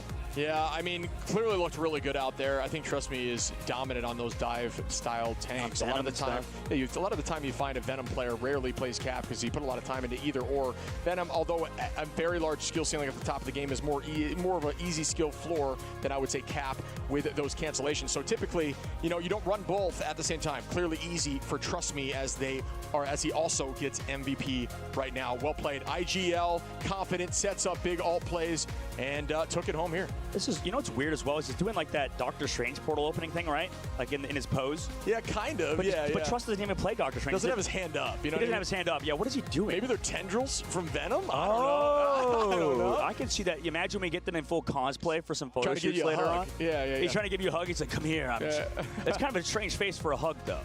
He does look warm and welcoming, but, again, like you said, I mean, you get a hug with him and you're gone. That's it. That's that Venom. I mean, we saw hugs with his teeth. Nectar. Yeah, Nectar was essentially saying probably the best Venom out here, at least they believe that is on there. I think that's the biggest thing of this midseason that you bring up, Shiv, is the ability for people to make a name on certain heroes. you know, we could talk about who is who coming into this, right? With Milan being really good on Iron Man, wasn't really able to play it as much. He played a lot more, you know, Psylocke, or rather, a lot more Wolverine and stuff. Yeah. But I think Gonbe, Jeff and Adam, which is crazy. Yeah, Jeff. I think he played pretty good on Jeff. It's just the tough series versus Rad. And on the opposite side, I think Fate was known actually for playing some Jeff, as well as the backline for being good. Zhao Zhang, or the strategist of OUG. Definitely known for just being a fantastic strategist player on Loki. Yeah. So, like, and Gonbe on the other side as well on Captain America. You know, a lot of people were wondering about these Chinese teams and trying to figure out about them. Now you know, and now you can sort of follow them as they stream on Billy, and Douyin on these other websites. Yeah, I mean, but these teams are all going to adapt, right? This is the first time we've put all of these different regions together against each other. They're all learning from each other. A lot of these teams, you know, not electing to scrim each other just due to the nature of how the tournament went. You don't necessarily want to give up all your strategies, especially if you want to really practice what you plan on playing. So now that they've gotten eyes on team compositions and how they have played, this will be something that they can review and understand and bounce back from, and maybe adapt and fine-tune some of these compositions that were dominating. You think any team is looking at picking up some washed-up casters such as myself and you, Shib? Like, are we ready to go out in the lobbies? What are you thinking? You probably. You have been a pro. Me, well, I'll stick to just yelling at this screen. I don't want to leave you. No, I'm no way. No way. Couldn't happen. Brother. I would want to, but well, first of all, I would be terrible unless I played strategist. Maybe. But even then, no, I would never trade this for the world, man. Yeah, so it's been so much fun. It's so much fun casting with you, and you know, so much fun casting with Nectar earlier too. Yeah. That was such a unique experience. I don't know. Really cool idea. What are your thoughts from that? I mean, having the first like trio cast in the hero shooter genre, man. Yeah, first trio, but also just like a wealth of knowledge, right? They are just incredibly intelligent. I talked about when you really have a question about how pro team functions, why not ask somebody who's been a top duelist, the top duelist in the game at one point, multiple points throughout these seasons, and great answers. They were always giving us like more insight and thoughts and why compositions were run. And I do agree. I think, you know, maybe something that we fall into as casters a lot of the time is the ban phase. It is incredibly important, but it is still down to how the team, you know, is together. Exactly. Sometimes you'll get out of the ban phase, you look at a team comp, you're like, that comp is crazy. For example, Jeff, you know, maybe it's like the Jeff Rocket. We saw the Jeff Ultron. We're thinking, how is that going to work? And then it found a ton of success. So it's really about how the team functions, and it's not always about the bans, but I do think bans are incredibly important. So a lot of information from Nectar. I think they really taught us a bunch. Fantastic point. I think definitely Nectar's up there with the best of them, with Moxie and Mello back behind the scenes on our desk. So thank you so much, Nectar, for dropping on by. And, you know, I'm excited for the last two games of the day. We're going to finally sit down and watch the North American matchup. That will be later on. But we're going to wait for an interview, obviously, on stage, Shib, as, you know, we kind of let them cook backstage, figure out questions and stuff like that. But it's been a phenomenal tournament so far. And, you know, we still have the second half of today, and we're going to be watching the crowd in an excited fashion because Leg Day and Moxie will be joining you guys up here on the desk in just a bit. Yeah, would not miss these games for the world. And it's funny that we mentioned the world as we're talking about all these regions coming together. We have the Americas region. Yeah. Well, we are so lucky to even be here. Like the fact that I haven't been fired, and the fact that you're saving my butt every second, you're just like there with me throughout the whole thing. So. It's been a blast, man. It's been so much fun. But I mean, could you have written a more insane story? The script, if you will. You got the Americas regions duking it out, and EMEA duking it out. Both top contenders for the world. We had conversations of all four of those teams being, you know, in for the discussion of the best and most likely to win this tournament. So it's them all duking it out. We find out now who can show up on the biggest stage there is in Rivals. Yeah, I mean, a lot of people have nerves. I mean, Nectar talked about that as well, and that's obvious. That's a good call out too. Right, and I think that like maybe a lot of players and teams still getting used to it, right? Playing on stage for the first time. We're still super early days, right? I think usually before we enter a LAN event like this, a big one. Yeah. Usually you have years and years of time before that. This game just released. I know. It just came look at this. out. I mean, are you kidding me? Yeah, this year. Yeah. I mean, unbelievable that this happened so quickly. So shout out to the entire production team, obviously, of NetEase. We still have more time to talk about, so I don't want to talk about them too much, but I know that, you know, behind the scenes, Binky does a lot of work, and so do a lot of people. Kane. We have a lot of amazing people working on the staff at NetEase behind the scenes and, you know, on stage. In a second, we'll have an amazing interview, which, speaking about a hard worker, is Texture up there on stage with one of the members of RAD. Yes, absolutely. So, I mean, my breakdown for you is this. How do you think, I mean, because now that your pick, for those who don't remember, is out of the tournament with no disrespect, you know, everyone loves Sen, but how do you think the next two games go? Give me your breakdown of those two games right now. Well, you think I'm just going to be wrong. So, well, you could, but you could be right. I mean, it's a tough question. I think for the side of... And you got to give me map distribution. Map distribution too. Damn. Well, let's. You know what? I'm skipping out on you. I'm skipping out on you, Shib. Actually, I've decided to send it to the stage with Tetcher to save me. Thank you, Tetcher. See you in a moment.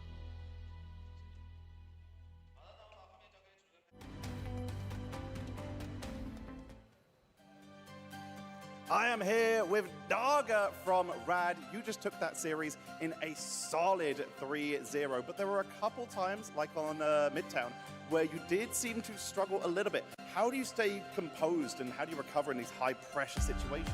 Well, even though we struggled, we still have immense confidence. We have first hill, second hill multiple times, so we know if we put in maybe even 80%, we're still gonna bring it back, right? So I think it just comes from the confidence that we can still win it even though we mess up. And you have been winning. You've now been able to take out both of the teams from China, and you've played against one of the teams in the upper bracket, Envy, twice. How do you feel about your bracket run so far? Well, both play-ins and the bracket was really hard on our side. I mean, Nova in play-ins could probably have beaten most teams here, or at least half.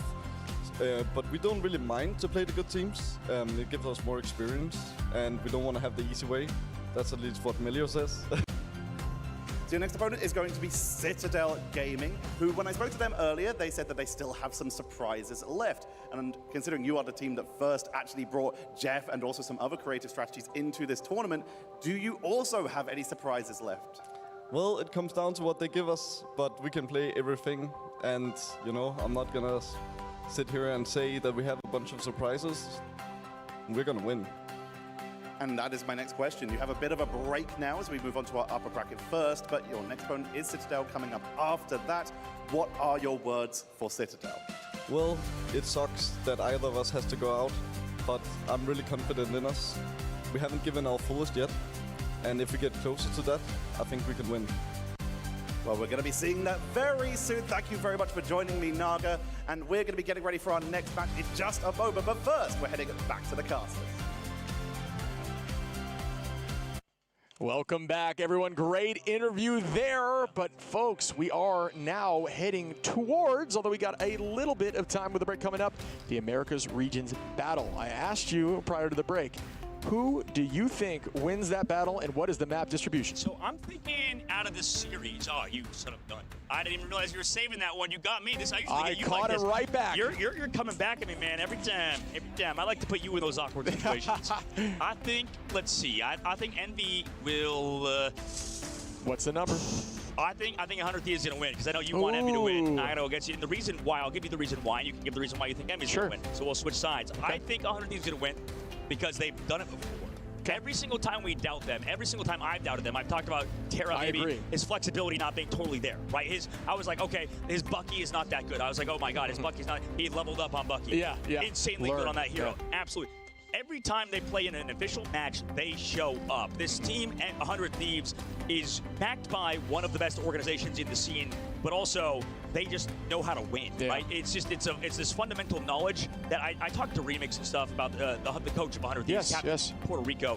He was talking about how 100 Thieves, I think, is a team that maybe doesn't put 100% effort in scrim sometimes, right? Yes. And that's normal, right? Sometimes, especially as a North American lineup, I know, and you know, a lot of people in North America are, I'm not going to say lazy necessarily, but sometimes you practice too much, you burn yourself out, you don't realize that. So what happens is, you know, things get kind of, oh, I don't want to try this day, oh, whatever. And that happens even at the professional level, right? For a lot of these young kids that are still early on in their careers, a lot of times, you know, getting that work ethic, learning how to kind of be a pro is a learned skill. And, and sometimes it maybe even takes getting kicked off of a team to learn that sort of thing. But for 100 Thieves, they are that team that always shows up on match day. So I'm going with experience over anything, because for Team Envy, they had their moment. But I think that 100 Thieves, even though they're not necessarily the favorite to win, based on what we've heard behind the scenes, I'm just going to go with experience. And at this point, I'm done doubting 100 Thieves, because every time I have been wrong. And I think the crowd will like that a lot. For me, I thought Envy off the rip here, just from knowing the talent and seeing how strong and dedicated they are to trying to take this tournament home. I think 100 Thieves is an incredibly strong team, but I think Envy, you know, right now as a unit, have more consistent players across the board, although I do think 100 Thieves has a ton of talent, and all of them can show up at any moment. I think Envy has the confidence, based on what I'm hearing on stage even. They are clearly confident in what they've done over these last few tournaments, but they did show weakness, right? Yeah, they did show weakness, and you know, I think, who is it that said it? I think Cal said what was that? What did he say in the interview? He said, something along the lines of the most difficult opponent is the cafeteria or something like that, or the buffet. Making them a little sluggish and such. Yep, exactly. And for the side of Envy, I think you might be right. But I'm going to go 100% on 100 Thieves, and I think you're very sound logic and reasoning to why Envy is going to win. And I think for the North American region, this is kind of like a cherry on the top to the tournament, you know. So, but we'll see in a second on the main stage with an interview, I believe, with what was it? Second, who is on stage? What's going on, guys? I have a very special guest today after we just saw Rad take down OUG, the one and only Boger. How's it going? We're glad to have you. Ni hao. Oh, he's working on his Chinese, absolutely. Practicing. We'll have to ask you now that we're in Guangzhou, China. Is this your first time in China? Yes, it is. I've never been to China before. How is China? How is the first LAN in Marvel Rivals history? It's great. I really like China. I love the food. I like the city. It's all great. Everybody's awesome and very welcoming. And the LAN itself is also really good and really fun. It's fun to meet all the awesome players that I haven't had the chance to meet yet, that I play and ranked with. And the casters as well. Some of them are very handsome. Oh my goodness, Yes, there's some great ones up there for sure. And you know, I love the hat, by the way. Speaking of handsome, beautiful hat here on Boger. Hey, I have to ask you, we've watched a lot of teams. Which one do you have taking it all right now? You've watched a lot of matches up there, up in the LAN party. I would go, because, you know, first and foremost, I'm EU, so I gotta root for EU, you know. So I'm gonna go for Berber or Citadel in this case, you know, because they also have a Bulgarian player. What the fuck am I looking at? Yeah. Alex is Bulgarian, I'm Bulgarian, so I gotta go for the home turf. Hometown favorite. I like it. Like the pick there. And listen, now that you've peaked as a strange player, you know, your good days are behind you. I've got to ask, when you look at this pro scene and the LAN, does this make you want to go out there and try to get to the next LAN? Yeah, I've always enjoyed competing, but I think I wouldn't be able to handle the stress of playing on LAN, and then if I lose, and then going through losers bracket, and there's just so much stress. It's so much easier to just sit 8 hours a day and stream in a little booth and then like have fun and, you know, enjoy my time in China. I don't think I've ever seen you stress a day in my life, I'll be honest. Yeah, you haven't seen me play with my my boy Necros. Then I get really stressed. Well, speaking of Necros, I have a question for you. If Rivals had a streamer bracket, they put all the streamers up one by one, who would come away with the W and win the grand finals? I'm going to go for my boy Craggy. Craggy, my boy. Oh, that's true. He is a legend. Love it. Necros very is in shambles. Flexible, very good at the game, very wholesome, and always plays to win. So well true. Over there. So well spoken with the hat. Listen, last question for you. If you could ban any hero for the rest of time in Rivals, but also save one, who you picking and why? Banning Spider-Man permanently. And saving Hulk, because I love Hulk, I'll be honest. I like Strange, but honest to God, I love Hulk more. He's so awesome. I want to see him more in pro play. Oh, yes, you heard it here, guys. Banning Spider-Man for life. That goes for all the Spider-Man players up there in I gotta go brush my teeth again, by the way, because I got a snacky when I was downstairs. Thank you so much for inviting me. #1 Boger fan right here, guys. Don't go anywhere. We've got an electric matchup. It's the one and only Envy versus 100 Thieves after this short break. No, it was the little Costco s'mores and I'm from California. snackies. Hi, my name is Schmieder and I play Duelist. Hello, I'm Kalush and I play Vanguard. I mean, I'm ready to go. I'm ready to start playing. Like, I'm focused and my main goal is to win. You don't like dwell on any past mistakes and make sure you focus on like the current map, current situation. To be honest with you, Chad, I don't know if I'm making it. You need to be forgiving. You need to just, you know, if someone makes a mistake, you tell them like it's okay. Like I don't know if I'm gonna make it, Chad. Everyone's human at the end of the day. I'll be real with you. Makes them feel more comfortable and more confident in themselves, which is. I'm looking at this when it comes to playing in matches. And I feel like I want to die, knowing that there's gonna be another set of games. I want to play for Sentinels because we lost versus them in our first match in this Ignite qualifier, and I'm gonna go brush my teeth now. Let's see how I feel when I get back. They talk the most trash to me, so I just want to beat them and then talk trash back. Yeah, I'd say also 100 Thieves because they love to trash talk and it'd feel good to like shut them up. My team, of course, wants to win the championship, and I think if we play how we play in scrims, we'll easily win. I'd say it's amazing because, you know, coming to a different country and being greeted with all these people that take care of you, and then being able to show up and do something I love, like play the game, you know, it's awesome. 200 Thieves, the belt's coming out. To Sentinels, you're gonna wish you still had Kalush. 200 Thieves, 我会把你放在垃圾桶里。You know, shout out my family. I know they're watching back home, and shout out my grandpa for being the best supporter. Yeah, shout out to my mom and dad. They've been supportive of me this whole time. I love you, Mom and Dad. Thanks for supporting me.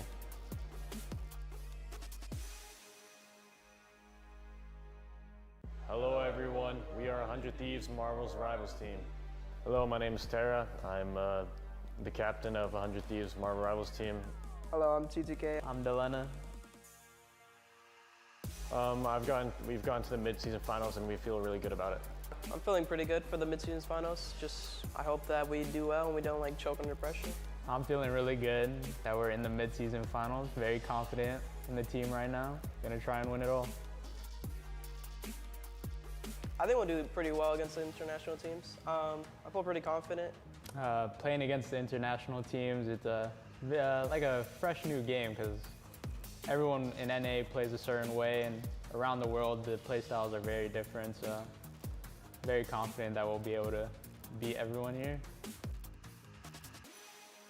Whenever we face a difficult situation, we just kind of follow the basic procedures and what we've practiced. We don't try and do anything like rash or out of the ordinary. We follow basic rules and stuff that we always know. I really don't care about what team we play against first because at the end of the day, it's just business and we were signed to win. Probably Citadel. They beat VP. Really wanted to meet all the guys over there, so just want to beat them for them. We're going to do whatever it takes to win. I mean, the goal of the competition with every other team is to win this, and keep the momentum going into stage 2. I don't think anyone came here to lose or anything like that. Everyone has the expectations to win. The goal here, obviously to win, but we just gotta be calm and collected and it'll be easy from there. I think every team here is pretty shit right now, so I think we're gonna win.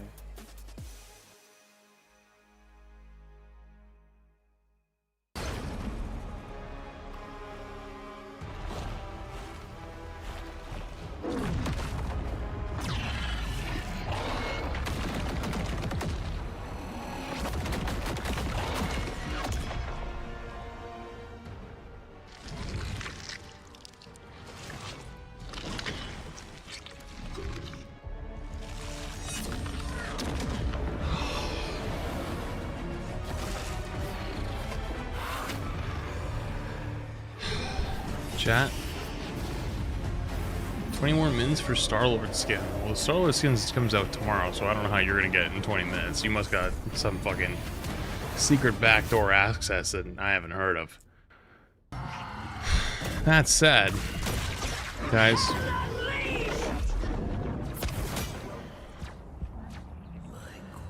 You just missed it. Delana from 100 Thieves just called every other team shit. That's funny, actually. I'm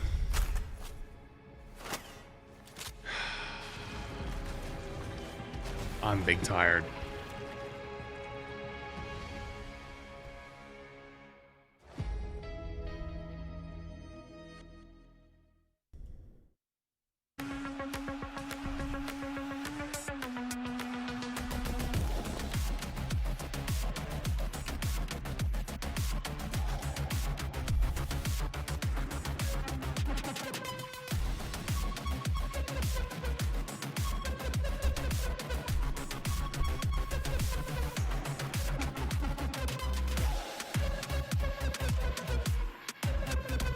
Dude, tomorrow is the actual finals, which should be the best games. I'm at 15.5 hours. This is gonna be at least another hour and a half, at least.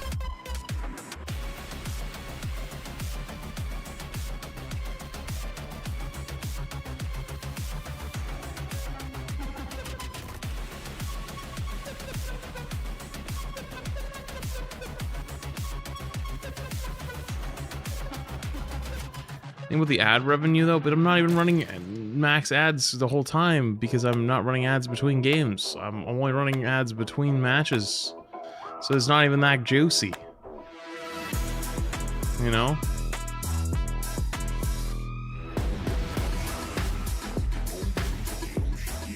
I agree with turning off the lights. If I turn off the lights, I'm going to bed.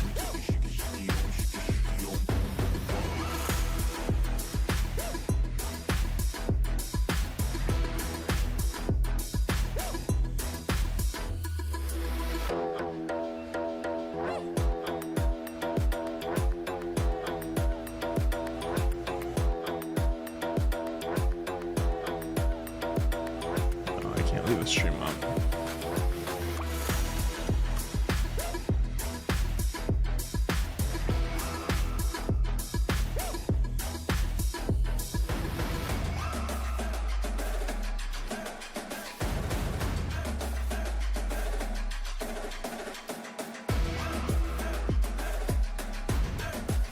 Yeah, I think we go again tomorrow. Dude, I'd love to stay up for this next match, but tomorrow is finals anyways. So tomorrow we'll go extra long. But it's 2:30 in the morning for me. I'm at 15 and a half hours already.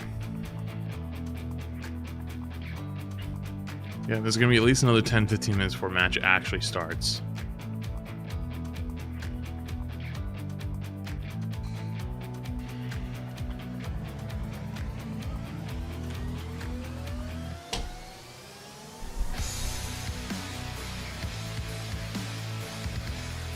Timer for the timer. Yeah, I think it's. I can already feel a headache starting to creep in too, like this, you know, like the side of the head headache. You know what I'm talking about? Like over here. Feeling it sneak up on me.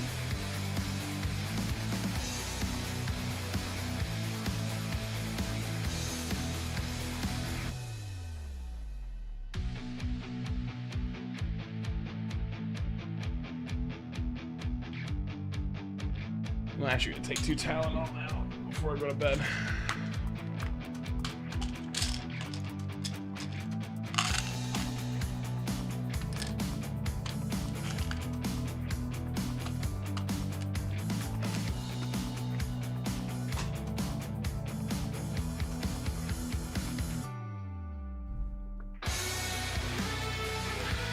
All right, chat.